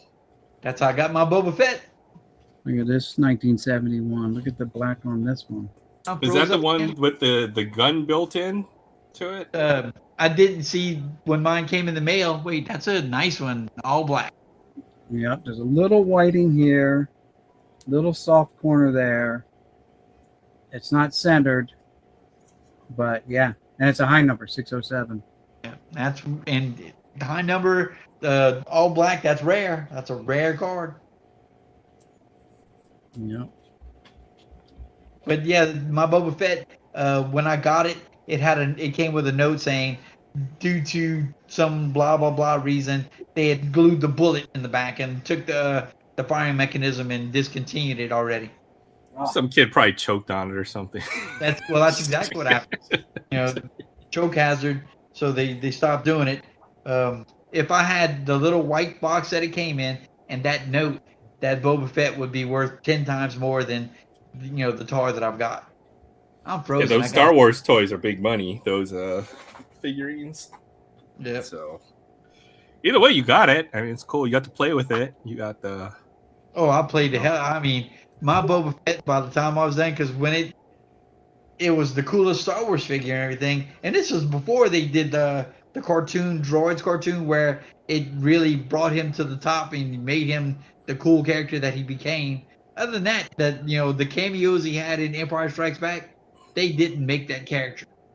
But for years, right? For Star Wars, I didn't even know who Boba Fett was, but I knew people liked him as a character, and I watched the movies. I was like, "Who the heck is Boba Fett?" I've never even seen him in the movie because he only appears in just a short, those short couple of scenes, cameo right? appearances on Cloud City. And they don't really mention him by name, right? He's just Boba Fett, the bounty hunter, right? So unless you were a Star Wars toy collector or a Star Wars fan to the point where you watch it was the Droids Christmas special or the Ewok Christmas special. That's what that's what brought him to the top. Here's a Pistol Pete I had out earlier. I think you've already seen it, but I'm gonna start again because I'm froze up again. Sounds good. I use a restroom. I'll be back in a minute.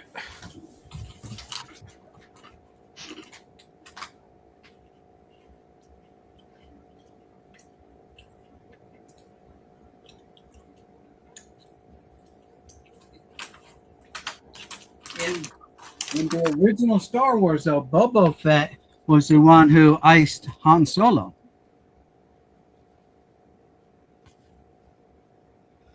Troy's battery run dead? Or am I frozen? He's resetting. Oh, okay. So here's my 71 set. And here's my Munson card that I have for my binder. I think I have like 4 different versions of this card.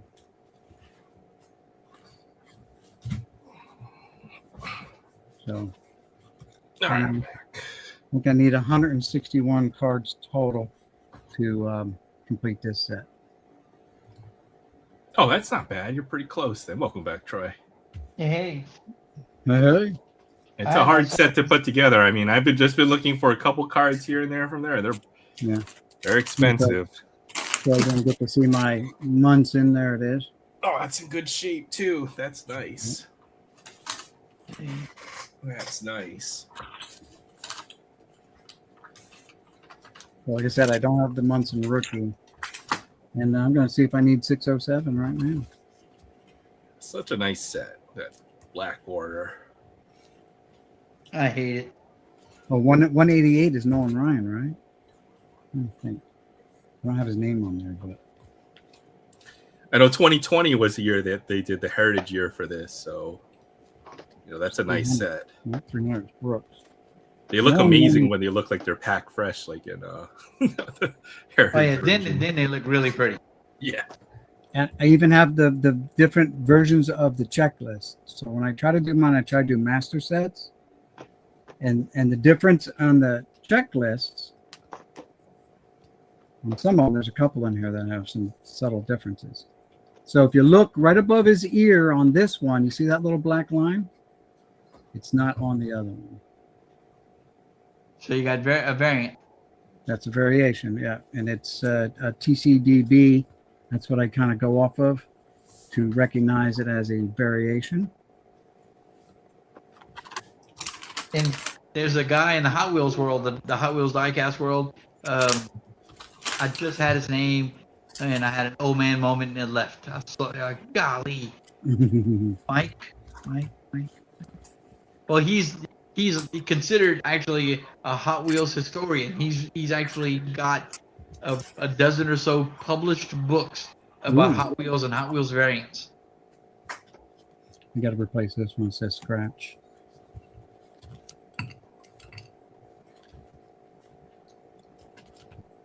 Here's my Nolan Ryan. I think I have like 11 or 12 of this card. That one's sharp.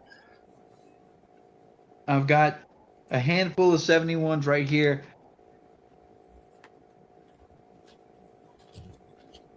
That I will gladly send your way to help out with any 73s. You could get mine coming my way. Okay, well, I'll have to get you a list of what numbers I need from you. Because I gotta replace some too in here. You see, as we get to the higher numbers, it's the pickings are, this one is marked, yet it's a variation of the checklist. But because it's marked, I don't want it in my set.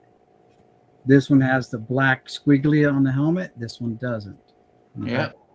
Sure that's more obvious than that little black line on the other one. But see, it's got 3 marks on it. Someone marked 3 cards. So I don't want it in my collection. And that's going to be harder to replace than most of the other cards.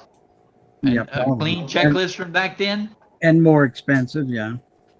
It's a high number checklist, 6 series checklist. Oh, and I hardly ever pass up a vintage checklist at a decent price. Let's say under $5. If I'm flipping through cards and there's a vintage checklist that's unmarked for under $5, I usually get it. There's a third version of that checklist card too. Here it is. So on the other one, the copyright and black line, right above the ear on the hat. So the other one has the black line above the ear, like on that other one, and the copyright front of the helmet and brim. So there's black on the front of the helmet. There's the thing above the ear, and the copyright is in a different spot. Like this one here has no copyright on it at all. See, for 1971 print press standards, that's 3 different runs, right? That's 3 different typesets. Yes. And this one has the copyright, but it's got a helmet variation on it. It's got the line plus something on the front of the helmet, black. So I'm looking for 607. Oop, I passed it. All right, 607, 616, 609. Oh, I got 607. And it's in the older days. They're like, oh, we're getting low on boxes. Let's turn the printers on again. Print some more. This one's in better shape. I'm replacing the one I have in there. There we go. And now this one is nice. Do you have your binders stored laid down or stood up? I'm standing up on end. I think I showed Aaron what happened to an Otani update card I had from 2018 from a binder that rookie. was laid down. You know what? Is it the update rookie? Yeah. I think I've got a couple of those. Well, I've got That set, I've got 2 sets, one for Edison, one for Nate, and back then, before he got real popular, I was doing okay. But it's it's card number 1, and it's the first page in the binder. Well, I laid down the binder, and that page had gone over the rings, and it's got the coin flip to see who gets the good one, who doesn't. yeah, it's a huge dent. And on top of that, the card number 1 print variant or print variation for that set, I think that's it, isn't it? No, it's the rookie debut. Okay, but This the is print my variation entire card stack of Otani rookie cards. is There it is. Nolan Ryan. So both of them, the Nolan Ryan and the Shohei Ohtani, have a big dent in them from that ring on the binder. All right, so I have 5 of those. Trade you one with a dent. I'll let you know. I'll let you know. Trade you one with the dent for half of the ones you got, like half of one. Just cut one in half. Yeah, just And cut the send me. corner off. Wait, where's the dent I'll off? take- I'll take cut the you out that together part. and The top I'll half. have a good one. I want The the top ring. half. So Collectorholic said he had over 70 Otani rookie cards. This is my Right. entirety of the rookie. And they're not even all like true rookie cards. Some are just the subset type of cards. A few of those. This one with the Ichiro subset. The golf cart Otani. So I wouldn't even call those true rookie cards. The one chrome. That might need to get graded. And that's about it. Those 5 and what is this? Diamond Kings. 1 rookie debut. And then some manufactured card. Just kind of he misspelled his name there. Young Otani. That's it. 1 insert. That's my Otani rookie collection. And the 2 green ones in the back wall there. Yeah. Couple 22 Green. Otanis. Yeah, nice one. Here's a variation you guys probably don't know about or never saw anyway. So 2013 tops. Did Is not, that one at Walmart and one at Target, or what's the deal with these? I don't know. I ripped the cover off already. It's a hobby set, and it comes with +5 card pack of orange parallels, which stunk, by the way. But the reason I opened this originally, What year is that? 2013, 2013. Not the Harper. was for this one, right? Kyle Kendricks. That's the way the card's supposed to look, but somehow they put some out like that. Oh, I don't have any of those. Yeah, that's a misprint. There's a Shot there. crotch shot. Man, Yep. that's awesome. I That's didn't know that awesome. existed. Yep, they actually put that one out. And my boss had one. And he told me about it. I'm like, no, really? He brought it in. And I said, dude, I want that card. What do you want? I gave him a shitload of autographs because he's a Philly fan. I gave him a shitload of autographs. He's an autograph collector, right? I gave him some good ones and some Phillies ones. Plus, I've been feeding him autographed Philly stuff anyway. As I go to flea markets, I'll pick them up and just give them to him. And so he gave me that. I'm like, dude, that's awesome. So, yep, that's one. You're not going to find it in the set. I opened my set to look, and this is the one that came in the set. What's it, guys? This one was in packs, Kyle Hendricks. Crazy. probably early packs, before they call it. 2013 misprint for Kyle Hendricks. I'm Yeah, I'm about to not a go misprint variant guy, but Card that's number, if I get it, that's gonna go with my Ripken card. card 71. The Ripken F-face card and the Hendricks crotch shot. But if you're gonna get the F-face card, Oh, I already got that one. no, you gotta get one of these then. Oh, come on. What now? Is that black and white? Black and Oh, white. no, is that the yeah? It's the, Test. Oh, I've never seen that. that's insane. And guess what's on the knob? It's in full view. They didn't even catch it in the test run either. I guess that proofreader got fired. No, I think he they might didn't. have let it intentionally. You know, maybe He didn't cause get fire. fired because he came up with the 6 different variations. His response to fixing it was, "Well, we'll saw cut them. Just put them on a bandsaw and we'll cut them. We'll cut all the sheets." And then management found out about that, and they tried to stop them from getting out. Some of them got out, so they said, "No, that's not the proper fix." He's like, "Okay, what? Okay, I'll do the black scribble. I'll do white scribble, Blank scribble, then black box, and then then black box and white box." Yep. So there's this card plus the regular card. Then there's a saw cut, which says F face. Don't buy anyone that has it scribbled out or blacked out, because that's not a proper saw cut. And they cut it right down the center of the card, right? And they cut it pretty far up. They cut it pretty far up. And so there's the 4 blackouts, right? There are 2 blackouts, 2 whiteouts. This one, the saw cut, and the regular one that got through. 7 I different only have the versions, one regular. 7 different versions of that card. I don't have the saw cut. I've got all the other ones. Wow. Yeah, but you're a variant collector, so that's pretty cool. Yeah. I've got my 19. You're talking about Thurman and everything. I went ahead and got, and my Munson is actually slabbed, so Okay. I got all my slabs from my 1970. Okay. Here's my Robinson in a 5. Okay. Nice. 5's a good grade. I like 5s because they're affordable, or they used to be anyway. Yeah. They used to be affordable. Creeping up. That's a nice card. Yep. A 5 is a very good collectible. The back Great. looks better than the front does. You know, I turned away a Mandel 69 because the back was too white. Really?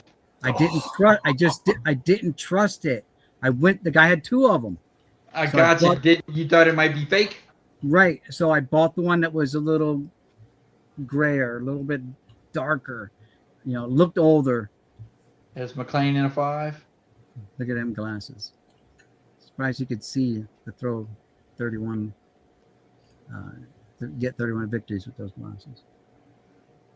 It's like Bubbles from Trailer Park Boys. Those glasses. Here's Tony Perez in a 6. Nice.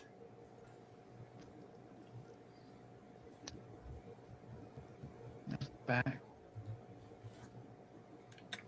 My Yeah. 1970 set has more graded cards than any other set. I got this 1970 Hank Aaron in a 3 from Adam. Nice. Still, it's forever protected now. It's never going to get damaged unless your house, God forbid, gets flooded or catches fire. Yeah, don't say that. Well, I'm saying, God forbid. Yeah. Here's one Marshall in a 5.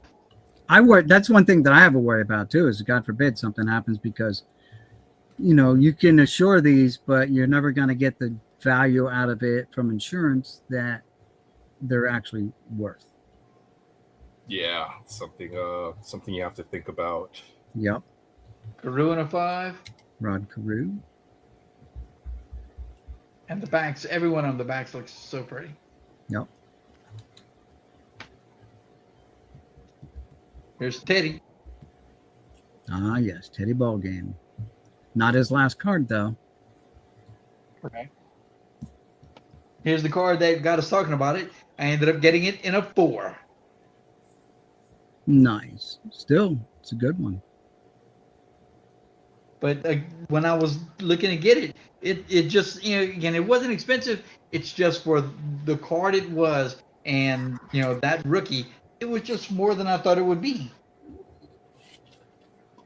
Here's Ryan saves the day in a 5. Okay. This way.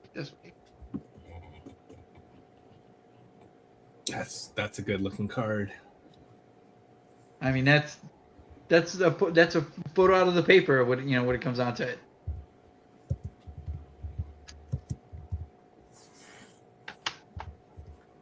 Here's Lou Brock. and a 6. I've got that card. Doesn't look that good though. See, if you wanted to get a PSA 5 months and you're going to pay like $250 on it. Oh, no, that's an 8. Hold on. And an 8, no, I can't afford an 8. Here's a Bob. Actually, this is when they finally started calling him Roberto. Bob Clementi, or Bob Clement. That Bob Clement guy, boy, he sure knows what he's doing on the ball field. Pretty good hitter. Now this Very one swell hitter. is an SGA 4, and it doesn't mention it anywhere on the front, but it has staining on the back. Maybe that's why it's a 4. Otherwise, it looks pretty good. Yeah, see, but the front, the appearance on the front, is beautiful. That's the kind of 4 I would want. I'd love to have the flaw in the back where you can't see it, right? Here's the other 1970 Hank Aaron card, his Sporting News card, but this is only a 2. The corners are starting to get a little. They're not rounded they're fuzzy. So it got slapped just in time before the fuzz on the corners fell off and became rounded. I like the back of that card. That's just cool with the comic book. Yeah, with the big comic book character, like. Yeah, that's cool. Yeah, they did a whole series of those Sporting News cards. Yep. Here's They're like Jim we all- Palmer in a 6.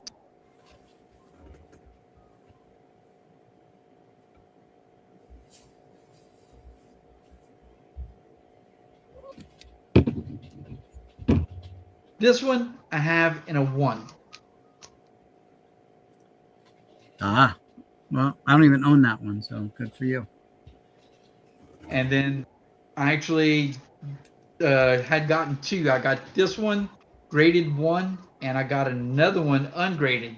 I traded that one to Jay Thompson, so he could go ahead and work, for his 70 set.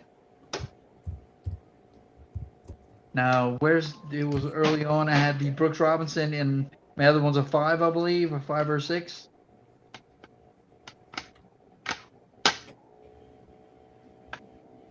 Here's a CSG, Certified Sports Guarantee. Brooks Robinson in a 3.5. Okay. Still, They're a looks good. reputable company. They might be the biggest grading company since Beckett and PSA are shut down now. So they're next. CSG or CGC. All right, Robert, have a good one. Oh, who's good that? night. 3:45. Take care. Have a great weekend, Pops. Oh, okay. So technically, this one was one of them that was eventually hoping to trade you, Aaron. For one of those green Otanis, yeah, I can see that. I don't know about trading for an Otani, but All upside for you, Troy. We'll but I call know. it- I mean, the biggest thing is trying to help Aaron increase his vintage collection. Ah, yeah. Getting Aaron more vintage cards. And he can help you with your. I mean, he's got doubles. You're trading yours for his double, ungraded. Otani. Aaron knows what Otani rookie I want. Oh, Yeah, for sure. Well, no, not the double. The one in actual terms of Otani rookies that I need. The 2018 Heritage. No, I don't have one of those. So See, and I've said this, I will gladly trade one of my other tradable Otani rookies, or even 2 of them, to get the Otani 2018 Heritage rookie, because I would like to build the 2018 set to go with my 1969 complete set. Well, we did find that Mojo refractor Otani rookie card just lying around in your collection. That might get you a bunch of stuff that you would want. Yeah, that was nice. But I'll go to the shows and mention it. Nobody has jumped out, and that's what I'm hoping. I'll go to the show and mention it, and I'm hoping that somebody will go ahead and say, "I've got it right here. Let's see those other ones." Nobody, they look at me like I'm an idiot. That Heritage rookie, for some reason, people love that card. It's, I don't know. It's very sought after. I'll put it that way. Yeah, it is, and it's great. I mean, it's just crazy. And if somebody were to go ahead and finally bite again, I would go ahead and flip out the other card, and then we do comps, and I might even get some cash on top of it. But nobody will bite. Now I'm looking to see how much that card is going for these days. The Heritage rookie might be a couple $100 card right now. I'm looking at this. This is the one, freaking $103 for a flagship base rookie. This auction has a day, 18 hours left on this, so this could go like, that's probably pretty close to the limit. But 100, 127.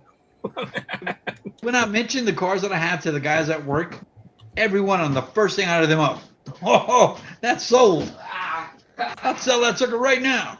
Like, dude, I didn't work so hard to go ahead and try and get it just so I could turn around and sell it. That's not why I'm in it. Well, why sell it now? I think, vintage, I think, is gonna. There's not much room down when you compare it to the higher, like the modern sports card.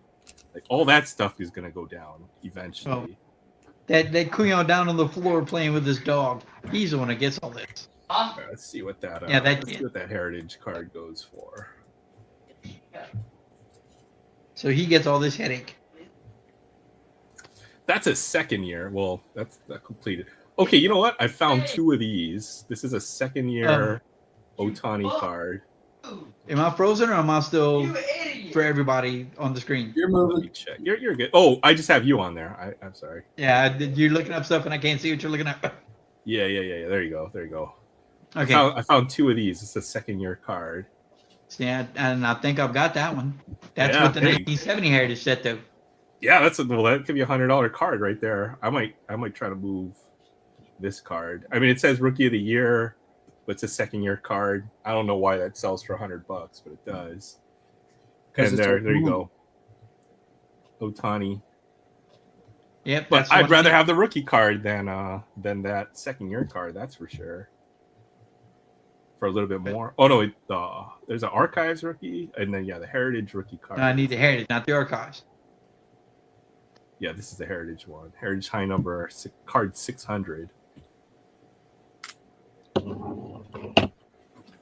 Well, let's see what sold. These recently sold for is probably better. Completed. Hot box refractor. 200. Hey, that 180 is not a good deal if it's decently centered. There's no flaws. Oh, $100 in Canada plus shipping. 120. PSA 10. Yeah, Otani's ridiculous. The more what are we doing here? 125. Buy it now. Yeah, once he went down for surgery, that's when everyone should have been buying the Otani rookies, and people were selling them dirt cheap because they thought he had two injuries. Yep. Let's look at Otani's back of his cards. There was a question, it was nobody knew how well it was going to turn out for right, and they were Otani selling them. I'm dirt cheap, picking them up for 50 cents and $1 at the flea market. probably like $3 or $5 on that card market price. So you had 2020, but that's a small sample size because that's 2020. 19 he got hurt, and then he had, I think, 22. Was it 22 or 23? I don't know. And then after that, it was just nothing but up for Otani anything. Yep. Let's see. Sorry. Put it all back on there. But I've noticed Otani's market hasn't come down a lot, but it's kind of stabilized a bit where it's not going up. It's the other way I put it. Right. Let's look for some Hank Aaron autographs. Man. 91 upper decks. So let's see what we get. That would be I don't think I've never seen a video where anyone's pack pulled it. So we could be the first. I know, right? Well, we got an Aaron card right on the back, so it's not the header card. So well, we know that one didn't pan out for us, and we didn't get a gold logo card either. So.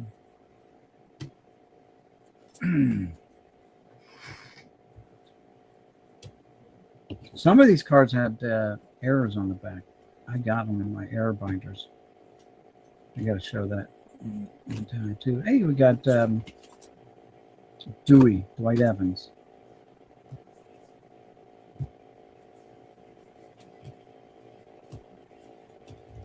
And that's it. We got Dwight Evans and the Hank Aaron. Not auto. We got to do it so we can't look at them and see what the back card is. All right, let's just go from here.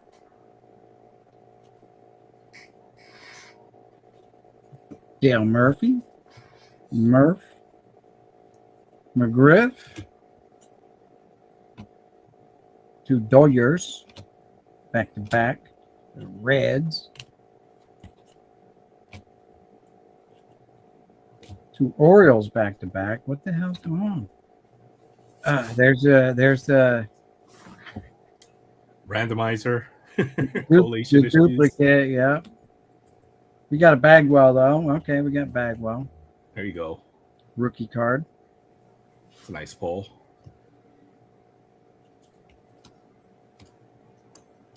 Mickey Morandini. For Anderson, and we got no Hank Aaron in there. That's why we didn't see it when we opened it up. Wait, I'm missing the tag break. You're all right. You got the Expos with all the snowflakes in there, whatever. Snowflakes. Sounds funny. I shouldn't say it. People might misunderstand what I'm talking about. There's Joe Carter in the wrong uniform. Gruber, Bell, Rock Reigns, Albert Bell. You got Yeti.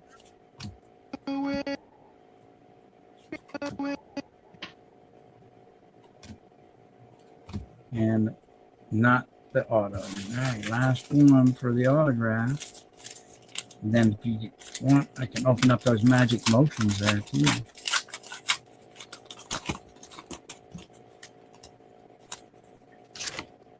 The autos are hand number. I think there's like 3,000 or something like that. 2,500 probably. That's what they kind of were all at. Tough pull.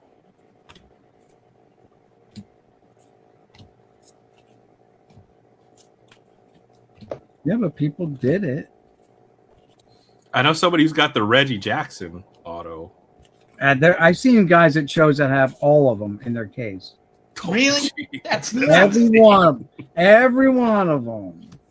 It's like collecting the Dragon Balls or like the freaking that's like Power Stones. That was the rainbow, I guess, from back in the day, right? When you get all. Yeah, but these are collectors who bought, cases and just open cards for days upon end. That got one of them. Yeah. Those are the shop owners that were doing that kind of stuff. All right, let's see if this is the right year. We're looking for the, if this is the right year. I don't know what the year is. Looking for the Robin Yount with the Yankee logo on the back. He thought he was a Yankee. Sportflix? Yep. So we got some kind of propaganda there. It sounds so ugly when you say some kind of propaganda. I love it. It's true. It's like it's the Democrats trying to get your vote. Here's Andre Dawson, the Hawk. Appreciate that, Beautiful. Connor. Beautiful auto. And this got Roger Clemens on it. That's cool. And yeah, two Schmokes. And here's the team. The little reflector jobs. I got a whole stack of those. Yep, I got stacks of them too. All right. Oh, is that Fleer Ultra 92? 93. 93, even better. The photography is better in 93. All right. Kevin Badass Bass. Doyers. Doyers. Almost as then bad Aaron. as that other team. There's Phil Negro, Hall of Famer. And Nico was a knuckleballer, wasn't he? Mike Scott, Dave Rigetti, and Fernando Nwana. I hate these guys. Is it Phil or Joe? I can't remember. Who? Joe's not. Phil is. Yeah. Phil's a knuckleballer, right? Yeah, they both were. Oh, they both play? Okay. But Joe was the one who got caught with the emery board in his pocket. And Yeah, that's the video where you can see him throw it away. Yeah. And you can see him pulling out of his pocket and throwing it. And the umpire's watching it go flipping to the ground like, what the heck is that? That's a pine tar bat. I mean, holy smokes. That's hand in the cookie jar, man. Yep. So, Mark Whitten. A little ticky-tacky, but not sticking. Not losing paper. Not bricky. Kevin Moss. No Moss. There you go. Juan Gan. This was such a nice set back in the day. It is pretty, isn't it? Sometimes you find these where they ran out of the gold foil and they print the card up. There's no gold foil stampage. And there's Mark Grace. Gracie with the wrong team, the Cubs. Of course, everybody remembers Gracie as a Cub. Yeah, well, he married Yeah, he he married the daughter of the owner. So Oh, I did not know that. yeah, he was, doing anything he could to, stay on the team. Yeah, that'll pretty much wrap it up. Yep. Here's an insert. Pack pulled. That makes it a PSA 10. Those are nice. Good luck with that. Sheffield, nice. Oh, look at that. There's no white showing or anything. That's an automatic sleever. He's borderline Hall of Famer. He's got like 2,600 hits career. They're holding them out because of PEDs. Avery, or suspected. There's Biggio, Andy Bennis, El Cid, and Rod Beck. Now, we got like 4 more packs there. If you got time. That's cool. This- yeah, this- go for it. Bowman. This Bowman, a 1999 Bowman, 98 Rookie of the Year, Kerry Wood or Ben Grieve autographs, randomly inserted. I was looking at boxes of that to at some point. I had boxes of this. I still Yeah. have a bunch of them. These have the international. Hey, what's up, Pastor Ken? Oh, wow. Aloha Saturday. Pastor Ken's with Cup of coffee. I'll join you. A cup of coffee. I'll sip my Diet Pepsi here. I almost ripped the checklist along with the pack. Well, here we go. Oh, these do have the international. Glenn Bowmans. Davis. Yeah. There's Manny. Ian Manny. Jason Tyner. Sandy Alomar. Whoever that guy is. Odalis Perez. Paul Hoover, the vacuum cleaner. Jeff Cirillo. And here's the foil board. Jeff Shaw. And here's the checklist. And Bowman was always good for this. Oh, and there you go. So you Put a just little glue on there. they glued it together, but not only that, but they make them out of paper. Why do you do that? You put one in every pack just in case you need that checklist. Throwing that away. All right, we got Big Mac, Joe Fontenot, wherever that is. Connor. There you go. There's Andrew Jones, new Hall of Famer, freshly minted. Appreciate you all stopping by. Hope you get a strawberry. And the Hoover is our foil card. Checklist. Brooks. And they still got paper longs. Now I'll take my time with it. And I've taken my time with it.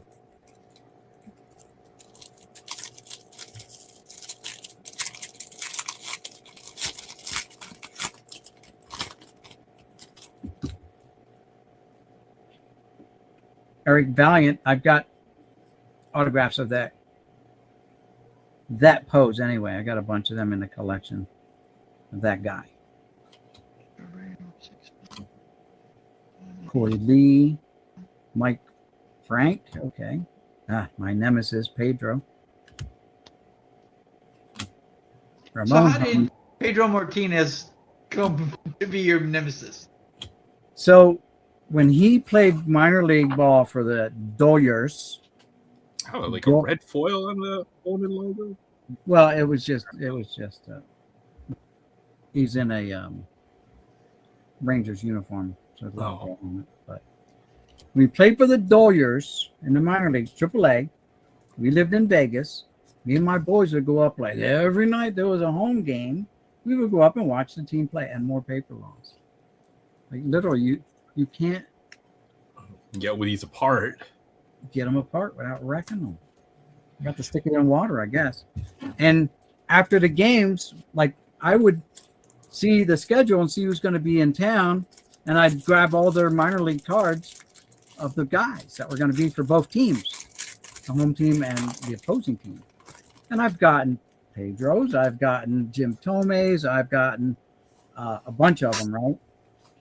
And well, after they would play there for like 4 nights, and after like the third time coming out of the tunnel, and we're asking for autographs, Pedro was like in his best Spanglish. He's not signing any more cards because all you're going to do is turn around and sell them. Right there in front of my kids, he's like, no, I'm not signing any more cards. Wow, this was all like minor leaguers. I remember going to a Pro Bowl. They used to have the Pro Bowl here in Hawaii. They have the practice, Right. so you take your stuff down, try to get signatures. I brought something down, and I was like, nope, I don't sign that because it's not the right brand or something. I don't know what player it was, but Right. Some guys will do it because it's not licensed. Mike Schmidt does that. Hey, I got one apart without tearing it, nice. but I creased it up. Just ruining the paper. Dadgummit. Right.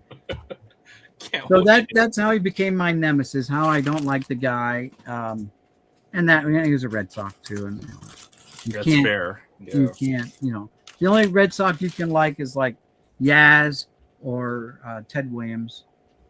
And that's about it. If you're a Yankee fan. This is the last pack out of that box I had back there. I did not pull a Jeff Bagwell out of there yet, out of this. What is that? So I have that box back there. 91 Bowman? 91 Okay. Bowman. This is the last pack from that box. So we'll have to see. I'll eat the gum too. I got a box of 90 Bowman there too. So do a little Frank Thomas hunt someday. And then I got one from Card Deal. Mailed me. It has almost a different color on the wrapper, so that's like, I don't know. We'll see. All right, let's see what we got here. Looking for a couple rookies. Looking for a chipper. Did I get a chipper out of this? I don't know if I got a chipper out of this box either. It's been kind of a bust.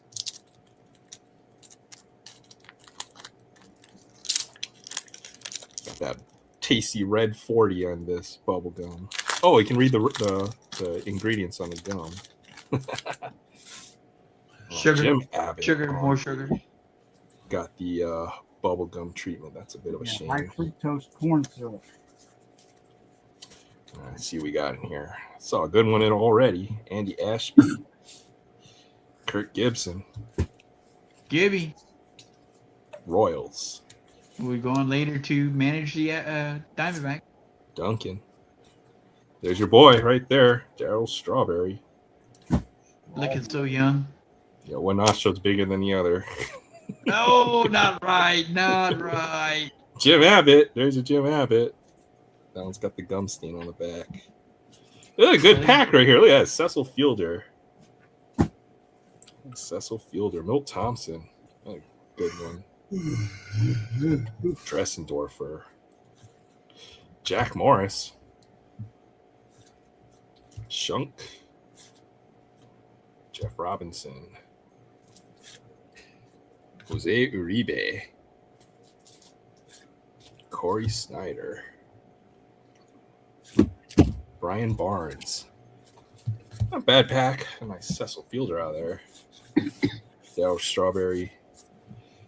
Decent. All right, gum time. What's in this gum, anyways? Dextrose, corn syrup, gum base, natural artificial flavors, red 40, and BHT to maintain freshness. So they put that in there to keep it fresh. They didn't for put 40 enough years. BHT in it. Yeah, that's right. We got a nice little Darryl Strawberry out of there. Maybe the wrong uniform. Doyers. Not a Met. All right. Gum. Ugh.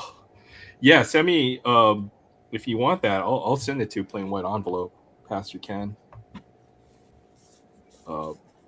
Get a hold of me through email. I'll drop it in the mail for you.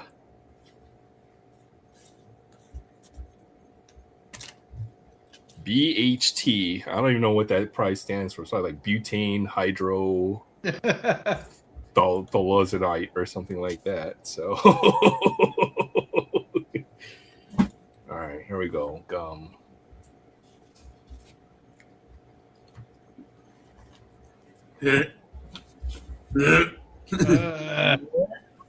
Oh my god, this one tastes the worst one yet.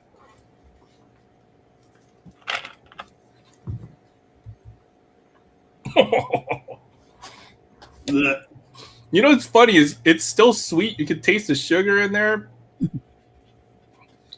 but it's like when they say cardboard, it tastes like cardboard, whatever that is. All right, you ready for this, Aaron? What's that? BHT is butylated hydroxytoluene. Yeah, I was close. Yeah, stops oils and softens the gum base, keeps it from spoiling or changing taste. Something about That's a dang lie. something about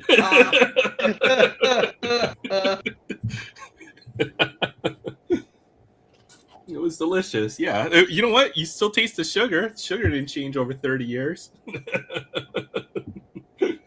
Oh, we should have did a pack battle. You can beat me on that. yeah, that's all right. At 6. I got a regular, like a skinny pack here. I don't know what you got. You have a jumbo. You got a cello, Got a fatty jumbo. and then I got cello one of these hangers.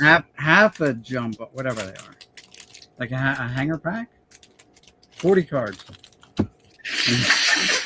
And who are you looking for? We're looking for Chipper Jones. Got a rookie card in here, I think. Jeff Bagwell, rookie card. This gum, I don't know. This gum doesn't look half-ass bad. Don't even bother. Doesn't mean I'm going to eat it. I'll let me get you my email real quick, Pastor Ken. There's David Cohn. I've got it in my description, but I'll post it here for a bit. Ooh. Now, are these are the big cards, right? The oversized. No. They're not? Nope. They had like a jumbo or hanger pack. Charlie Huff. Only one good card in that pack, and that was David Cohn. That's a knuckleballer, ain't he? There you go. Cohn, what? Huff's a knuckleballer. Don't forget about it either. Charlie Huff was a knuckleballer, yes. His rookie year was 1972. He played like 27 years like Nolan Ryan. It was ridiculous. Well, you know what? When you're a knuckleballer, you don't need Tommy John because you're not blowing out your arm when you're throwing. Yeah, you're not throwing it fast. You're just throwing it and letting it float. Who the hell is Jeff Jackson? He had no rookie blah, blah, blah, or no major league stats. This is Bowman, so you know they had all the prospects, and there's some guys who didn't quite make it. Sammy Sosa. Find a what you call it, soft one of these. Pete Shulrick. Put a note on here so I don't forget. There's a Rod Carew with some foil stampage. That's pretty Mark- cool. What's the Mark foil stampage? Newfield, The foil stamps for? the predicted future MVP, Mark Newfield. I think they did it for minor league MVPs. Okay. There's Moose. You see a rookie in this? He might. That's around his rookie Get a year. rookie on board with the outfielder's glasses to flip down. Okay. Your pitcher. Omar Vizquel. Jimmy Abbott. There you go. The guy I grew up not liking too much. Fisk. I got Fisk on a mitt. And that's it. Bad. Nothing notable.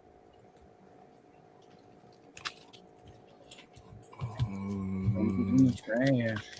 Oh, I didn't notice it. Well, Sam's blanked out, but Sam's still here, huh? Yep. He's lurking. So I watched some of the the women's professional baseball league game. The first one. There's only 4 teams: Los Angeles, New York, Boston, and San Francisco. And they have all women, obviously. And the one team from Los Angeles has their female version of Jim Abbott on their team. Now, Have a one-hander? I was going to say I'll let you figure that out. Yeah, that didn't take much. Not like you said. She threw a no-hitter. No. Really? Wow. No. She's got one. Yeah, one hand. And she's playing softball. Baseball, hardball. I thought this new women's league still did fast pitch. They play. There's a softball league, but this is a hardball league. Oh, I didn't know that. Yeah. It's like a league of their own. Except modern times. WBL. Yes, and they had one of the ladies there from like one of the last living All-American women's baseball. Oh, that's cool. People was there. I don't know. I might have to go and try to pick it up just so I can watch this. This female overcome her handicap, if you want to call it that. So you can watch the games on YouTube. Like an international person plays it. Otherwise, you gotta watch it through some other page, like ESPN or something like that. So, yeah, I watched it on a replay on YouTube, and it was a whole game almost. There were some of the things where they just sped up, and it looked like a round at first. It was like 10-2, 10-4, and the team from Los Angeles came back to win it. So it's crazy. Oh, that's pretty sweet.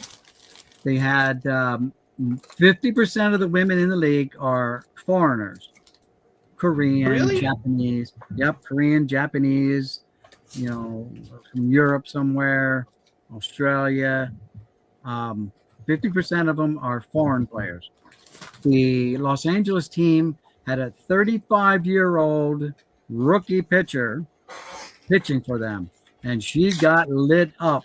Yet they were talking about how great she was in Japan or wherever she was playing, how great she was, and they just lit her up.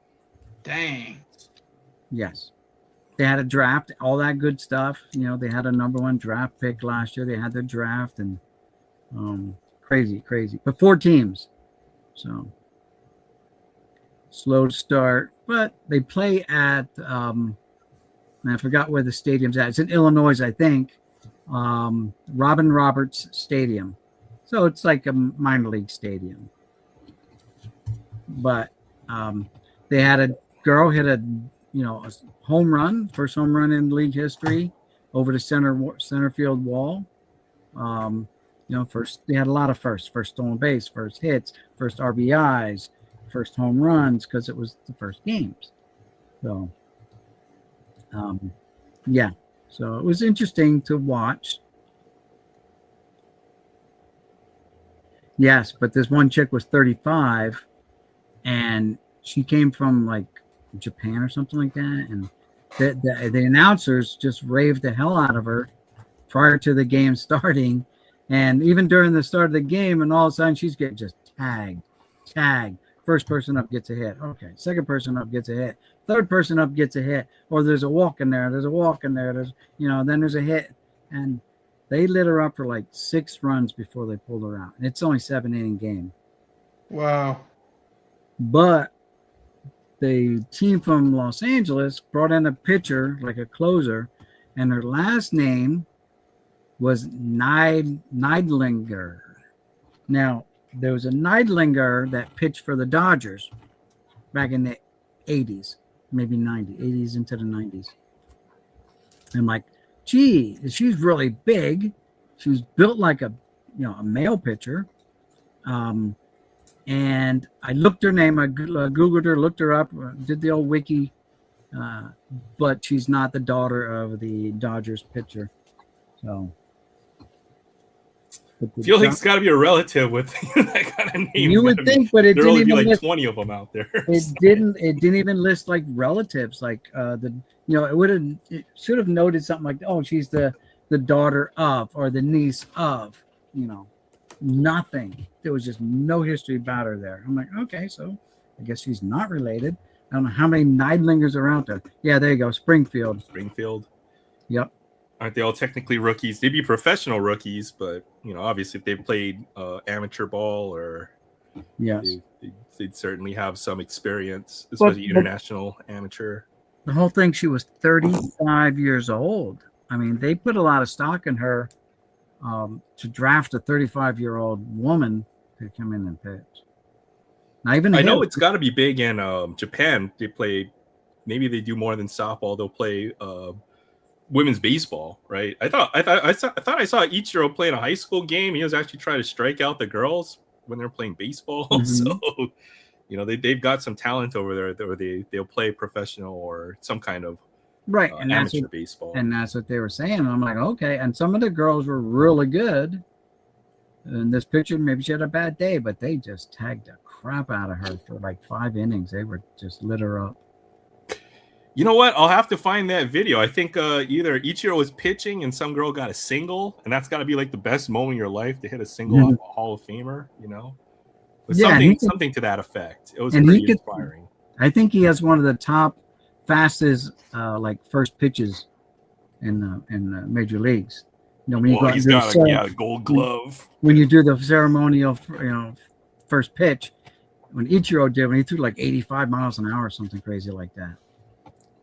It's rumored he could throw, 90 plus, low 90s would have been, which, by modern standards, low 90s for his era.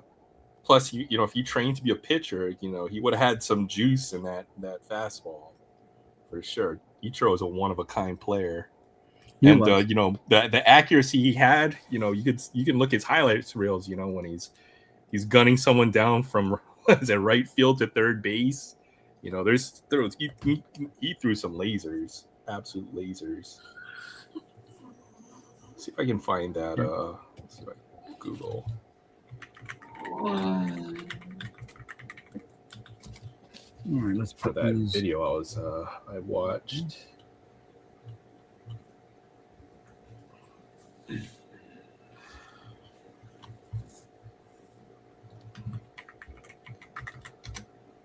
It's a pretty viral clip. Oh, they play semi-pro over there in Japan. Okay. Yeah, this is what it was. It was pretty viral, and it's even better than what I said it was. Let's see we'll just play without sound. We do commentary. It's fair use, right? So, when you're commentating on this, just add your. If you're critiquing it or whatever, yeah. But giving your opinion. Find this. So she actually struck him out. Oh, okay. I mean, he's a 40-something-year-old Ichiro here at the plate, or closer to 50. Probably 50-something. Yeah, but I mean, that's gas right there. She's a high school age player. Okay. Foul ball. And what year was this? No? Pretty recently. High school girl. Oh, okay. Because he works with high schoolers. Yeah. He'll do exhibitions with the high school all-star teams and stuff. And she gets like a standing ovation. Obviously, this is huge, right? You know, come on. Like they're playing in almost like a Pro Bowl stadium. It looks like. Ooh, right down the middle. Got the corner on that. Got him looking. That's a backwards K. How cool is that? You know? You don't look happy. He just showed him up, too. He's showing him up on the mound. You know, right on the corner. Like, got you, Ichiro. Sorry. Mm-hmm. You may be a Hall of Famer, but now you're going to be a Hall of Shamer. Look at that look on his face. Like, got me. Good. This the next batter? Or is this? Yeah. This is a short clip, but I watched this a minute, like a while ago. I thought that was really cool. Since we're look at the look in his eyes. He looks mad. He is mad. He looks PO'd. Yeah. Let's see if I can pause it right where he gets the. Even looking at the umpire, like, come on, dude. I'm a Hall of Ichiro Famer. Look. You don't ring me up. Yeah, do me like that, looking on a 0-2. Yep. Catching a Hall of Famer looking like that, you give him a benefit there. You throw him at least one ball. You know. That's pretty cool though. Yep, he's mad at the umpire. He ain't looking at the pitcher. I think he's looking at the umpire. So yeah, there is some talent out there when it comes to women's baseball. Definitely. They can play any sport. I've seen a women's football league trying to get started too. Or it's going to be an Olympic sport from what I saw, like an exhibition sport. It's still an exhibition sport, baseball, Yeah. No, exhibition women's football, I think is what it was. Okay. Yeah, so because I saw somebody who's going to be the quarterback for the American team or whatever. Oh yeah. Yeah. Just anyone from the lingerie league going to be in it? I was going to say those had to be where they're going to recruit the players from, but no, younger female player could throw the ball, 40, 45 yards down the field. So yeah, obviously some arm talent there. So found this fishing around. This is a complete puzzle from Heritage, the box topper too. Ah, there you go. Yeah. This one. Nice puzzle. Usually they just gave you like one or two pieces, but I like this because it's a full puzzle. So, oh no, we lost Troy. Did we lose Troy or? Yeah, we lost him. Let's see. Maybe he'll Wait, no. Troy's still there somewhere because when you did the side panel, there were still 3 slots. So. Oh, Sam's back there hanging out. Oh, okay. Yeah, there you go.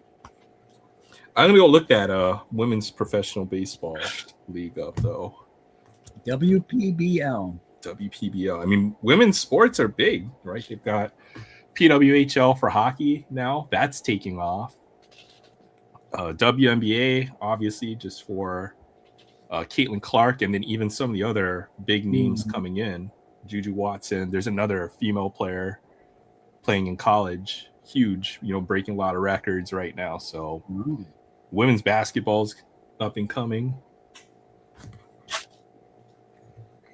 It's just the old heads have to make way for this newer generation. There's a lot you can thank Angel Reese for the WNBA. Yeah. It's all because of her. Yeah, well, she'll tell she's you. Attractive, so that definitely helps. She'll tell you. Oh, welcome back, Troy. Okay. Had to actually, because the phone died, so I had to switch over to the tablet. About to say, I had to get my car prepared. I got it. That's why I went. That's the only reason I came back on. All right. Well, I got a car for tonight. Sam, you got one? Car? Oh, hang on. Let me find one. Them cards out. Let's go. Open them cards. Been waiting all night for that. Come on, man. Hey, nobody commented on my Aloha Friday shirt, man. Yeah, nice one. You're always rocking the Aloha shirts. All right, got one. Troy looks. All right. Sorry about the angle and everything. I've got a tablet that's set up on some cards. That's all cattywampus. So, hi, my name is Troy, and I'm with Troy's Cards and Comics too. I'm here with Mickey with I'm go ahead and do channels. Boomslang, Aaron with sports cards and things, and Sam, you don't actually post any content, do you? No. All right. Well, and Sam, we're here to go ahead and do a little segment we call. Oh, I'm sorry. We're on Aaron's show. Sports cards and thing. That's Aaron, and the show is called Aloha Friday. Come see us every Friday when Aaron is on, and we'd appreciate it. But we're here to do a little segment we call Free at Friday, where we take a die-cast card, pop it out the blister, and roll it around the table and then throw it in the box. I don't throw mine in the box because a lot of times I open highly collectible cards. Kids, don't do this to your parents' stuff. They'll shoot you. So I'm going to go ahead and start today. I have my car here, and I'm on borrowed time. The car that I have is a Hot Wheels Premium from the Hot Wheels Car Culture Vintage Racing Set. There's the cards in the cars in the set right there. It's the Jaguar XJS, Porsche 917K, the 76 Greenwood Corvette, the Ferrari 250 GTO, and the Lancia Stratos. Can anyone guess what car I've got? Porsche. Another Porsche. Another Porsche. The Porsche 917. They were running a special last month on Porsches. That's it. Try to I've keep got them 10 in in the business. driveway right now. I've got Porsches. 150 opened up and rolling around the bedroom, and the wife loves me for it. Oh, here. The camera's here. The camera's here. This is a fast-looking car. Of course, you'll never see one of these on the street. Plus, it's got the Gulf livery. You can't pass that up if you're a Hot Wheels collector. They love to do that light blue and orange. Is that known as the long tail or the short tail? I would say that the long tail. I mean, it looked like the tail in that car is longer than the one in the Space Racer X has in the cartoon. And his car goes on for like 10 miles, it seems, after that. Wow, I mean, the detailing on this thing is fantastic, though. It says Gulf Porsche in the back, and it's got red and orange on the lights.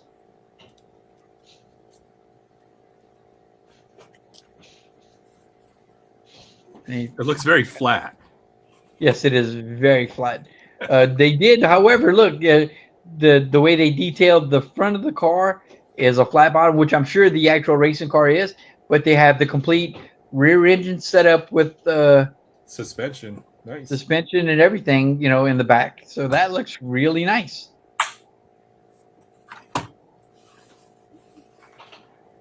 Pretty sweet. So, yes, I like it. I appreciate that. What you got tonight, Aaron?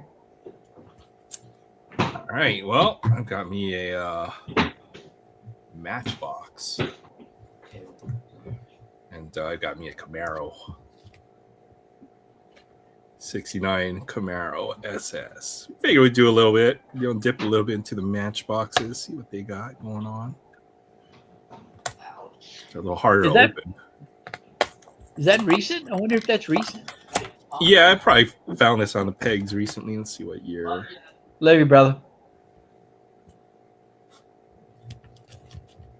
I don't know. Thank you. I don't know how to read It's a recent casting. I read like the codes or anything, but they're nice. And this is nice. The Mustang, maybe not the single color interior, but there's some detail in there all the way down to the floorboards. Got some chrome pedals down there hiding.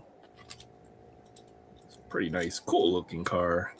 A lot more detail on the bottom. I don't know. Matchbox, if not for those treasure chests, should give Hot Wheels a little run for their money. They're all made by Mattel now, so I like it. I like it. I did see like that. The chrome pedals assembly looks like it's part of the base, and how they have the front of the interior open so you could see down to the pedals. That's pretty cool. Yeah, that is kind of cool. I didn't notice that, but they have to keep, since it's like an open top. They have the top down on the Mustang. So yeah, not bad. Not a bad car. What you got for us tonight, Sam? Well, I figure go back to one of my tried and true. It's a It's gotta Subaru. be a Subaru.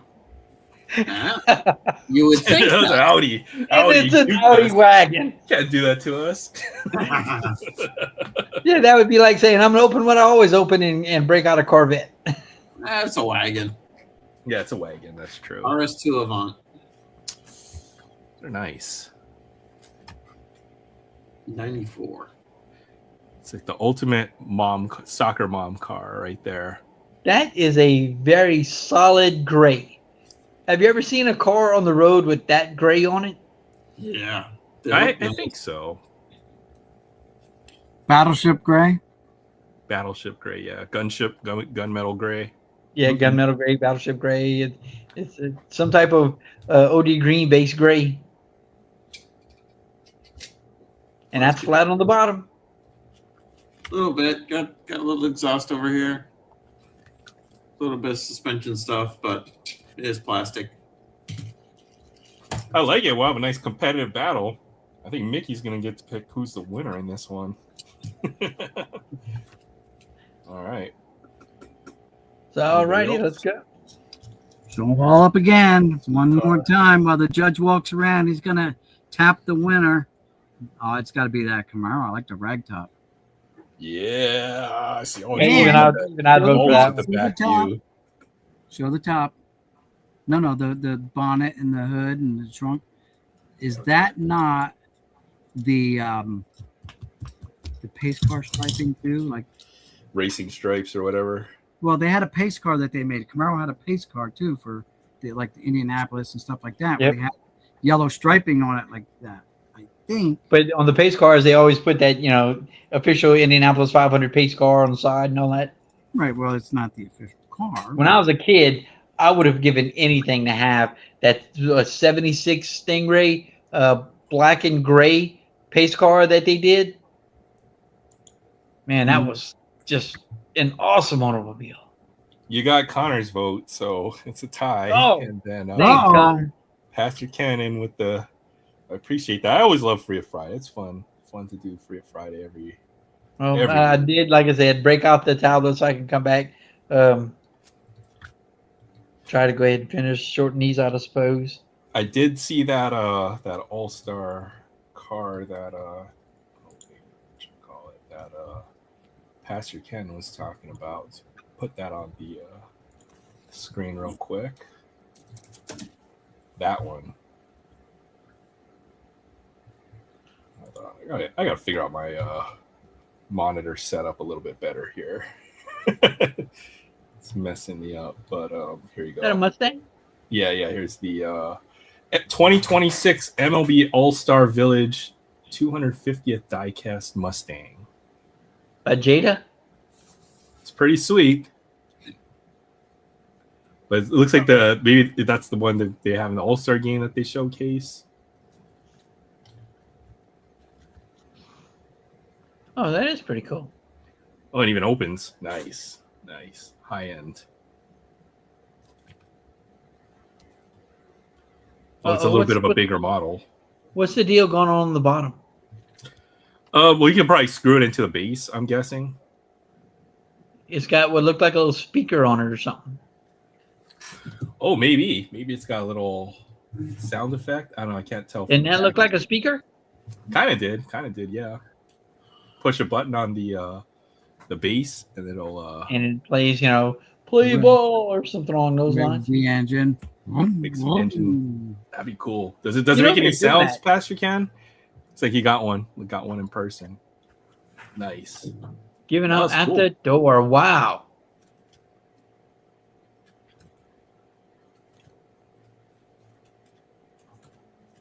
Freebie too. Even better. Everyone looks free.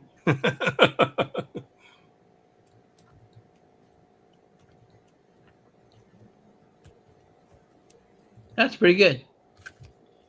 Nice. Well, somebody sold it for $40 online, so it's worth something. This is a sold listing I found just from the Google search that I did. $22, $30 on eBay.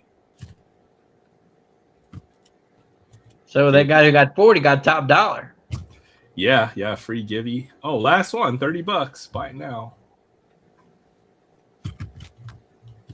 But that's I think that's more of a 1/24 scale. Yeah, it's definitely a bigger scale. Cards are given to the first 2,000 fans attending the event on 7/14. That's right. Early bird gets the worm. That's cool. See, Mickey, on the vintage collections I've done, my 68, my 69, my 70, and my 73, I have them top loaded in boxes in a big like shoe storage box or whatever it is. Right. And then all my newer stuff, I had like all my newer updates and my newer Stadium Club collections, they're in binders. Well, between 1 and 585, I need 9 cards. Now I've got plenty 1970 extras, but you probably want to know variants, huh? The ones you're missing. 16, 17, 18. High numbers as well. 21, 22, 23, 24, 25, 26, 27, 28, 29, 30. Yeah. 29, looks like. See, that's even better when you're a fan of that particular car, owns 2020 Mustang. Like for me, it'll be a 350Z, or it'll be the nope, that's about the only other car, the only sports car I've ever owned. The booklets? Yep, and I got more booklets. I just have these 2 in the binder for now. I don't have any of the original 1970 booklets, but I've got 4 or 5 of the ones they did with the 70, the Heritage, the 2019 Heritage. Okay. I have more somewhere, but my stuff's spread all over in boxes. So, well, I'm pretty sure that somewhere in another box you have the card you need to complete that set. Oh yeah, I know I do. I like some of the big names. I know I don't have the Nolan Ryan for sure. That's like the only big card I don't have. I'm pretty sure I have all the other ones, or 90% of the other ones, because if they're a big Hall of Fame name, I got boxes full of Hall of Fame player cards and stuff like that. But if you want to send me a list, I can go through the extras that I do got, and if I've got one, I'd be more than happy to send it your way. Yeah, but I have to work. I got to work on yours yet. I haven't worked on your 73s yet. So I've been doing other things. So we're a couple of weeks away from our vacation, going to Tennessee. For like a week, 7-8 days. We're going to Tennessee. We rented like an Airbnb, and I just ordered today. I spent like $210, and I bought a little wand for metal detecting. Yeah, so they make the big long ones that sweep back and forth like you're looking for landmines. Right, with the big disc on it, and you put the headphone things on, listen for the cracky noise. Right. Well, this is just a little wand thing, a handheld thing, and once your big thing finds an area, then you get down with your wand and you try to narrow it down to a finer area. I've seen the guys, they dig it up and they use the wand. They dig it up and they use the wand. So yeah, I ordered a wand.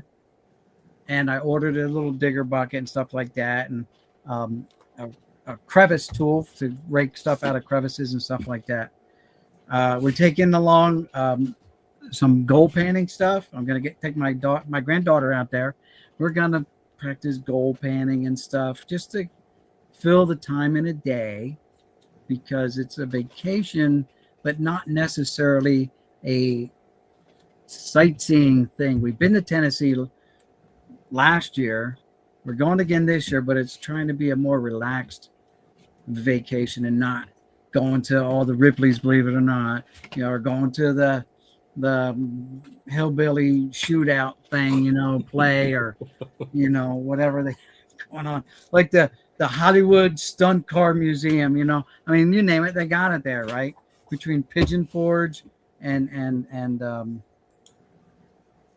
what you call it there. Anyway, the two towns. Gatlinburg? No, huh?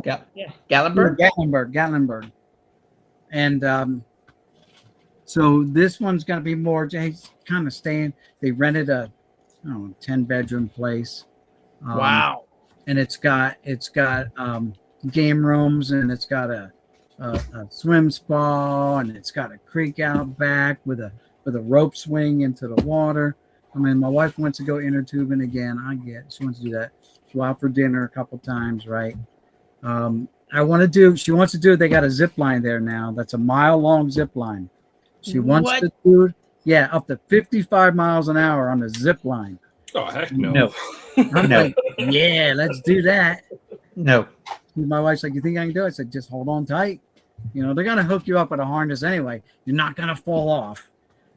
You know, if you let go, right. you're still going to be suspended by another safety harness if you happen to lose. But it's a mile long, and it costs you like $75 or $80 to go down it. I'll keep it. It's something I want to do. And just a couple things, you know, that I want to do. Like, I've never been, like, I lived out in the country, but not way out in the country. But I lived in, you know, not in cities my whole life. And so I've never gone horseback riding. I want to go horseback riding. You can rent, you know, horses and go out on a little thing for an hour, you know, for like $50 and ride a horse. I've never done it. So let's do it. That's what horses are good for. You got bit? When I was a kid, bit the end of that finger off. You just go through the poop and look for the other piece? She couldn't eat it. She spit it on the ground. My dad found it later on. They tried to sew it back on. Yeah, no, it's already too late. Already too late. He spits it out and stepped on it. No telling what's on the ground, or they piss and shit. You know, it's like, nah. Well, according to what my dad told me, the doctor said the worst. All right, where we kept our horses back then was a pasture where there was no one, you know, no houses, no living. All we had was water to fill up, you know, horse troughs, and the horse troughs, we had old bathtubs, old cast iron bathtubs. That was the horse troughs. Why not? Well, he basically grabbed a cup of water and dropped the tip of the finger in the water to bring it to the hospital, and the doctor said that's what did it. Because of all the bacteria from the horses' mouths, you know, and the water, and a cup of water. Right. Because it was 10 So- minutes off. Yeah, probably better not to try. So it was your horse that did it, your own horse.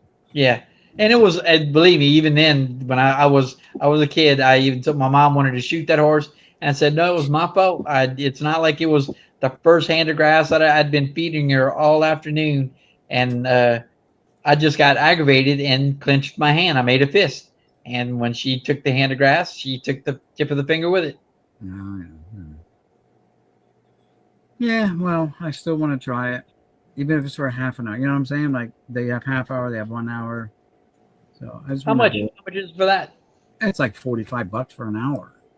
That's not bad at all. It's not too bad. Yeah.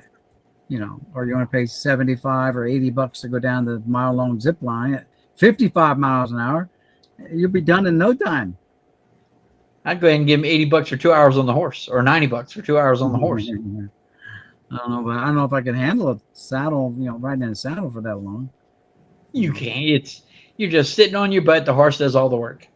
Well, I understand that, but you still gotta worry about cramping up. Like, oh, I got a cramp in my hip because your legs are all bow-legged and shit on the horse. They're like, damn it. I'm old. I get cramps every once in a while. The other night, I woke up with a cramp in my calf. It was killing me. I'm like, oh God. Oh, that's the worst. Yep. I get those all the time. Oh my What that God. feels like. on your hamstring, right? Your hammy is like, Actually, the one not last night, night before last, the one I got was in. It was like my calf, but it wasn't actually my calf. It was on the outside of my leg, along the calf, and I mean everything was so tight. I thought my leg was gonna snap in half. Oh my goodness. Yep. That's what mine was. It wasn't on the calf. It was on the outside of the calf, between the calf and the shin, right up to there. Goodness. And you know, the thing is, I used to not laugh, but I used to think it was funny when I was younger. My father-in-law would get the cramp on his old hammy, and he'd be walking around the house in all kinds of pain. My father-in-law, and I'd be like, inside, not outside, but inside. I'm like, well, that does look kind of funny. and now I'm getting them too. So I guess it's my own karma. I guess Yeah, well, But- as the old people used to tell us when we were younger, you'll be old one day if you're lucky. Yeah. So I've heard that one. Yep, I've heard that one before. But and there's the day we get there on August 22nd. The day we get there, we can't check until like after 4. So there's a card show. Oh, Down that's the reason for the trip. down in I got it Knoxville. now. Very convenient, huh? Yeah. There's a card show in Knoxville the day we get there, and the day we leave, there's a card show somewhere else. And I'm like, yeah, well, I'm not going to be able to go to the day we leave because we're going to leave it early in the morning. But we'll be getting down there. Might get there at noontime. I can still go to the card show. So, but I don't I go. hope to you the find card something anymore. good at the card show. I hardly go to card shows. I hardly go to the flea market. I hardly do anything like that. So anymore. Most of the stuff that you have, you got with that buddy of yours, right? He located it and you ended up getting it through him. Not most, but a lot. A lot of it I got from a guy named Art. Yes.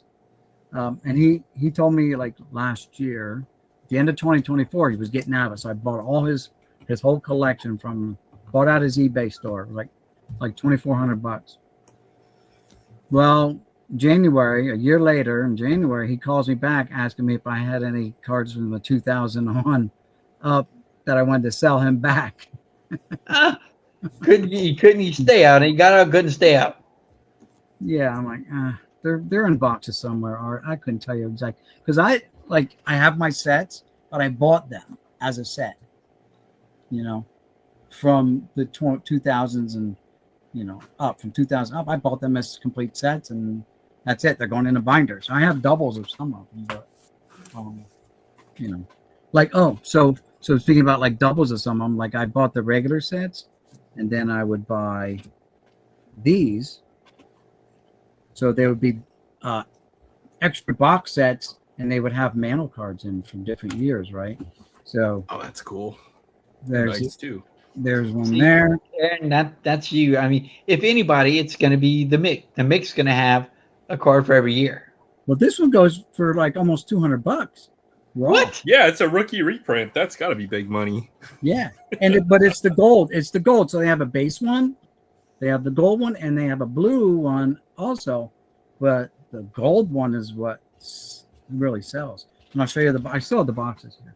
So the boxes would come, and they have these holes in there, and that's where the cards would sit. So there'd be one in 2008.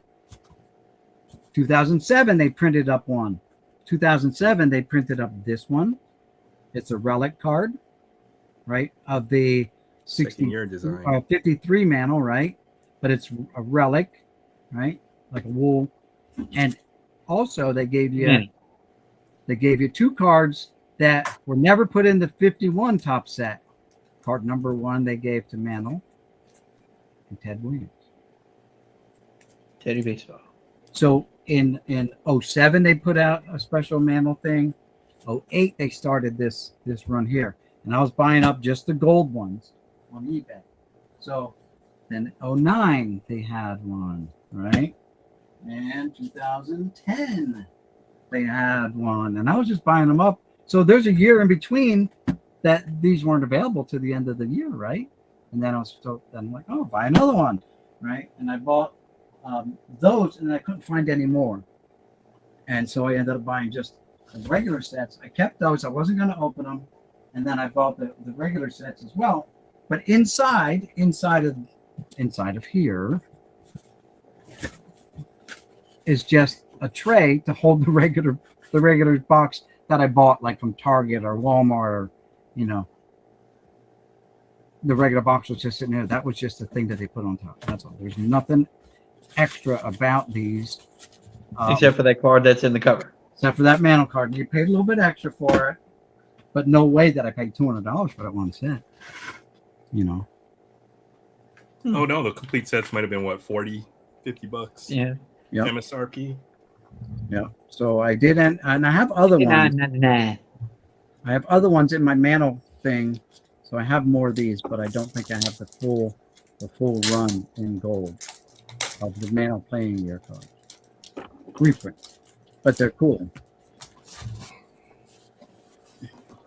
Yeah, Me those are and my cool. friend Jamie were talking cards the other day before you left to go to the National, and this has to do with your mantle thing, because other than the resale value of the 52 tops Mickey Mantle, Mhm. if I had my choice, because that's what we were talking about, if I had my choice of vintage cards, when I want the Koufax rookie. I don't want the 52 Mantle. And James said, spoken like a true card collector. Mm-mm. You get that if you had that 52 mantle, you could sell that and That's what buy. I'm saying. Buy a Other stack of than the Koufaxes. resale value of the card. Yeah. So yeah, you sell that. If it's a 4 mantle, you sell it. You buy a 2 mantle, and you buy a 9 or 8 Koufax. Koufax rookie. And so And again, that's why if you take the resale value of the 52 Mantle out of the equation and Yeah. just cards that I would prefer to have in my collection, I'd prefer to have the Koufax rookie.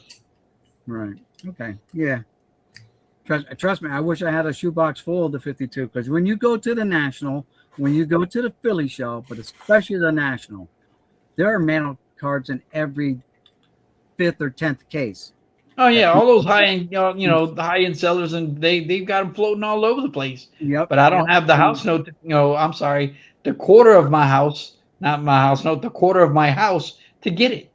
Right. And some of them have 5 or 6 of them in their display case. I've been to the National in Atlantic City, and I thought it was a rare card, and it's not. It's not that rare of a card. And when But you it walk still brings around them and you big money. see 50 or 60 of them in one building.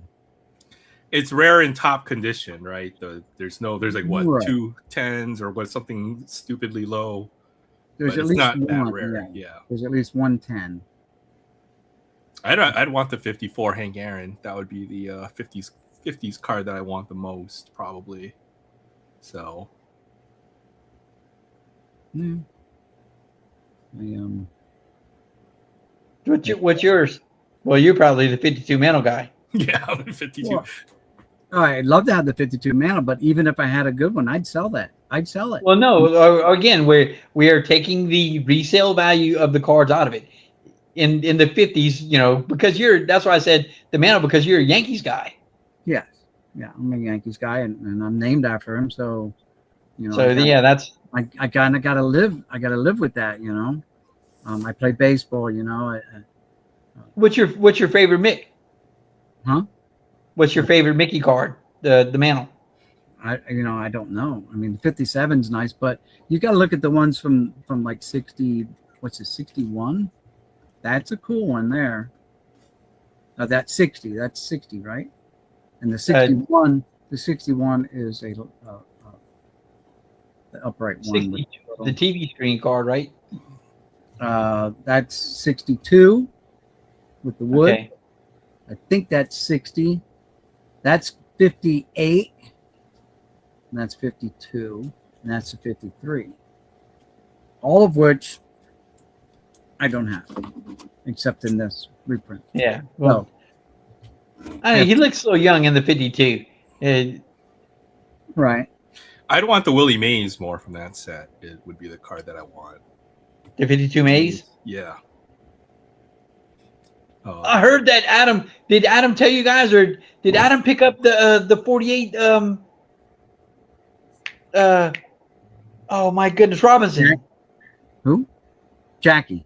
Yeah, no, I don't know. Did he say it? I don't know. I haven't heard any word, but if he did, Well, then all right. that would be achieving. I was watching Baseball Collector Mike Moynihan's stream the other day, the stream of his podcast actually, and he had on one of the guys from the National, and they were talking, and the guy said he sold the 48 Jackie Robinson to Mike Moynihan's buddy Adam. Now, I don't know how tight our Adam is with Mike Moynihan of Baseball Collector, but Mike's really big, in the YouTube community. He's the one who every other year prior to this sponsors the YouTube get together at the National. So I'm thinking he got it, but he didn't mention it. We'll find out when, if and when, right? We'll just keep it like So a he little wasn't on the rumor. stream earlier? He was. He was, but He wouldn't. keeping things a little close to his chest, Yeah, he does Right. because he saves it for his show also. Yeah, But absolutely. he also said something about flipping some cards tomorrow at a card show. He's getting stuff together. So maybe he's got to replace some money that he used to buy that card. And put it back Here's a in question for you. If you're a bank. Yankees fan, are you in the New York area? Well, Close. I grew up in the metro area. I grew up in eastern Pennsylvania, and about an hour north of Philly, and about an hour and a half from New York. And I live in South Jersey. And I'm about 2 hours from New York, and about 30 minutes from the stadiums in Philadelphia. So that I've been to one Yankee game. The one you had the tickets for. So tickets. No, at Yankee Stadium though. I mean, Oh, okay. at the new Yankee Stadium, A-Rod was there. Matter of fact, I got a book. Hold on, let me change my camera angle here, so y'all can see me better. I got one of the the books that they put out, right? Like it talks about the team and the players. It was the year A-Rod, I think, just joined the team. And they were playing the Mariners, but A-Rod was a Yankee. No, he wasn't. He wasn't yet a Yankee. And I sent my sister-in-law, she took it down, and she got down there, and she had the Yankee book, but she was on the Mariner side, and I think she had Alex Rodriguez sign it. Oh, that's cool. So you got the Yankee book with his sign, but only you know that he signed it as a Mariner and not as a Yankee. Right. He's not But even he's in the book book. as a Mariner too, though. And she didn't know who he was. She just handed the book. She didn't know nothing about it, And but they live in New York. They live in Queens, I should say, which is a borough. Yeah, I know you guys must live pretty close within a Oh, few look, hours. Pastor Ken's your neighbor there. Somerset, yeah, that's not far at all. I'm in Williamstown, down in Gloucester County. We do some business up in Gloucester City. Gloucester City, yeah, that's the main city in the county, I guess. Yeah, there's an Ergon plant there. Ergon does asphalt, and we handle the Ergon national account for engineering and electrical engineering for Ergon and Ergon plants across the country. Okay, So yeah. I ship stuff up to Gloucester City all the time. Gloucester City. Gloucester Depending on who you're City. talking to. Gloucester, come on. I know. That's why I get them around here. Everybody else says Gloucester. Gloucester. They, just Gloucester. A lot of that's silent. Yeah. And the closer you get, then it just Gloucester. It's Gloucester City. So Jersey accent right there, huh? I don't know about a Jersey accent. Hey, I'm in Middle Mississippi from South Louisiana. My accent is on a totally different part of the world. Yeah, like I've lived here, and I noticed people from Philly. I know they got an accent. North Jersey people got an accent because it's more like New York, maybe a bastardized version of New York and North Jersey. South Jersey, people don't have accents. That's only tourists that come down from New York and stuff, like the Jersey Shore. Those people. That's where you get. There's no accent. Do I have an accent? No. Sounds pretty flat American English. There you go. About as bland as you can get. Uh-oh. No. Food question right here. Pork roll, not Taylor ham. You say water or water. You say radiator or radiator. Tomato or tomato, right? Water. When I was a kid, it was water, but I know it's water. There's a water and water, right? You don't know. That's how you can tell people from certain parts of the country, like, oh, you're from Pennsylvania because you call it water. There's water. See, and all right. I worked for many years from a guy from Titusville, Okay. Pennsylvania. That might be out Western PA. And then my mom's husband, he's from just outside of Hershey. Okay. That's in the south central part. Chocolate factory. For the eastern Chocolate side of the state. factory. Everybody goes there for a class trip. The Hershey factory. And the One of my aunties was from that area of Pennsylvania, if I recall correctly. Hershey. The chocolate factory, yep. Yeah, the chocolate factory. True Jersey. No one down around me has an accent. They all sound like me. Maybe because we're Jersey transplants. I don't know. But, or, Pennsylvania transplants or from where else, but they all sound the same. The North Jersey people are like the ones from Jersey Shore, the show. They come down with that accent and they're talking funny and stuff like that, but that was all part of the show. Yeah, Jersey Shore. Yeah. Philly people have an accent, though. I'll give you that. People from Philly have an accent. I don't know why. Yeah, I'll sound like Sylvester Stallone. And No, Rocky. he talks like he's got marbles in his mouth. No, that's not. But what's his name? He's dealing with dementia now. Oh, I know you're Die Hard guy. yeah, Bruce Willis. Bruce Willis, right? He's from Philly, and he has an accent. Who else? Dirty Dancing dude? No, was it Dirty? No. Oh God. Oh, well, what's his name? Kevin Bacon is from Philly, right? Kevin Bacon. Kevin Bacon is golly, Footloose.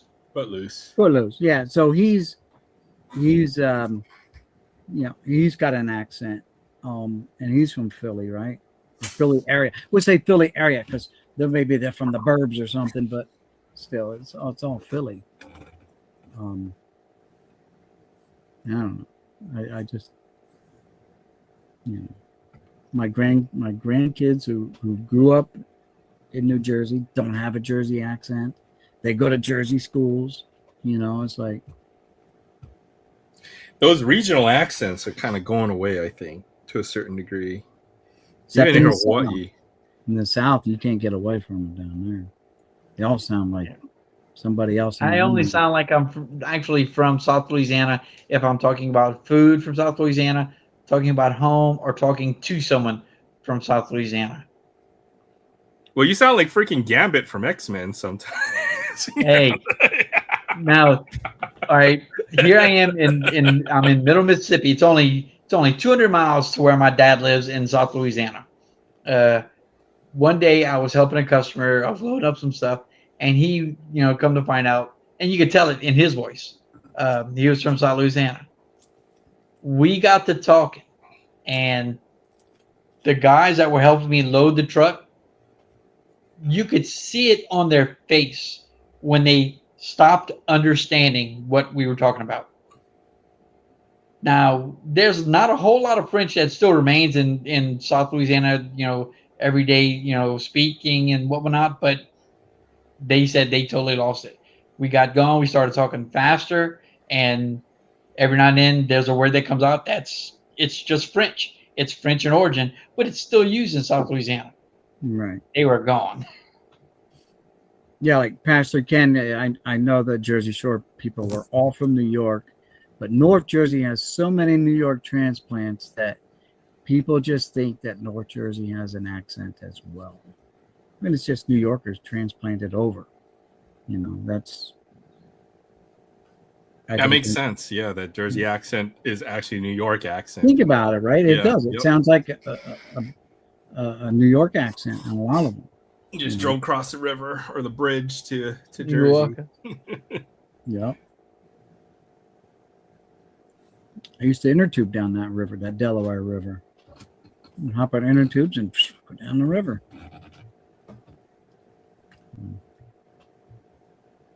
It's got to be on my bucket list. Get out there someday. His hometown's been overrun by them New Yorkers. Now, my brother-in-law has a New York accent. He's from Queens. He's got a New York accent. When he comes down and we talk, we have conversations, he's got an accent. He's got to talk, you know. He's got that talk. He was a fireman too, you know. So it's like even worse, you know. He was a lieutenant with the fire department or a captain with the fire department in Queens. So yeah, he's got it. He's got an accent. We would go to the flea market. And he'd be talking, you know, and it's like, but he knew so much about so many things, like antique things. They're like, oh, you know, I used to have like 3 of them in my garage, you know, and it's like I can't even talk like him because I'm talking more like a mobster, you know. I was about to say that when you said that. That's what it sounds like. It's like you know, used to have like 3 of them in my garage, and then again the 3, but he's got that New York accent. I can't even do it. I sound more like a mobster when I try to do it. You know, those guys over there, yeah. Very, very distinct. Them Utes over there, the Utes right there, those 3 guys. Yeah, I mean you can do it if you want. Come during baseball season, we'll go to Somerset Patriots game. Yeah. I'll have to figure out that the logistics. I need to get to the mainland. It's been a bit since I've been over to the mainland. So, well, I'm not going to say come during baseball season to Middle Mississippi or South Louisiana because baseball is a summer sport. Don't come down here in the summer. Yeah, Louisiana sounds hot, or Mississippi sounds like hot in the And it's not just the heat; it's the heat. I mean, I've been outside of the state. I've been around the country. It's not just the heat; it really is the humidity. Jersey's the same way. Jersey's the same way. It could be 80 degrees, but the humidity is what kills you. You know. Well, here it's 98 feels like 117. I lived in Vegas, and it'd be 100 degrees, and you wouldn't break a sweat because there's just no humidity, no moisture in the air. Yeah. It's fairly humid over here in Hawaii. It can get pretty oppressive, but not like 100% kind of humidity where you're walking around and you get wet because you're just like, it sticks to you kind of humidity. When I was a kid, because we didn't have air conditioning in schools when I was a kid, when you got to class in the morning, you had to wipe the top of your desk before you put your books down. Because if you didn't, your books were going to stick to your desk once they started to dry. Oh, yeah. Yep, that's true. I've seen that. You stick a card on the wet, and then it's just gonna rip off the desk or whatever. Yeah, because the moisture just holds that first layer, and it's gonna stay. Yeah, it's that's why we kind of like Tennessee. We're thinking about moving there. Really? Yeah, it's got the same. You got all 4 seasons there, right? The only thing I don't like about it is like when I look up houses on the map and stuff like that, and I click on flood zones, there's so much water everywhere.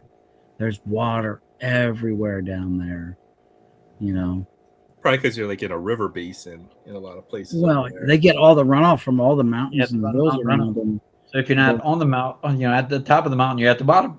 Yep. Appalachian Mountains run right through the portion of the state on the eastern part of the state. Don't get me wrong. I grew up on I used to hike on the Appalachian Trail all the time because it ran through practically like a mile from my backyard was the Appalachian Trail when I was a kid growing up. So we would just hike up the mountain and hike out to the trail all the way out to the Delaware Water Gap and hang out there, So, yeah, they got the 4 seasons there. One thing I don't appreciate, and thank God, like I used to think I wanted to move to Florida, but I'm like, man, I don't like gators. I don't want to have to worry about gators, man. Screw that, gators, man. Well, they got them in Tennessee and parts of North Carolina. Now, they haven't made it into eastern Tennessee. They're in the western, down near Memphis, and in the western part they got gators because of the Mississippi. I guess the gators go up the Mississippi to a certain point.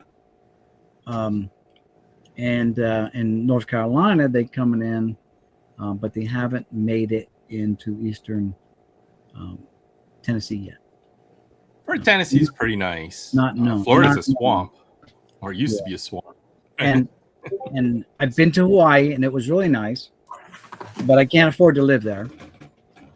None of us can, is the problem. Yeah. So, and I've been to Guam, and between the two, it seemed like it rained every day in Guam that we were there. In Hawaii, it didn't rain every day. yeah, that's actually a real tropical climate versus Hawaii's not quite tropical. It is fairly tropical, but it's not like in the jungle kind of tropical. Guam would be more like that, I think. Yeah. So, And so, yeah. Yeah, I don't like, and I'm not a big fan of snakes either. So this trip going down, I've been, we have copperheads, and we have water moccasins, I hear, up here. You don't see them. We have timber rattlers. Never seen timber rattler. I've seen 2 copperheads in my life, and no water moccasins. oh, that's right. Down there, they got like 5 different types of poisonous snakes. 3 of them are rattlesnakes, pygmy, some other kind, and timber rattlers. And then they've got cottonmouths and copperheads. So I've seen every one of those in the wild. And so I'm like, I had talked with my grandkids already, because when we go out, we're going down by the creek. You guys can't, no touching animals. Not because my granddaughter up here, the middle one, she'll go out, and she's gone out and picked up, snakes in the backyard because she doesn't think they're poisonous. No fear. Right. But she's lucky because she's seen them handled before. So she knows, well, my dad picked it up. No problem. It's a garter snake, though. She doesn't know that next snake could be a copperhead or whatever, so she's only seen garter snakes at their house, so we had that talk, and I'm going to have to always reinforce that with them. We got to watch out. You got to be careful down there. Bears, Jesus Christ, bears, But you want to move to Tennessee? Listen. You want to move there? Is that what I heard? Again, we went there before, and I was worried every morning getting up and going out of the cabin. Is there going to be a bear in the front yard? And where are the kids at? Where are the kids at? Oh, we're going out back into the jacuzzi. Are there any bears out back first? All right, let's look for bears first. They are there, I guess. But I was shocked when I went up home up in PA, and my brother told me, yeah, we got bears up here. Like, no, we never had bears up here when I was a kid. Oh yeah, we got bobcats too. I'm like, no, we don't have bobcats up there. Well, apparently, yeah, they got bobcats that moved into the area where I used to run through the woods as a kid, and bears. I said, bullshit. I'm gonna have me a gun, and if any of them show up in my yard, I'm blasting. They're like, oh, you can't blast them. It's against the law. You can't blast a bear. Bullshit, I'm blasting. Well, he's got to be attacking your livestock or something. Well, I used to have chickens, but the goddamn bear ate them. That's what I'm going to tell the warden. So that's what you can tell Wildlife and Fisheries. I used to have chickens, but the bear ate them. The bear ate them. What can I tell you, warden? The bear ate them. Now, my brother, he had chickens. He had 2, a rooster and a hen. And it's funny. He named them after me and my wife. One was Mickey and one was Michelle. And a bobcat ate them. And a bobcat ate them. I'm like, are you kidding me? I'm blasting. There's no way I'm not blasting something. That's bullshit. They're like, no, you can't do it. I'm waiting to hear when this move to Tennessee is going to happen. Now that you're retired, you just need to sell that place and pack it up in all those boxes sitting behind you and move on down. Build a house out of those boxes. These boxes are going to be gone. I don't know. I mean, I have 1 million that are keepers or more. The rest, they're junk. I don't care. They're all right. Ready? This is only part of it. I'm going to flip it one more time to show the audience. All right. Here we go. So far, this thing will stay. Look at that. All That- the way to the roof. That right, I floor feel to bad roof, for. all the way down. Oh Right? my goodness. Now my garage is like 12 by 24, so I got a little room there. I cleared that section out. You see the dollies? I had stuff floating on dollies too to move them around in here. Over here, so far, is my keeper stuff, but it's not organized at all. Right? They're just tossed in there. Right? And I got to go through the mailboxes over there to figure out. Shoe storage boxes, man. That's Out of the mailboxes, I got 14 of them. Right. But yeah, and I still have 855,000 count boxes in storage. Wait, what? How many? 800, you still have the vault, right? Yeah. 855,000 count boxes in my storage unit yet. Doing the math. So yeah. 50, so that's 5,000. I watched you moving stuff out of the storage unit, loading the truck. The other day, I watched that video where you've got the camera sitting on the dash, and it just shows you back and forth, back and forth, back and forth. Yeah, and then I just time lapsed it. Like 500,000 cards. That's crazy. So Pastor Yes. Ken says you need more. So if you want my base cards, I'll ship them out to you. and that's the thing, like no one's gonna pay to ship out commons from the junk wax era. No. Well, what you got there, you're gonna need like a storage container or something to haul it down or something like that. I'm not. something like No, that. they're not gonna go. They'll go in a bin or something, trash bin. Burn them. I don't give a. You know what I mean? If I go, I'm only taking the Hall of Famers, the Hall of Very Gooders. I got my sets that I've been working on. Everything else is pew pew gone. I don't care. Yep. I'm getting to that point as well. So Yeah. gotta get rid of some of these the car because it doesn't make sense, right? You have the boxes and someone give you $2 for $5 or whatever for a complete set. It's just not worth it at that point. It's not worth the labor. There you go, Pastor Yeah. Ken. Or to store them, right? If I'm paying on a storage locker, and I'm 200 storing, $250 a month. They knocked it down for the last 2 months now.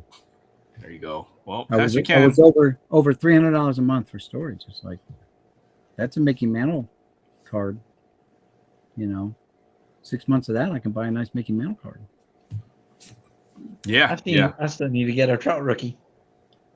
I have Pastor Ken will take them off your hands if once you get to that point, maybe. one. Yeah. So, but yeah, I've got a cheap locker. I still pay $50 a month on that locker. It can hold. I think I counted. It can hold up to about 200,000 cards in one of those 5x5 lockers. We did the math. But a lot of those cards, I have no use or attachment to them necessarily. So Exactly. I'm getting ready. I've got probably about 3 or 4 bins already. So about maybe 10,000 cards I thinned out. Those will go. I'll Goodwill those cards. So 850 times 5,000 cards is 4,250,000 cards. Plus That you haven't sorted through yet. that's in storage. A lot of them have been sorted through, but not all of them. And I've got, you see what I got here. All these are full. And the ones behind me are full. And I've got just as much upstairs. Oh, I missed a zero. It's 4.2 million. You said 4 million. You said 500,000. Yeah, I missed a zero there. So rounding error. Yeah, okay. Well, you're never going to be my accountant with that kind of rounding error. Yeah, well, if it goes to my pocket, it will be. Yeah, well, that's on what are you, Otani? You Otani's accountant there? We lost the zero here, Troy. What do we do? Blame it on the accountant. That's what Otani did. All right. My accountant gambled it away. Must have. I had no idea he was gambling my money. He See, told but me it doesn't work, man. I lost a zero. That's the same as it's a nothing, right? rounding- Hey, yeah, it don't was a worry, rounding nothing to error. worry about. Rounding error, you know. It took me 6 months to fill that thing up with just driving trips up and back with my car and my truck. Yeah, I've pulled mostly everything out of that locker, so Yeah. some is gonna go back in, and then like complete sets are going back in, and then I'm thinning out a lot of the base set cards. So since it's all recent stuff, a lot of these guys are active players. No one's are still some chance on some of these guys. So finally, towards the back end of the years, I can finally really make the decision on a lot of those cards. But yep, it's a process, that's for sure. You know what? For the right price, I'd sell them all. I'd sell everything. No, you're right. Just sell a whole I think I got a 20. $1,000. And if you have like 100,000 cards in there, it's like what, 100 cards for $1 or something like that, or even 1,000 for $1 or something. It's bulk rate. Yeah. Right. I got to lose 20 somewhere on the table. I'll send it to you. I lose 20. Yeah, there you go. So I was thinking, if someone made the right offer, it would all go. The Manos, everything, the Trout rookie, going. Hey, well, before that happens, get that 73 list out to me so I can see what I can get. Yeah, Calling you're right. dibs. I'll start. I'm gonna start looking at that tomorrow. How about that? Actually, it's 4:30 now. In about 4 hours, I'm gonna start getting ready to go to a card show in Madison. It's about an hour drive north of here. So, Aaron, I never got an email from you with your. Yeah, you're right. Okay. I will. I owe you an email. I will send that out too. Yeah. Otherwise, this will just go away with that whole high bidder thing. It'll be done. I'll do that tonight. Before I go to sleep. Same with Pastor Ken. I've already got the card ready to go. I just got. But how about that? I'll swap it out with that one there. I'll give you that one. Is that Magic, or is it check? Chris Webber. It's Chris Webber. It's I can't. It's like a numbered box in a yellow uniform. I knew it was somebody with the Lakers. I got a Chris Webber somewhere. Michigan classic jersey. Sport. That was one of my prize cards as a kid. Probably. It's in a urine stained top loader, so that probably made it a little bit harder to see. But I knew that card. For Sport. Well, yeah, I don't know basketball. I don't know orange ball. Number 8,000. For Sport. Yeah, that was probably a pretty big card back in the day. Might have been, yeah. Same with all the Shaq. It was like Shaq, then Weber, then Grant Hill and Kidd, and then Kobe. That order. Garnett. Kobe. Oh shoot, Kobe. I didn't put Kobe that sells well. I sold a lot of my Kobe stuff this year already. His stuff is on fire. Michael Jordan's stuff is on fire. A lot of my Jordans are gone. Yep, I sold a lot of that stuff. So, thinking. None of my Jordan rookies. Oh wait, I don't have any. I was about to say. I never sold any of them. Let me know when you want to get rid of one of those. Well, I did see that my PSA 2 graded Rhyme rookie is selling for like $1,000 now. That's insane. Really? No Ryan rookie? The top end of vintage. It is. It's going up. And I remember when I first decade ago or more, I remember it went up to like $1,200. I'm like, ooh, that's a lot of money. Well, I have two of them. I hope that somewhere along the line, Edison can get that kind of money for it. Well, people realize, the modern stuff is overprinted. You see it at every table. You go to a card show, at least here, there's no vintage cards here on sale. That stuff is rare compared to whatever, right? So people are figuring this out. They're like, hey, look, this stuff's undervalued compared to everything modern, so go pick this up. I got this out of 50-cent bin. It's like a $20 card now. So, Oh yeah. It's collectible. As a matter of fact, if whoever comes down and makes the right offer on the whole kit and caboodle, all 5 million cards, I'll even throw in the judge. That thing served you well. Oh man. I used to break that thing out on my videos all the time. Well, wait a minute. I'll be the judge of that one. That's nice. Oh yeah, look at that. This modern upper deck is a 9.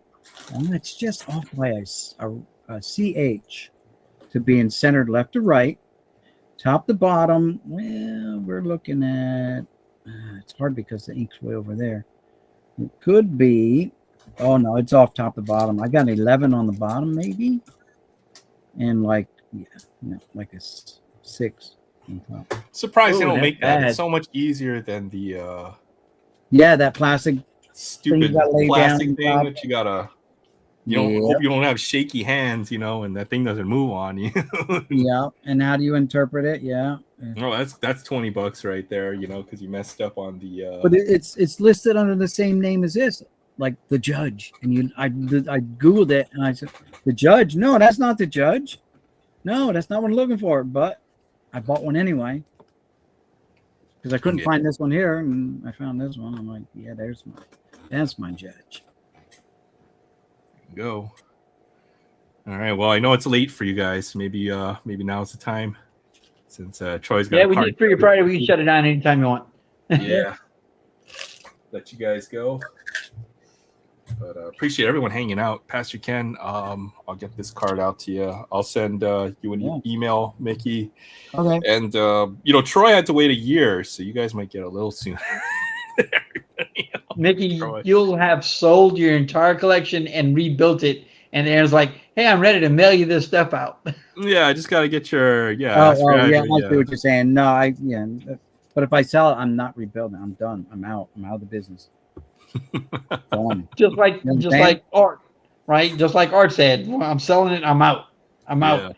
Hey, you got any of that stuff I could get back from you? I know. Late 2000s, early 2000s. 2000 stuff that I sold you, like Night Collectorholic, for $5 for a 5,000 count box, and it was $8 for a 5,000 count box, and $5 for a 3,200. I was getting them dirt cheap. He saw in the news that the Otani stuff was selling for $300 a card. Let me see about trying to get some of that back. Yeah, that ain't happening. Sorry, Art, it's not happening. I'll see if there's any modern strawberry stuff. I'll maybe send you a picture. Do a little horse strawberry cards. Strawberry fields are forever. All right, appreciate everybody stopping by. Hope everyone has a great weekend. Had a great time.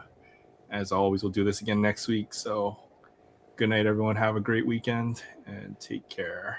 See you on the replay, Jeff Airtime. Night, guys. Good night, everyone.